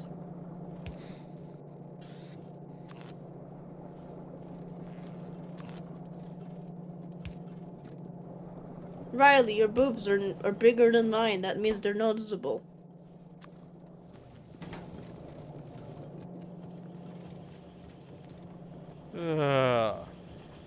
Like, my Do boobs I are still actually have the noticeable. correct count of those? Like, That my boobs are... says yes. I'm gonna add another one anyways. Like, my boobs are noticeable if I'm wearing something that is, like, not, extremely loose. Like, you still see them. Like, if you were to look at me right now, you would see that I have boobs. Like, they are noticeable. It's just I tend to like wearing, like, really loose clothing on top because I find that comfortable. I like I like shirts that are too big and stuff. It's just more comfortable to me. They are noticeable. Which means, Riley, your boobs are in fact now noticeable. Congrats. They're bigger than mine, definitely.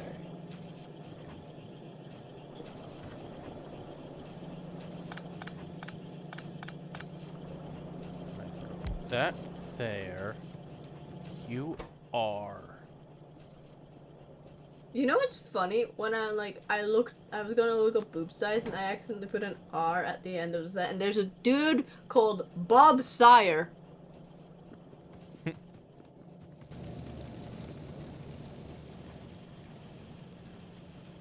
I would like you all to just know that there is a dude called Bob Sire.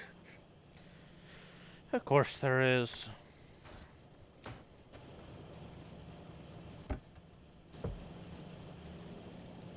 Like, looking at this, I would say, like, Wait.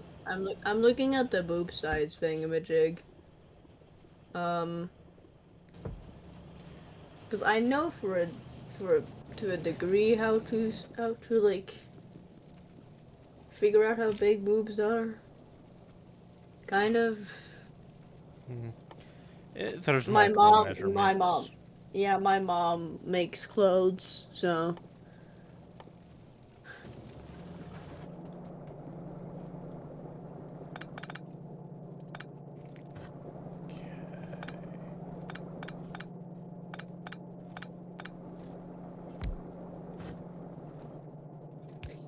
Yeah, there was only one I could point at and go probably that, and it was the extra small.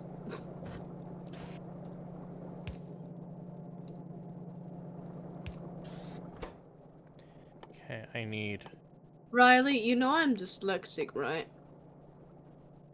I can't read that. Luca McCleavage. Ah, that sounds about right, yeah. Yeah, I am in fact small. Small. I wear sports bras, Riley.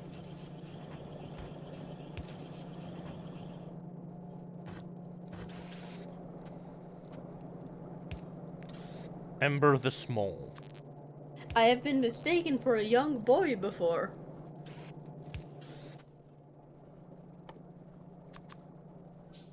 It's happened multiple times, actually. Like, if I'm wearing something that's, like, again, big and loose around my the shirts and stuff, I can easily be mistaken for a young boy. Also because I'm short. Yes, I am, in fact. I am the gremlin that will come for your kneecaps. You're gonna get kneecaps. Riley, I think you just gave up kneecap privileges.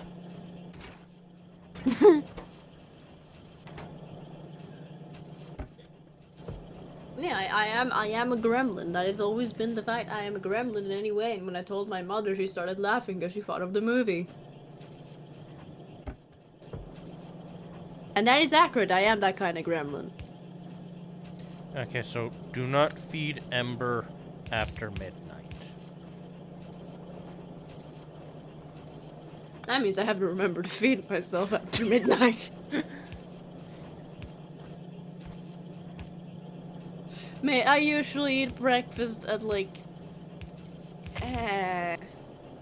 2 p.m. I wake up usually at 9 a.m. Yeah, I just accidentally killed science for a while. Rip. It's fine. I now just need to find a way. Riley, try me.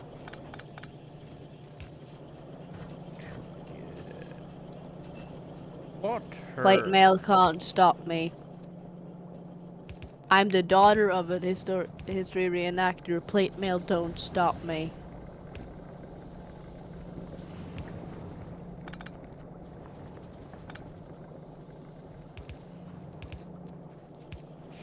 Ember knows how. Ember probably knows how to use mace and a mace. Yeah, I do in fact do. That is accurate.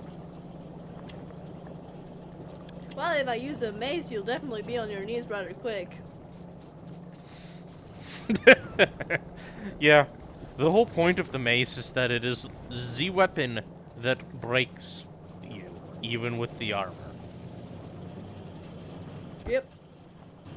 It's not my preferred weapon, but sure. I tend to prefer spears. Yeah, generally speaking, spears are a better weapon, but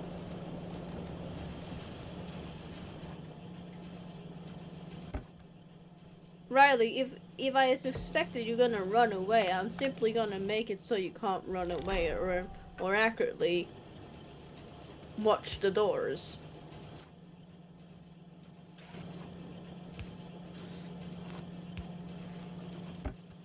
Which reminds me, one of my classmates printed out a full paper fake of a door and like taped it to the wall. of course one of your classmates did that.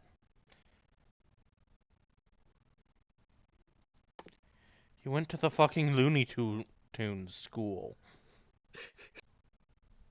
No, more accurately, we were just really bored. We were just really, really bored and had really incompetent teachers. Or more accurately, that school, we just had a lot of free time. There's a dude that made a full-on cardboard cutout of adult Finn from Adventure Time. Life-sized. Of course. We had very little things to do. You are a proper woman. The next time we'll see you is tomorrow.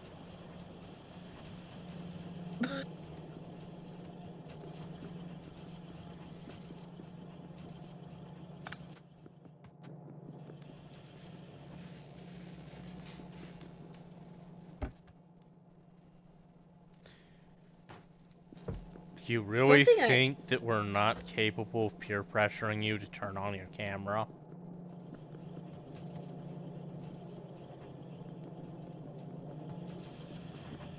I'm just gonna leave that one to Midori.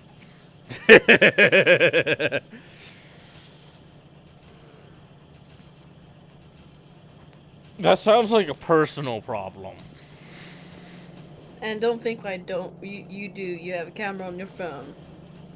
It's called taking a picture. You've done it before. Mm-hmm.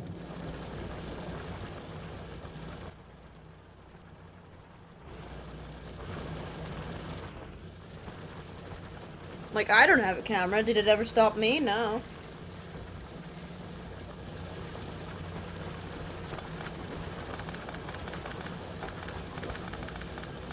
And you still have a functioning phone. You can still use your phone and your PC at the same time. I do Yeah. that. I do that on a regular basis. I do it when I'm too bored to actually open the PC or if I'm doing something else, but also have to check Discord. have 200k coal left.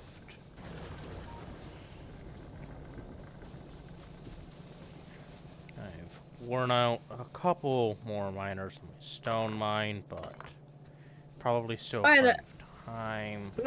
my mom's a lot more efficient with a maze stone than I am. But she is equally as tall as me, I may add. Ugh.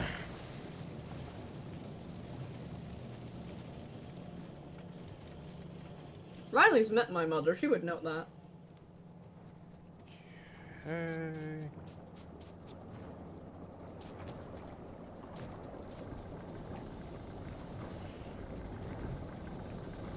My mom is also efficient in a spear, a bow and arrow, a sword and shield, rapier. I do believe she's, what's it called? Crossbow. She's good with it. She's decent with a crossbow. She honestly has a lot of she's just good with weapons, to be honest, like medieval weaponry.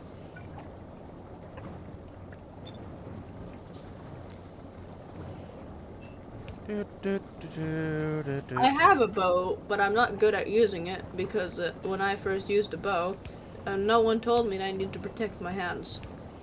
Oof. And being a child, I went, "Ah, that hurt! I'm not doing that again."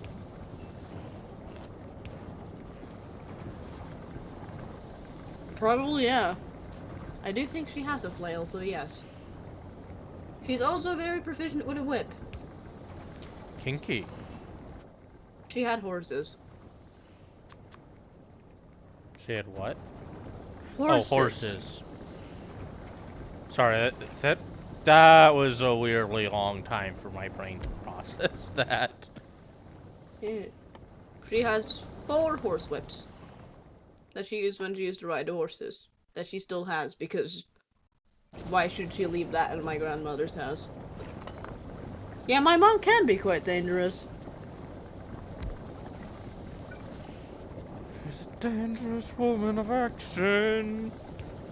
She's never particularly been dangerous, but she can be. She's very proficient to me.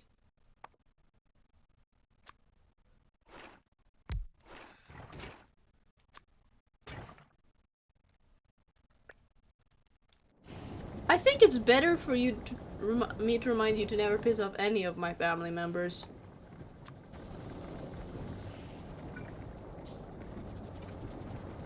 More accurately, the close family members.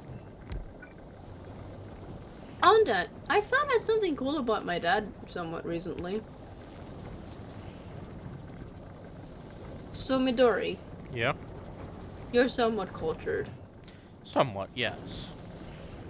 You know, to cut your hair skinhead is? Yes. My dad did that at 14. Oh, the poor thing.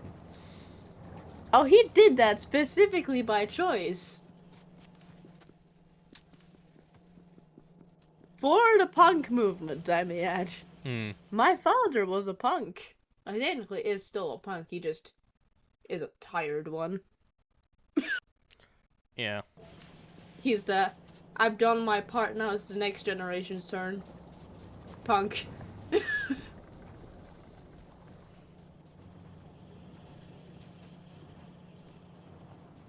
I also it's not particularly difficult to find where you specifically live either.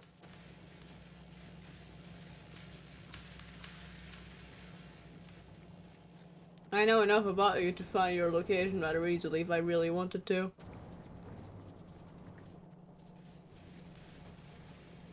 I've told you this before, Riley. I know your town. I know the ish area you live. I know the amount of trans people in your town. It won't be fucking hard. If I ever needed to. I've told you this before. When you have the amount of information that I have of you, it's not difficult to locate somebody. Midori can confirm. Yeah, it's not that hard to look people up. Yeah, it's actually rather easy. Some people do that for fun. I've seen it before. It's honestly rather amusing to see, like, I know one can find me, and then somebody puts in, like, next comment, their name, where they lived, where they went to school, who they're married to. I once freaked out a friend because I figured out where she lived off of her Instagram. Yeah, it's honestly not that difficult.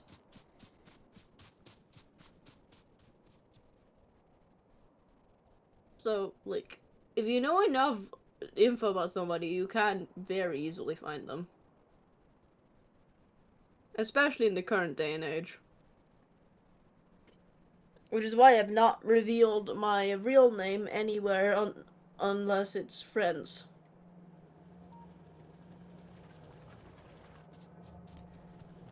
Yeah. And it's usually only word of mouth.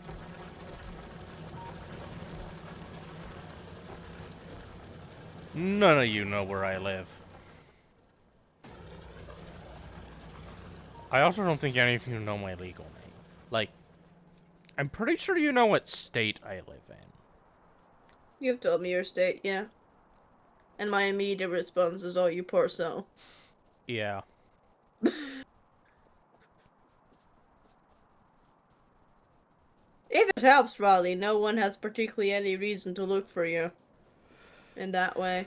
You only recently got a functioning job, and it's not like a really well-paying one.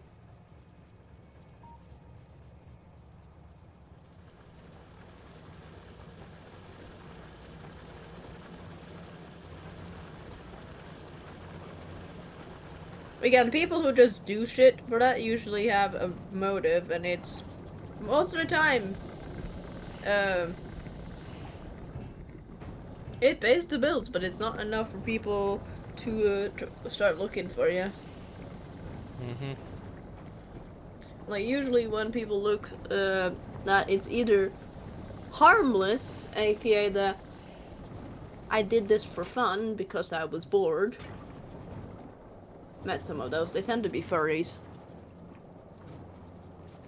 Yeah. You know, the furry hackers be something. Yeah, never fuck with a furry. Like, even if they're not in IT, they know someone who's in IT. And everyone who's in IT knows someone who can ruin your life. I remember specifically there was like a plane of people from the furry convention, and someone messaged, I hope that doesn't get shot down, because then the United States lose most of Yeah. their security. Don't know, it's not just the US. Yeah, it's got all the, yeah, that one was because they say Yeah, the US no, because it was in if too many America. furries die at once, the internet's going to fail. Yeah, yeah, yeah. The furries hold power. Extreme amounts of so. And most of the time, what was called the activists? Activists are also usually furries. Yeah.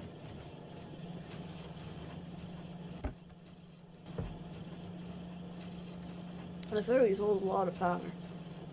I am legitimately debating on...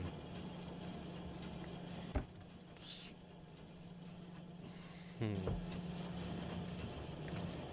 Really? You made that pun? I should check my fur affinity. I do believe I have a fur affinity. I think I got one because Maxwell bought me something on fur affinity.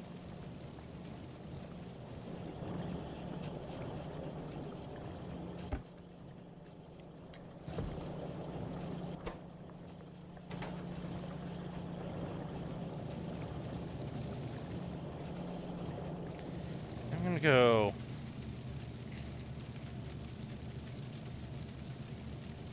Oh yeah, and Riley, since you're here.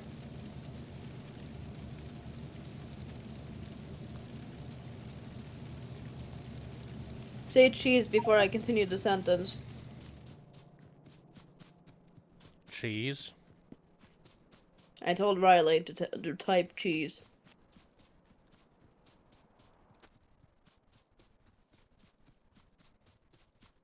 Okay. So me and Midori, we were talking a bit more about Hopeful. And mostly in the fact, that I cut out the romance with Liliana.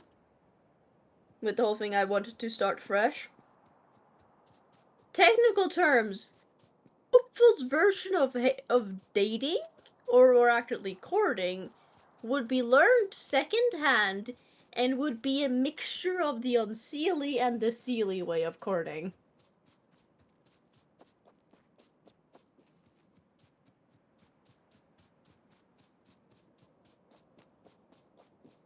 So that will be something.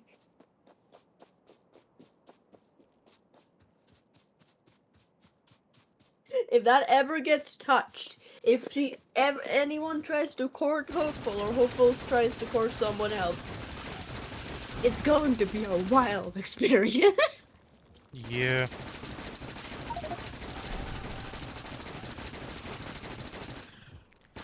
Oh, great, I have medium biters now. Midori chooses if Midori wants another sibling. Just because I got another sibling or you got another sibling doesn't mean Midori got another sibling.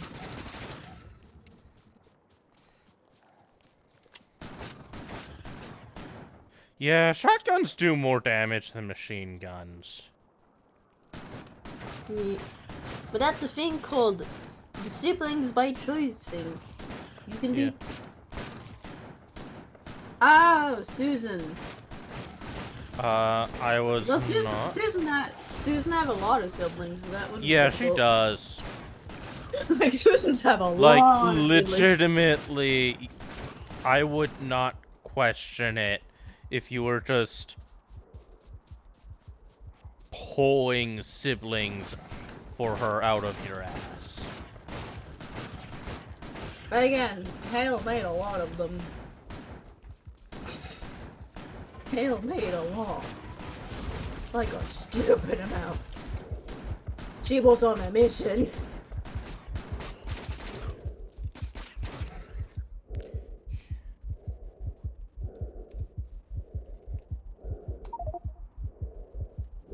Oh! Oh!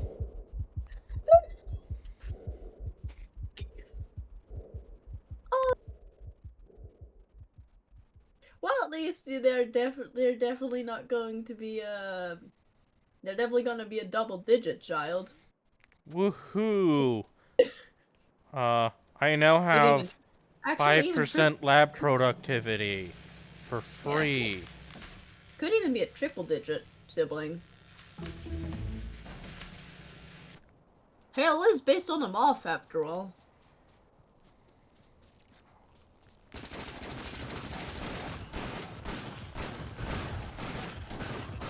Actually, I'm gonna look at how many kids a moth can have.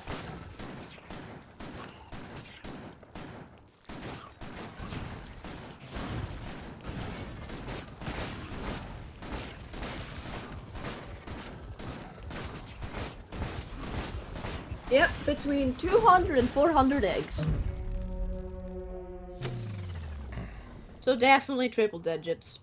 Yeah.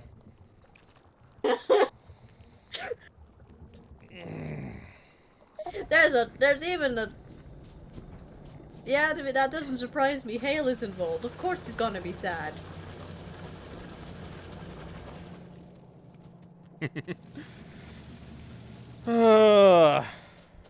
My guess is that they're one of the triple digit kids that were immediately, this one's not even worth my time.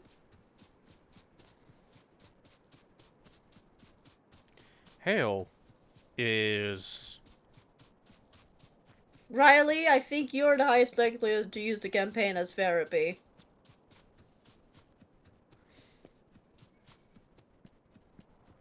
Love you to bits. I think you are the highest likelihood. What did you do last time? I'm quite certain you did that last time.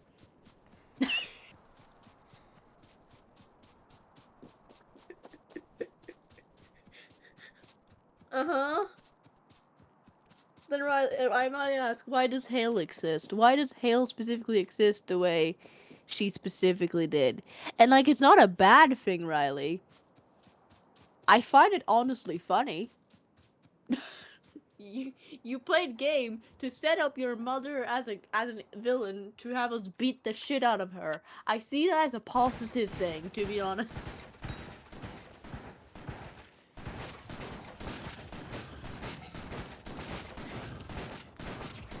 Okay, Ness actually take effort to kill now. That's not good for me. Like, Riley, for those of us who actually know you, it was very obvious that I took inspiration from your mother with Hale. And like, that makes it even funner for us, because that means we can technically beat the shit out of your mother.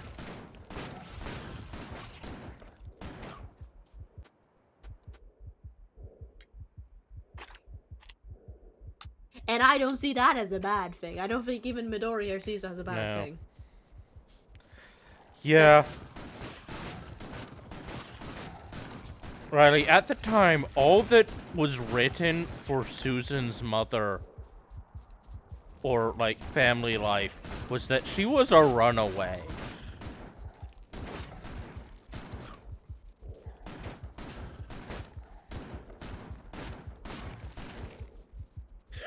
You took that and went, the mom's a bitch.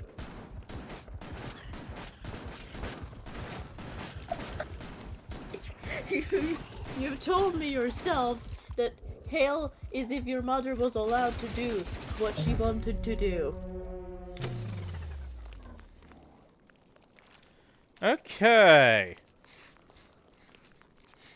I am having trouble, killing nests with guns. So that means it's turret creep time. Woo! Turret time. Turret time. Okay, what do I need to make? Okay, I need a bunch of iron and copper. That's very doable. Yeah, you did. Again, I don't see that as a bad thing, Riley. I find that honestly extremely entertaining, especially when, like, for the fact that me and Midori here is gonna play like characters that are even more fade than last time, meaning this is going to be even more fun.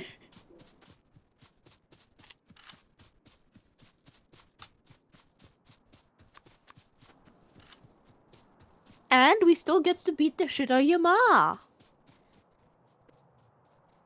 That's fun. We love beating the shit out of your ma. Even if the others don't know it's based on your ma. I indeed have, yes. Yeah.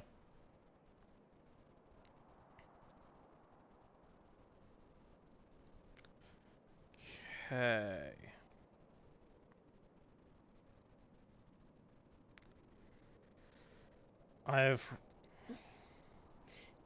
But yeah, another thing that me and Midori, like, when we were talking about specifically Opal, we realized that she has a tendency to do a degree due to her being friends with Unseelie Faye. Being able to kind of switch in between Celia and Unseelie, depending on the time.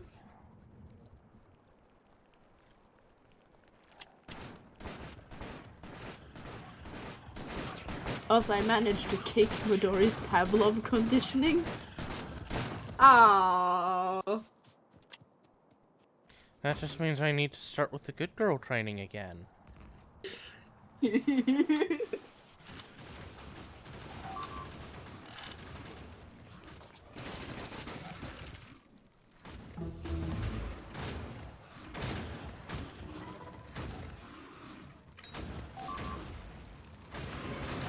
He said, try me. It won't be hard. You're such a good girl. I can feel the grin on your face right now. I can sense it through the ether.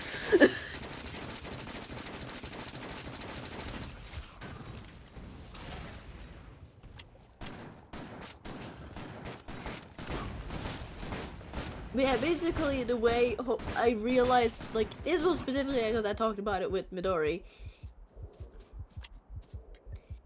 Midori's grin. Midori was actively grinning. Mm-hmm. Like, the reason because I hadn't properly realized until Midori here picked it up. Hopeful's response to somebody breaking a contract is very unseelie. Yeah. Like, when she makes a contract, she makes one like a Sealy Faye. You break a contract, and she acts like an unseelie Faye.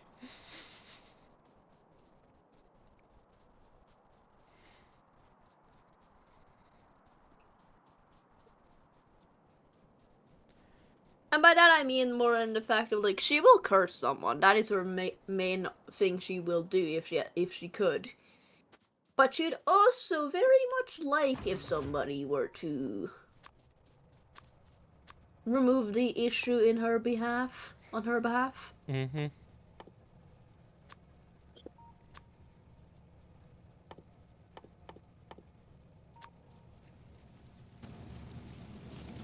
Yeah, Midori was in fact grinning like a hyena. It's hard not to smile when I'm calling a good girl a good girl. I love hyenas. Hyenas are wonderful animals. Do you know that they're technically in the cat family? Huh. Technically, they're more closely related to meerkats.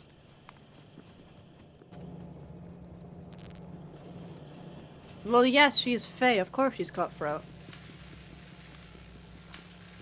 Like we hadn't properly figured out how the Fae worked beforehand. Now that we do, yeah, she would be more cutthroat because that is genuinely just how Fae are.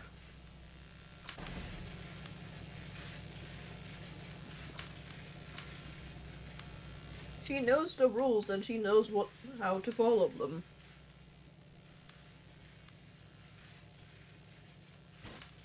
Okay, from Riley, try your worst, Midori. I'm not affected in the slightest. Aw, you're so cute. Just the prettiest girl, Riley. You're such a good girl. Eternal value now. I have internal value now. You're such a good DM.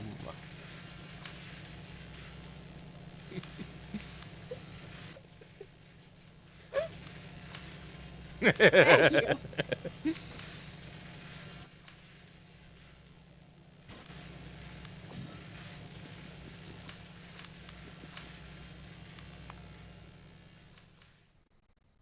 Okay, that did make me smile from Riley. Good girl. Sorry, I find it really funny. Okay. I'm listening to Dustin Chain's playlist now because I forgot how fucking wonderful this playlist was.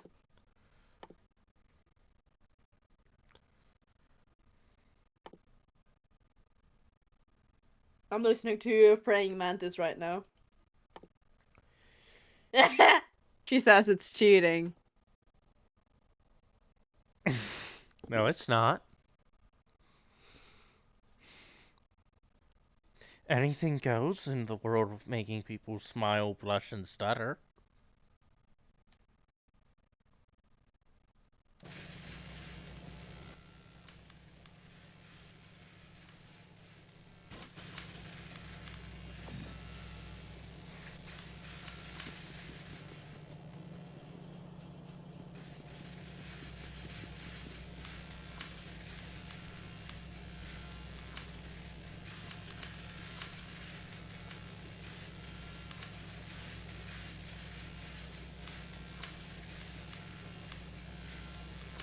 And well, that goes.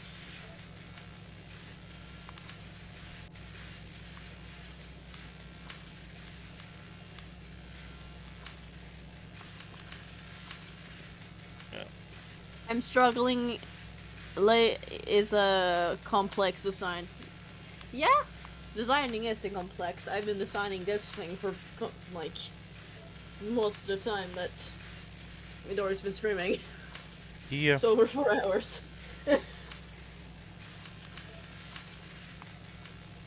And I'm just finished the body, I've got to figure out the clothes.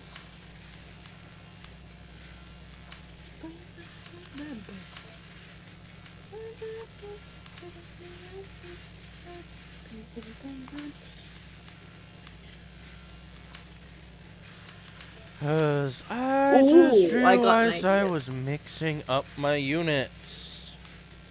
Ah.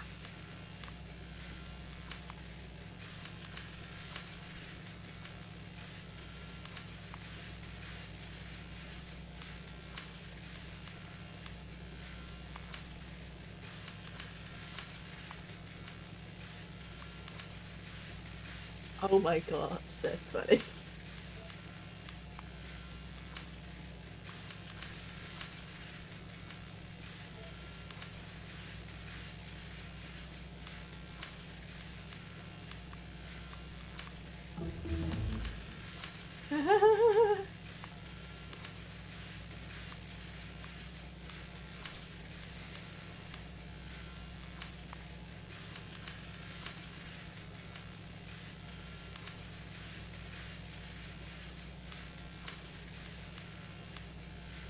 A bit.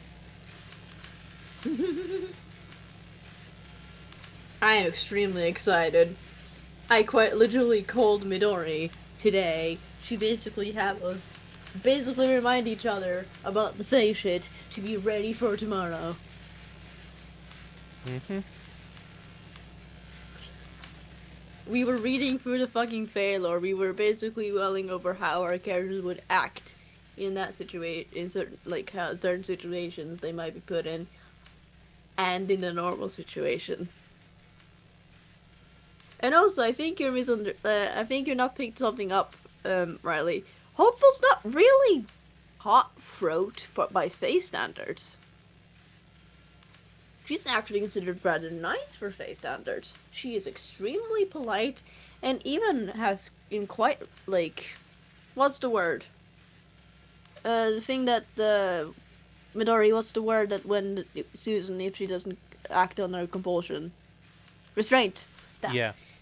hope that's a lot of restraint. Like compared to to by face standards, hope is extremely fair. If not even a bit naive in the way of you like bit too nice that one.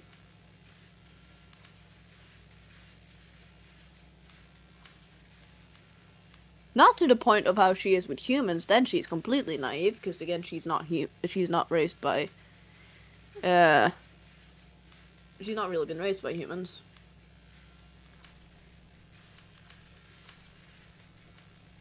Cause there will be causes to your I think she wrote that wrong. Midori, use your brain. Oh, What does that say? conses to your quences. Oh, it was a joke. Makes sense. Yes. As a dyslexic person, that was difficult. And again, Hopeful is extremely fair. She only acts when someone breaks their contract. And usually that's not even her acting. She will simply tell people, she would, relay to Susan that that contract had been broken. She herself will not do anything about it. Oh yeah. If she doesn't need the thing, there's not much of a point going too hard on you for it.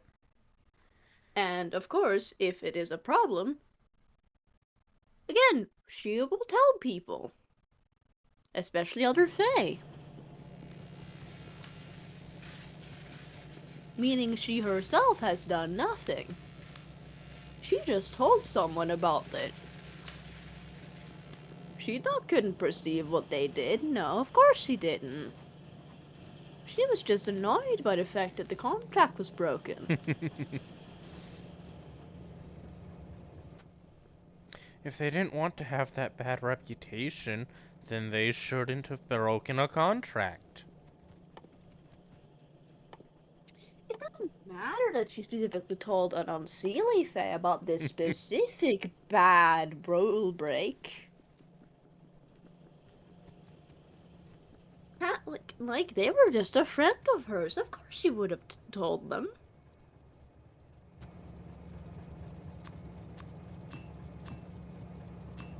Like again, she would have told Susan. Susan's unseelie. Mm-hmm. She would have told Susan's sibling. They're unseelie as well. I would say they're even more. That sibling is even more on the winter aligned side. They're her friend. Of course she warned her friends not to make deals with unsavory folk. Wouldn't you?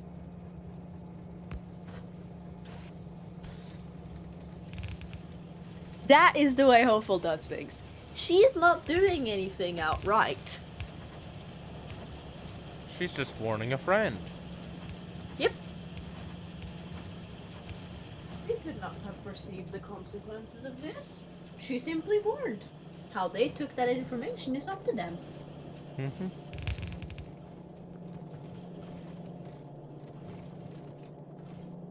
Like, again, she is the kind of person that would even go, oh yeah, Hale, don't trust that one. I don't like you, but don't trust that one. That one broke a contract. Because that is just common sense by Fae standards. Mm-hmm. It is just what you do, even if you don't like that one. You warn them that, hey, that one will break. Like, that one has broken contracts before. Oh, It's yes. a common courtesy. So-and-so is, unable to keep their contracts and not even able to warn you if something's going to happen in a reasonable time frame.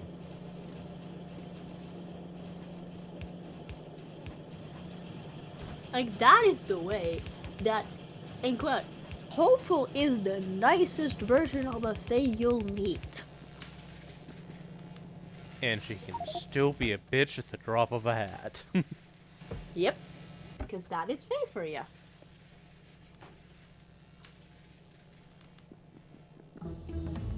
I need to get rid of some of these excess burnables.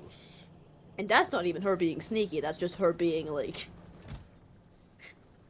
That's just her being her.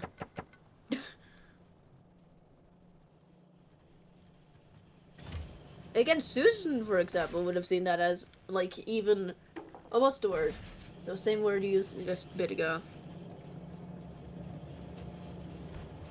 Restraint. Yeah. Like, that would be Susan's view of, oh, Hopeful has a stupendous amount of restraint. Hopeful could have done worse. Mm-hmm.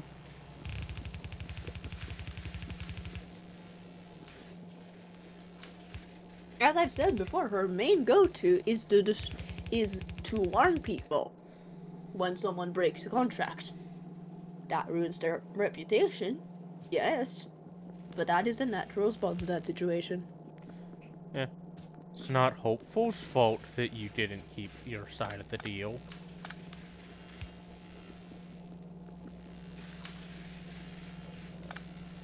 Oh yeah, and I got to ask Riley.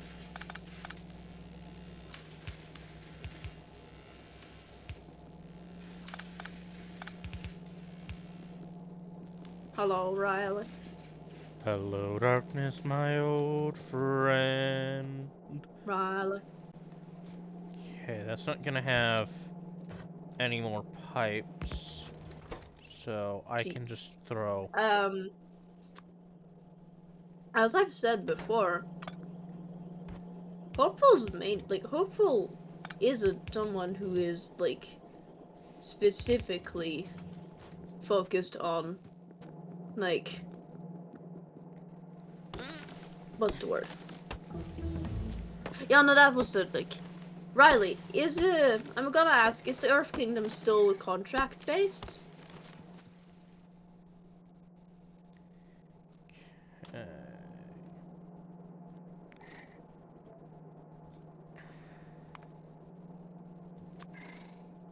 Okay, because again, I think Hopeful would probably be work very well in that kind of environment. She would not have to change her behavior much. If someone breaks a contract, she will still tell. It's just that it doesn't have to be Faye that time. Engines and batteries. Just telling another merchant that, oh yeah, that one broke their contract. Okay, so who needs the engines again? I already spaced. I wouldn't Not that. say she's particularly good at selling or buying things. Like, she's not,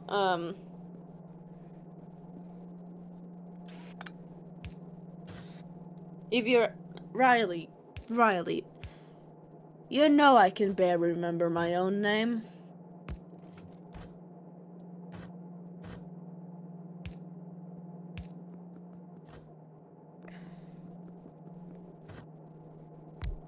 Like, if I remember correctly, the lightning spear's name is Raiju, but that's because it was similar to... Was it Raiju or was it Raijin? I think it was Raijin, actually, and Raiju was...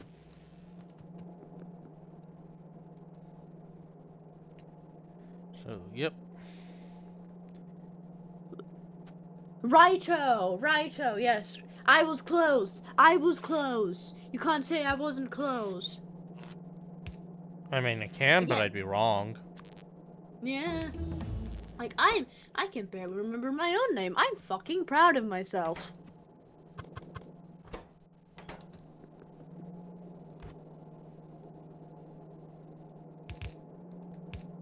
Like, Riley, out of all the people here, me is definitely not the one you're gonna ask to remember names.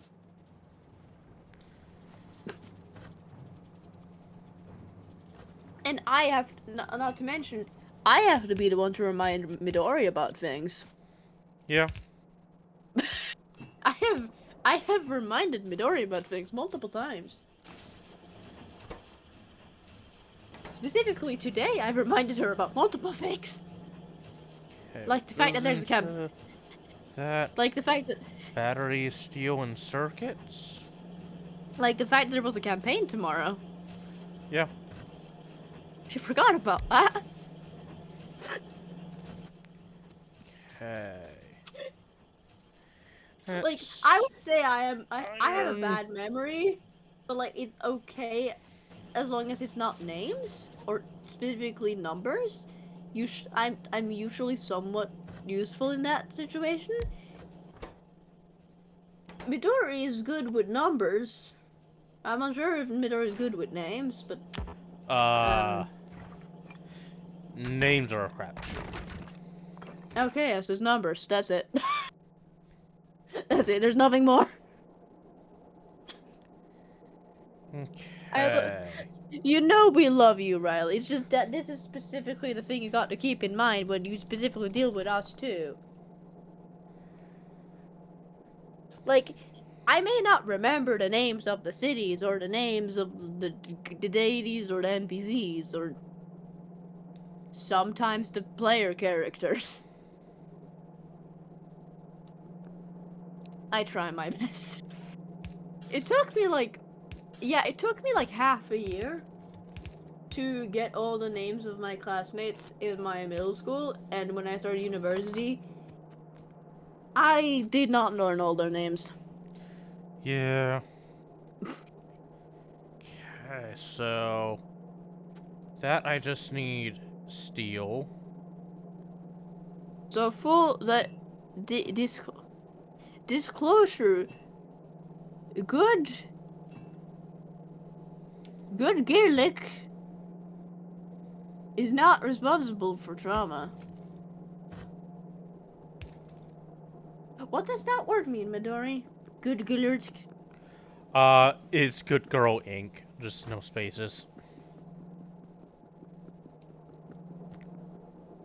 As Yeah, in incorporated. Yeah, I'm extremely dyslexic.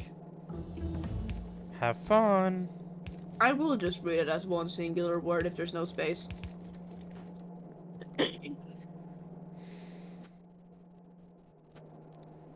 Okay, so robot frames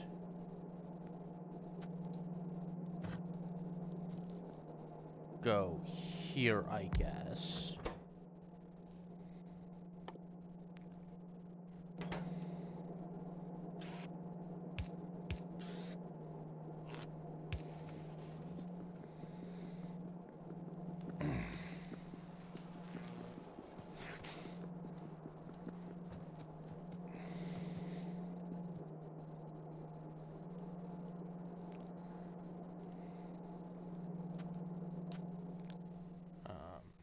Let's see here. Yeah, I should throw in substations. That. Okay. Yeah, I think Hopeful would like she's really good with contracts. She's not good with like like I would say she has an ish knack for money, but like I guess uranium she does ammo is later on. she doesn't know the value of like specifically the money. Like it's basically a situation of like she was decent like money, but now she's in a different country with a different like very different income used.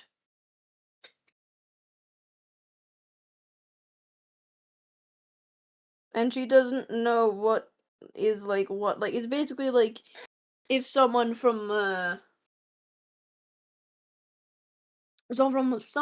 tribe in Africa who used the currency that that tribe used and then is put in like Switzerland. Do you expect them to properly understand how the money works? Are you?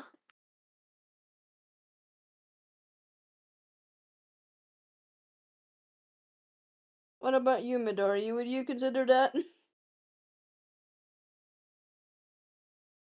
Midori?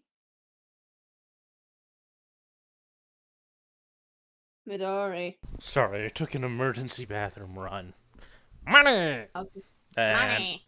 yeah, I was not fully paying attention to what you said. If you take someone from a tribe in Africa, like one of actual Africa, the continent, one of the tribes there, Yeah. they have a decently good understanding of the currency of their tribe, and then just plop them in Switzerland. Would you You, expect them to understand the currency of Switzerland? I'd expect them to understand the concept, but not the value.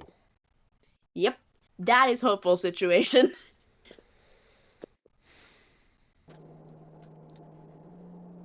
Which is why she shouldn't be trusted with money.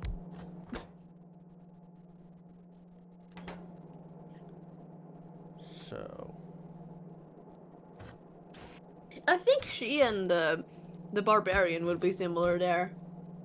More in the fact that she has a understanding of the concept, but I'm not certain if he has an understanding of the concept. They're still just as far off the other field that they can be at that point.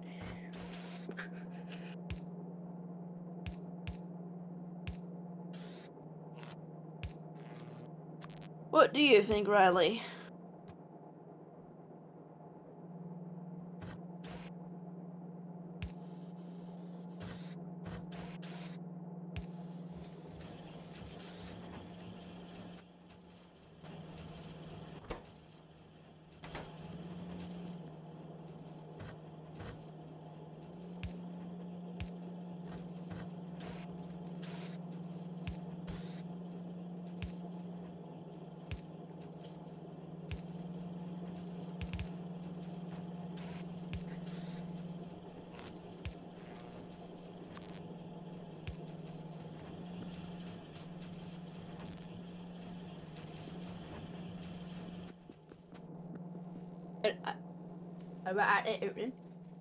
Maru?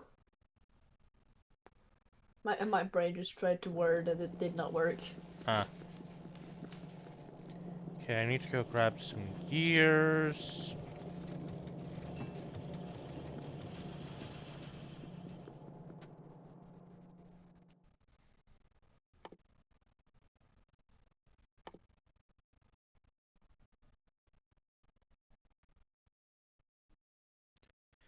Okay, that would take 500 yellow science to get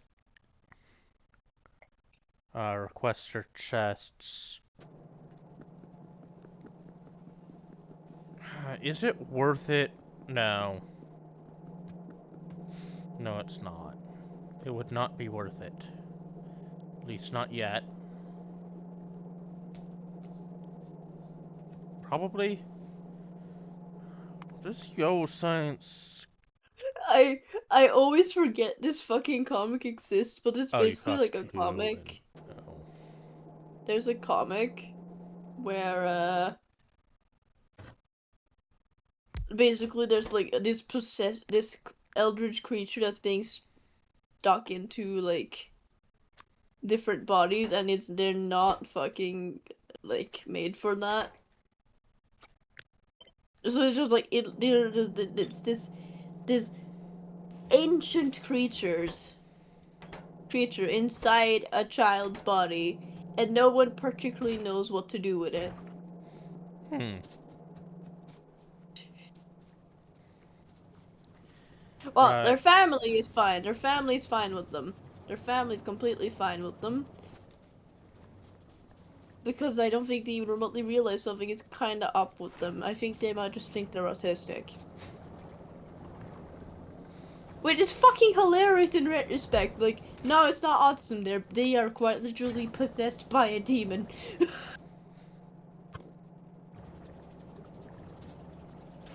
That's a sentence. That is a sentence of all time.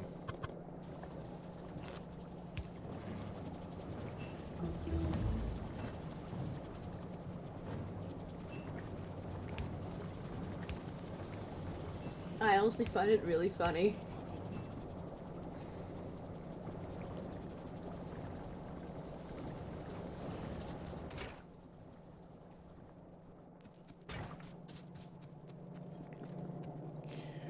And Okay. we know it's specifically his possession because we've actually seen the real Timber freaking the fuck out because what?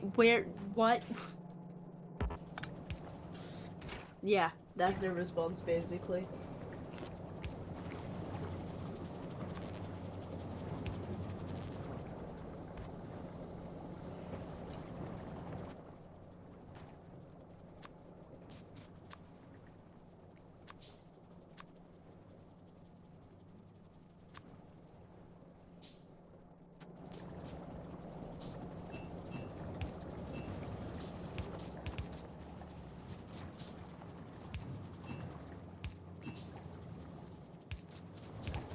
Oh yeah, and they have two moms.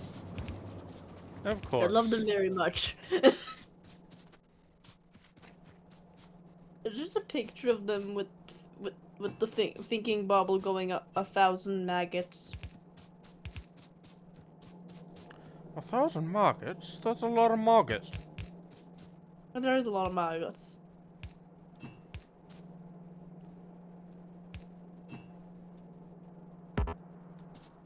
They responded to the bird picture, Midori. Oh, They said I love to bird picture. nice. I sent dance gif. Okay. Initial Roboport, go!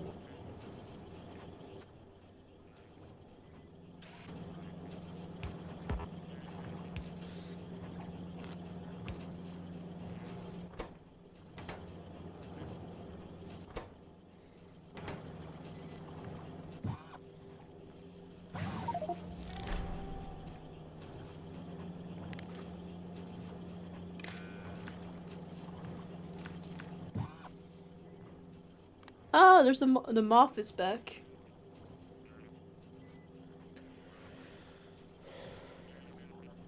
Okay. I am going to do a little bit of fancy math. That's 3, 4, 5, 6, 7.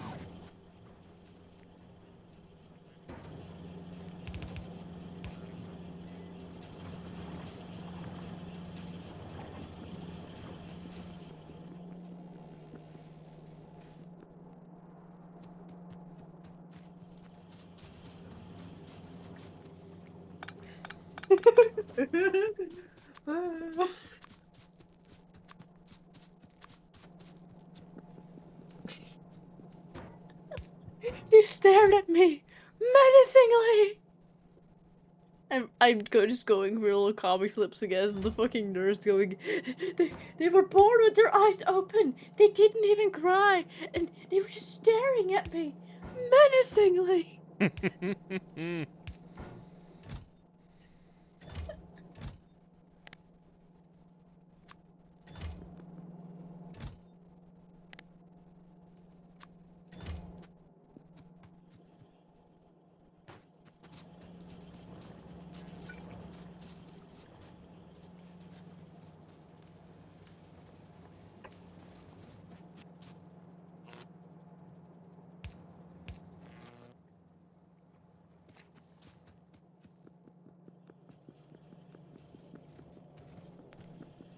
I need more steel to make that. Okay.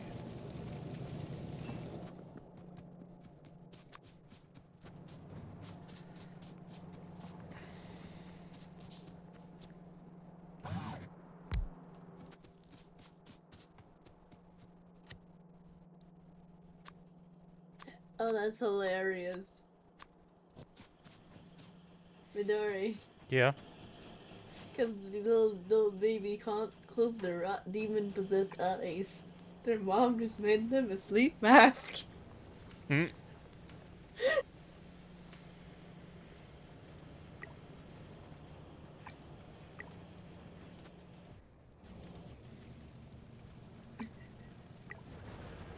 There's a timber. I was the second gunman.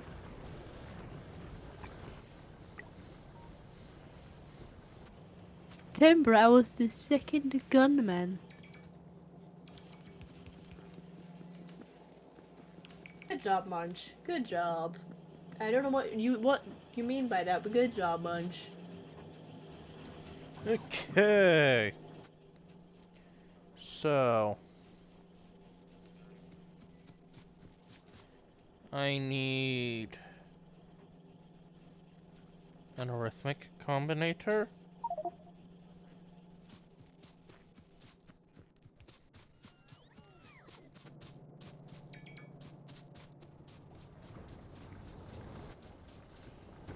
Where is the stone chest?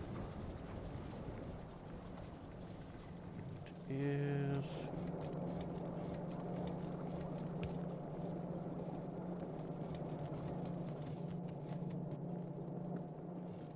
God, I actually can't find it. There it is.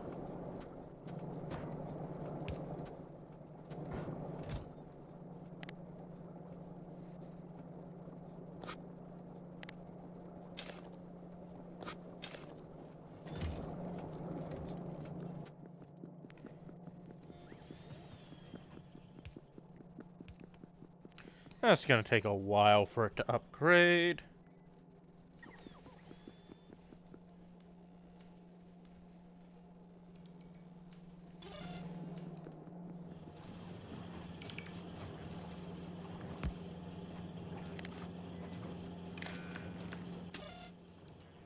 Okay.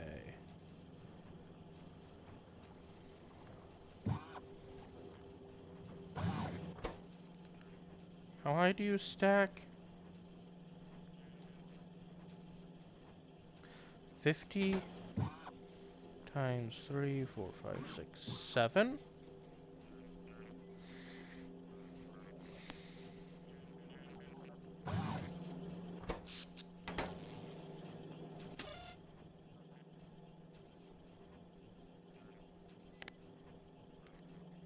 Okay, so this is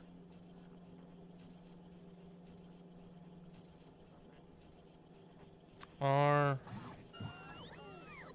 times. Okay, so 50 times 7, that's 5, 10, 15, 20, 25, 30, 35. So that would be 350.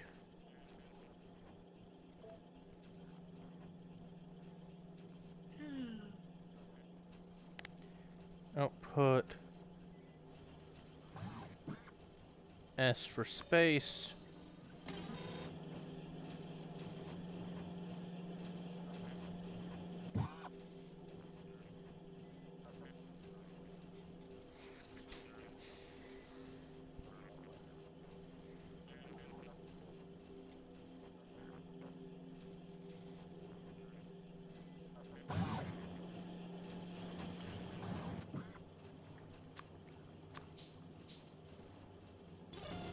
Sure.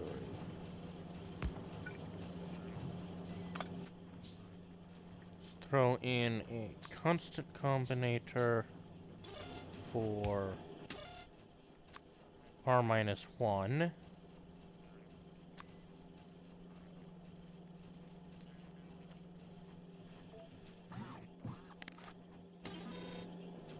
Connect there.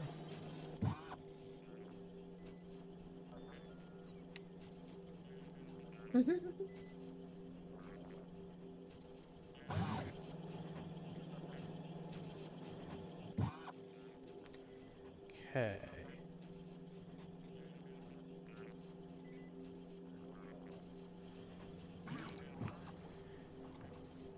So, A over T.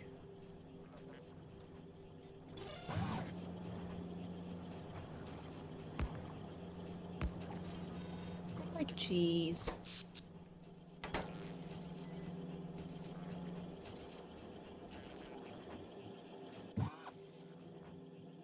Okay, so that's x divided by y.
Okay, so x and y.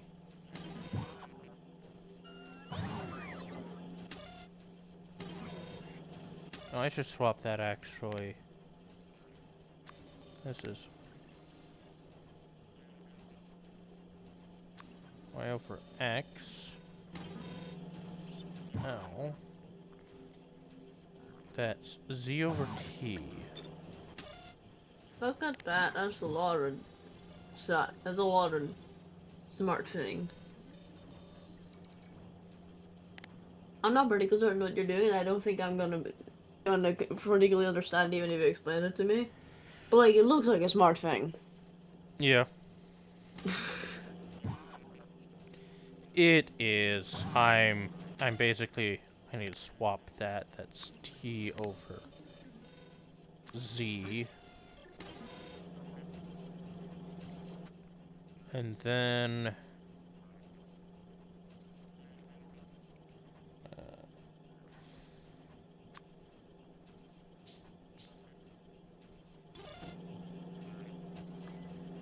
do not remember.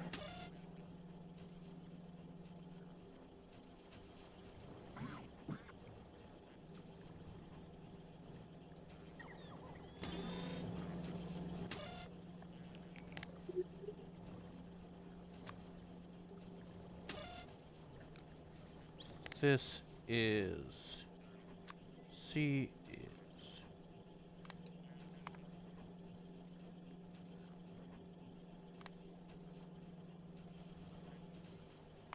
equal to or less than 2. I'll put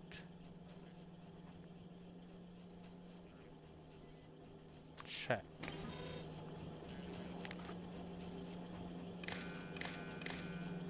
How are you today? Good.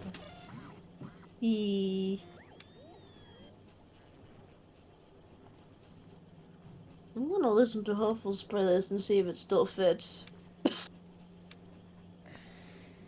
Well, that one I know still fits because that one I added rather recently. And S greater. Oh wait, no. That one does not fit, but I don't think it actually ever fit. I just like the song. I'm actually gonna replace that with. Okay, so that's y plus t. That one also doesn't fit. That's also another one I just liked. Look at me looking at things with a reasonable eye and going, ah, no, that one does not fit this character. I just like the song.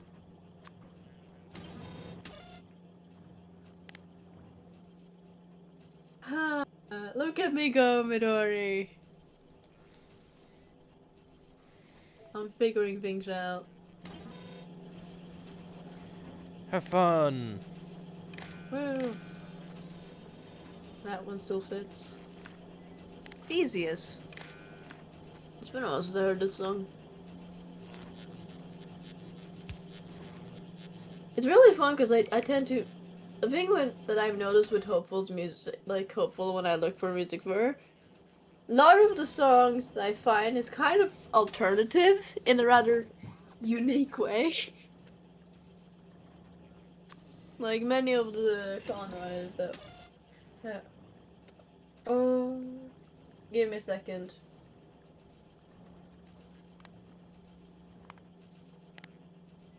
Folk rock.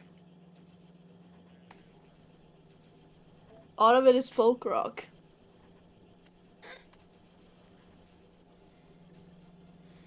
Lots of the songs in our playlist is folk rock or other genres that start with folk, which in retrospect fits her.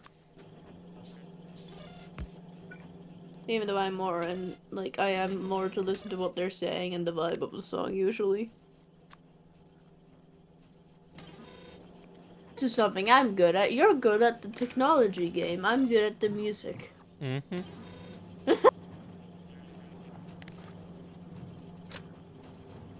That's that. This is that. So you enable if check is greater than 0.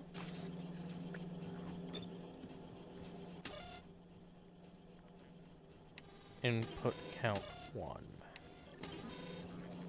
There we go.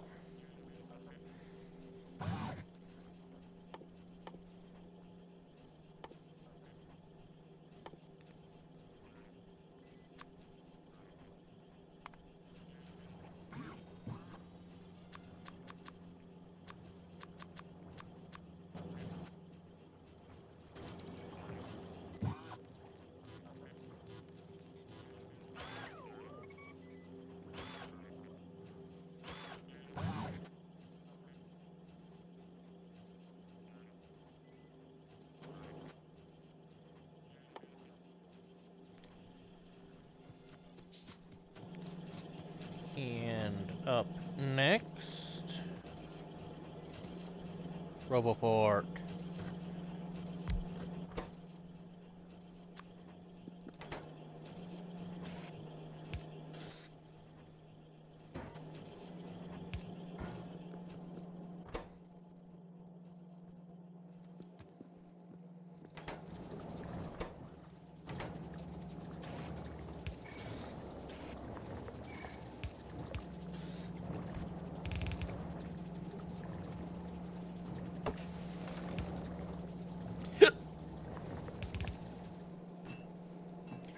I almost said bless you, but that was a hiccup.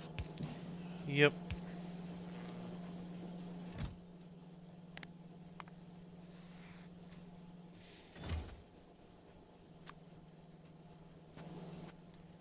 Okay, and you are steel chests and both kinds of circuits. So I'm gonna throw you on this side, just to make space.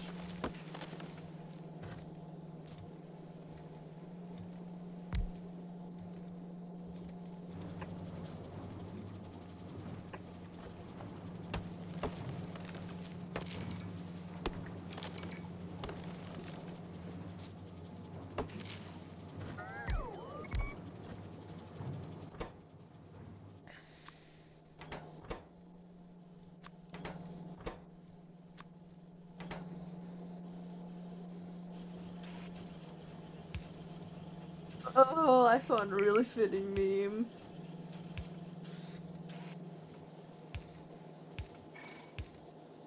Midori, Oh. look at this. It is a very, as a dog owner, that's a very mood. Yeah.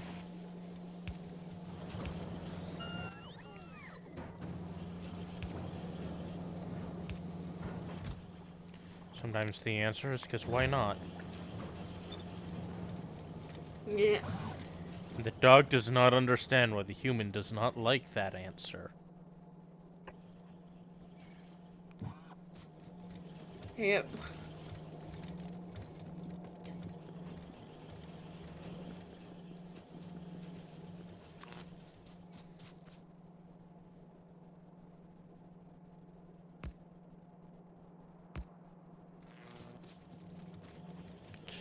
Okay. I have grabbed Roboport. I need to extend connection down over here.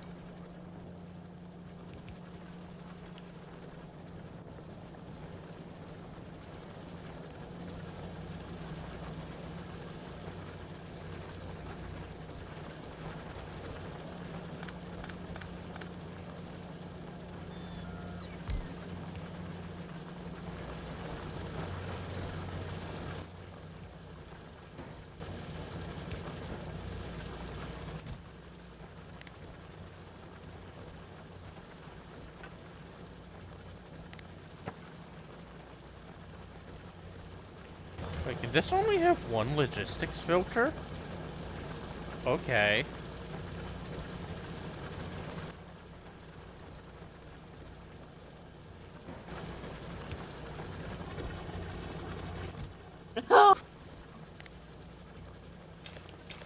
So, I learned a new thing. Oh. Midori, so you know what Sammy is? Like the big, poofy white dogs? Yeah. They were not just bred as sled dogs, they were bred as heat dogs. Mm. AKA, they were supposed to like crawl onto their owner's chests and stuff to keep them warm. So if you hug your samoyed, they will just most likely take it. Nice. Because that's what they were bred for. Them being hugged is their, like, the natural, like, state of being, because that's what they were bred to do, is to keep people warm.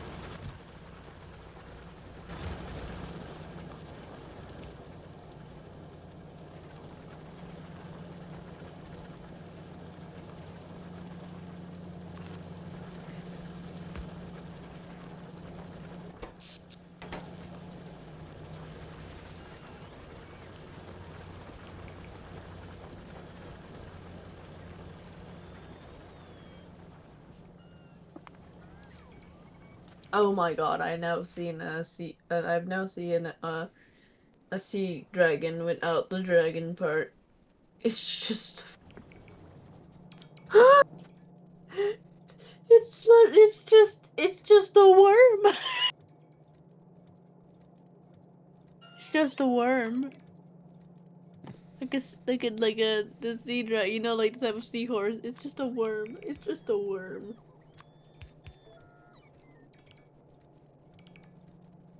I find that funny as hell.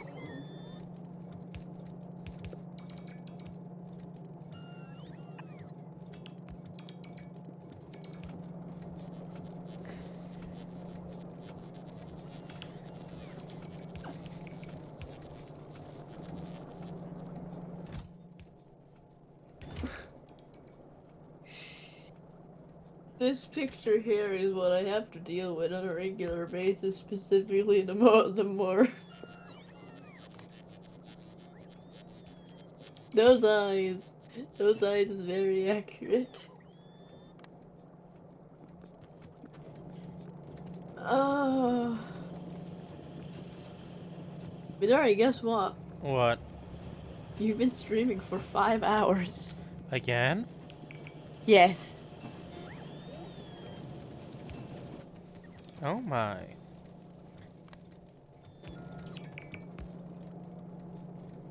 You know what that means. I should probably raid someone soon. Yes. Okay. Done.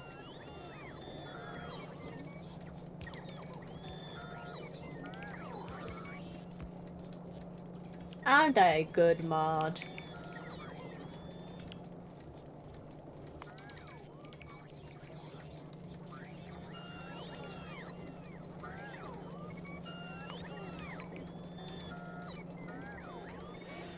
Okay, start train network and expand bots.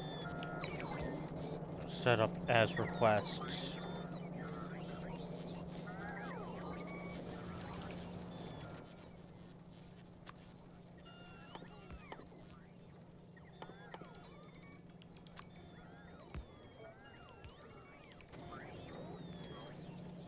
So.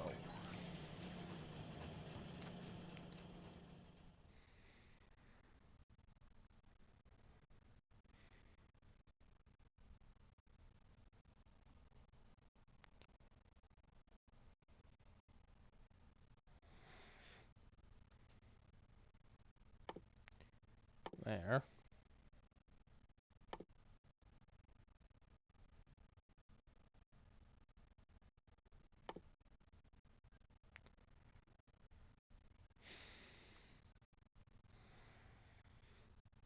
Okay.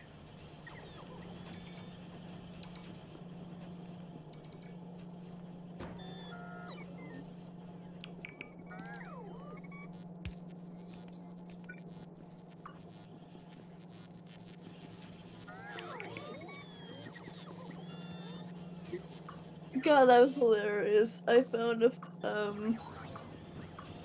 so you know Avatar: Last Airbender? Mm-hmm. You know how Toph have like seismic sense? Yeah. That's her way of like seeing. She would have known she was pregnant when she got pregnant. Probably.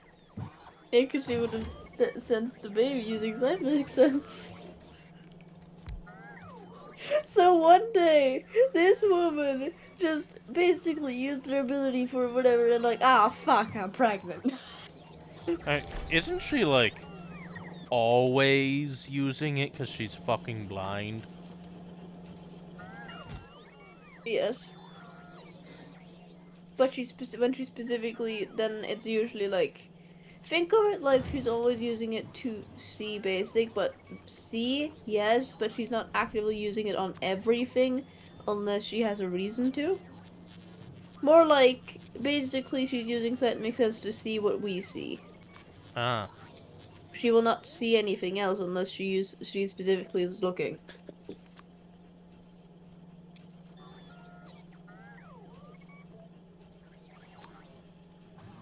That's why you see in like the Avatar like series where she starts properly using her seismic sense. That is when she is actively looking for anyone or anything nearby. Otherwise, she's just using it to basically see what everyone else can see. Or Hmm. more accurately, see a bit farther than everyone else can see. But it's still not She wouldn't check herself for a baby. That would be an accident when she's actively using it to look for everything else. Which is why I laughed when they were like, oh yeah, that would have been a thing that probably happened to her, where like she used her ability and went, oh fuck, I'm pregnant.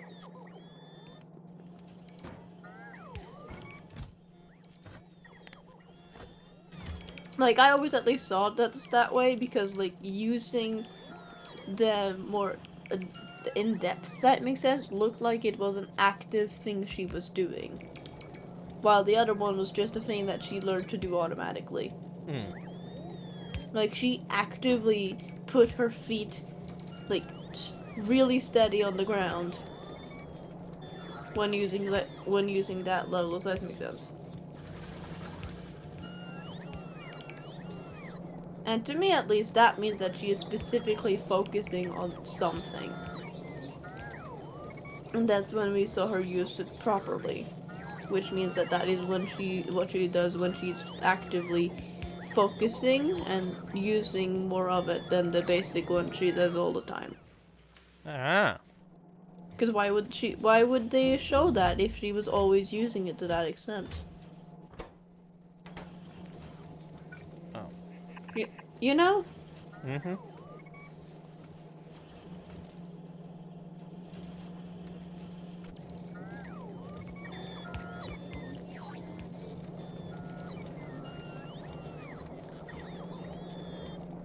Avatar of all things are definitely the kind of show that what they what they choose to show, especially in the first series, is important. It is Mm-hmm. saying something. Even if it's just a minor, like, character thing or minor story thing, like, oh yeah, this is a personal thing but for them, or whatever. Oh, yay. I have enough bots now to stress my power network. Wonderful.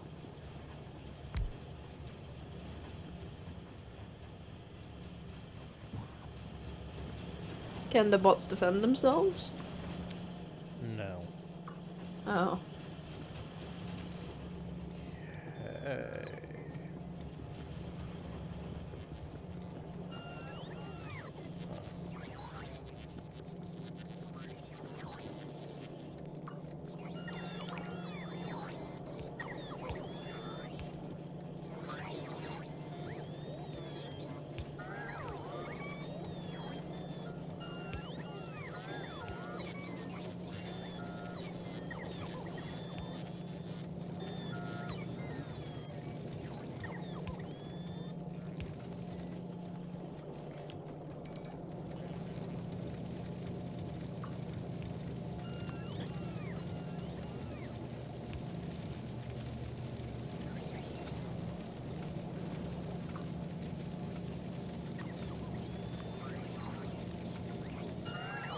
So Midori. Yeah?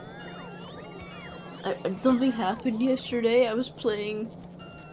I was playing Genshin Impact, Mm-hmm. and I had to stop specifically everything I was doing and go and like cuddle Scylla, because one of the current characters that were released was a 4-star who has a husky, Mm-hmm. and and the piece of shit Renova decided to, like, when that guy went outside to check the storm, to basically knock him out. It wasn't a real storm, and pretend to be and walk inside. And when everyone realized who that was not the real person, she attacked by sending ghost dogs at us that we had to cut down. Oh. I'm like, no, the huskies. So I went to pet Stella.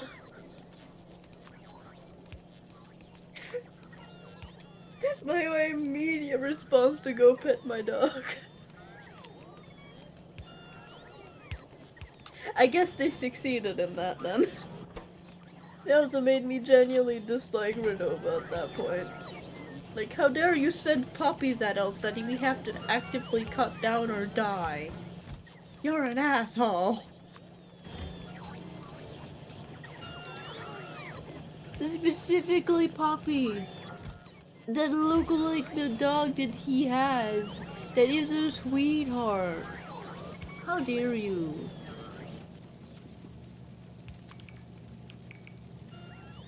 Like, how fucking dare you? Like, fuck you, Renova. I don't give a shit that you're the shade of death and, like, you're technically just doing your fucking job. You sent ghost versions of the baby boy for us to cut down. Fuck you. You know? Mm-hmm. Like the sweet puppy, the sweetest little baby boy, the sweet little husky pupper, the loyal little husky pupper that helps us with quests and is just a blessed being, just the cutest thing. Even the dude's elemental skill has the pupper. Like he summons like an electric field that has the little puppers smiling happy at the top. I love the pupper. I love the pupper so much. And they fucking and she was a piece of shit. You could even pet the popper in this update. You can pet poppers. Someone is getting stabbed over that. The character. Oh yeah, Renova's getting stabbed. We're gonna murder her. But they even added that you can pet poppers in this update. You can pet the popper. You can pet two poppers. I am so fucking happy. You can pet two poppers. That made me so happy. And then, to be honest, that was a really smart move on the developers side of like immediately having like introducing this character with us having to cut down mimic copies of like the cutest little baby boy ever. Mm-hmm. And like immediately, oh fuck you. And then, like, later on, she tries to fucking kidnap Paimon. Who's like the mascot of the fucking game. Yeah, immediately death sentence for you. You lost your living privileges. We don't give a shit you're technically the Grim Reaper. You lost your living privileges.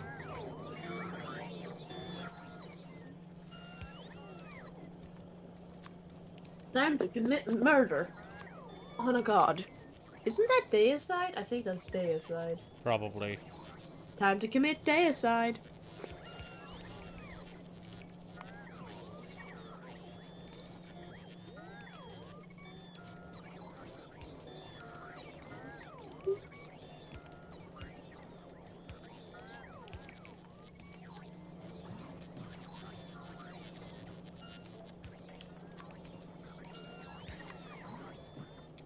I love dogs. I love animals in general, but I have a dog now. I specifically have a husky, and this update added huskies.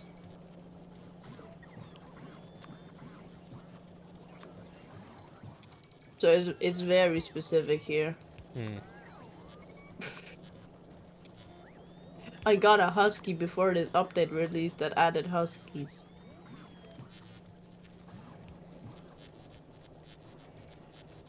I wanna cuddle me husky right now, but me husky is sleeping.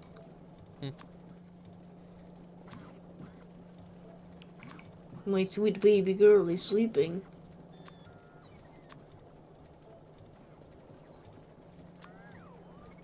Even though she loves sleeping. She's really lazy. Yeah, a lot of dogs are kind of lazy. I didn't expect it from a husky though. You know, whatever if you like being the way huskies are portrayed. And like everything people tell you about huskies, like, oh yeah, there's so much work. Not really, she kinda just wants to sleep. And also have company. She really loves company. She does run outside, but I kinda just let her like run whatever the fuck she wants and then return inside and then she sleeps again. Mm-hmm.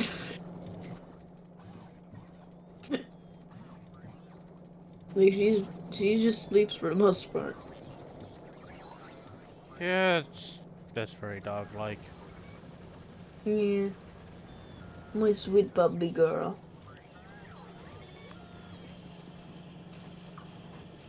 When do you when do you think you're gonna clean up and raid out?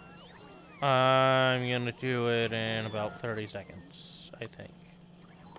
Okay.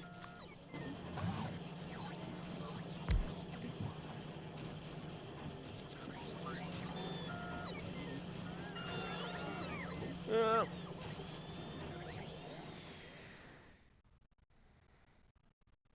Got faster robots and more robots set up. But I have those fuckers, so I need the damage a lot.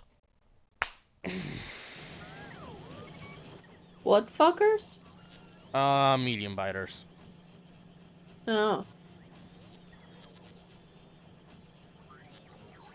Well, what's the medium biters? They're just bigger, scarier biters. Okay, so they're just bigger bugs. Do you have any ideas on who to raid? I'm thinking maybe Spooky. Oh, Silver's live. Yeah. Like You know what? Silver Lark. Yeah, I can Silver's raid Silver playing. Lark. Yeah, she's playing the Mound Omens of Cthulhu. I think I know this game.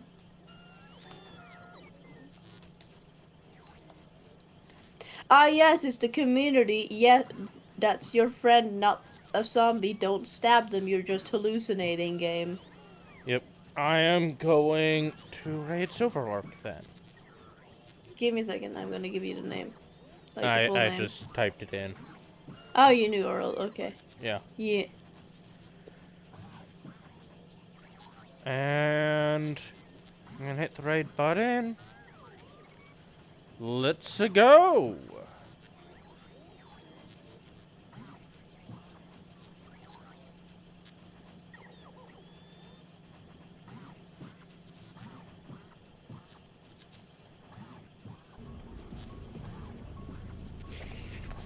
Thank you so much for the raid. Welcome on in. Raiders, if you're new here, I'm horrified. Silver Lark Gaming, Silver Lark, Silver Kale, any of those names are good. A rise from running for my life. I'm Play more horrified. games, and we have things here too, including things like animation, things like, music, things like Tomb Raider, Zelda, so much more. If you like variety content, you probably like what I stream. How was your stream? What were you up to? You were playing Factorio. I've heard good things about that. How did it go? Let me know all about it. He's I'm trying not so hard. I'm just barely alive. It's fine. Just one hit away from dying. It's fine. I'm bleeding to death, and it's gonna be okay. It's gonna be okay. I will totally make it on a sliver of health. He will totally kill me. Ah! All I have to say is ah. Anyway, how was Factorio? If you were up to anything else tonight, I would love to hear about it. Normally, I would have slightly more focus, but right now, I'm the only thing that stands between my team and survival and success. So I've just kind of got to run right now. Wonderful thing for us to in. So wonderful ever. How you doing? I hope you're doing great. Highlighter, good to see you too. I hope you're having a great day. Welcome on in as well. Oh my God, I'm still alive. For now? For how long? I don't know. Is it worth finding anything? Absolutely not. Stop, all of you. Stop it. You're making our chances of survival a lot harder. You really are. Please. What? No, it's fine. My sanity is okay. I'm okay. I'm okay. I just have a little bit further to go. Just a little bit further to go. Just a little bit further to go. Just a little bit further to go. Just a little bit further to go. Just a little bit further to go. Just a little bit further to go. Just a little bit further to go. And just a little bit further to go. Come on. Come on. Come on. Come on. Ah. Yeah. Yes, let me go at once. I would love to go at once. Oh! Oh! That is unlucky. That's unlucky. The last fucking second, that's unlucky. That's so unlucky. She was so close. It's not. That was an adventure. That really was. I'm so sorry. You know, we know a few things from this, though, right? Like first, we should probably bring a torch. Yep. Yeah, I 100% agree with that. We know that at the big cave, just go downhill.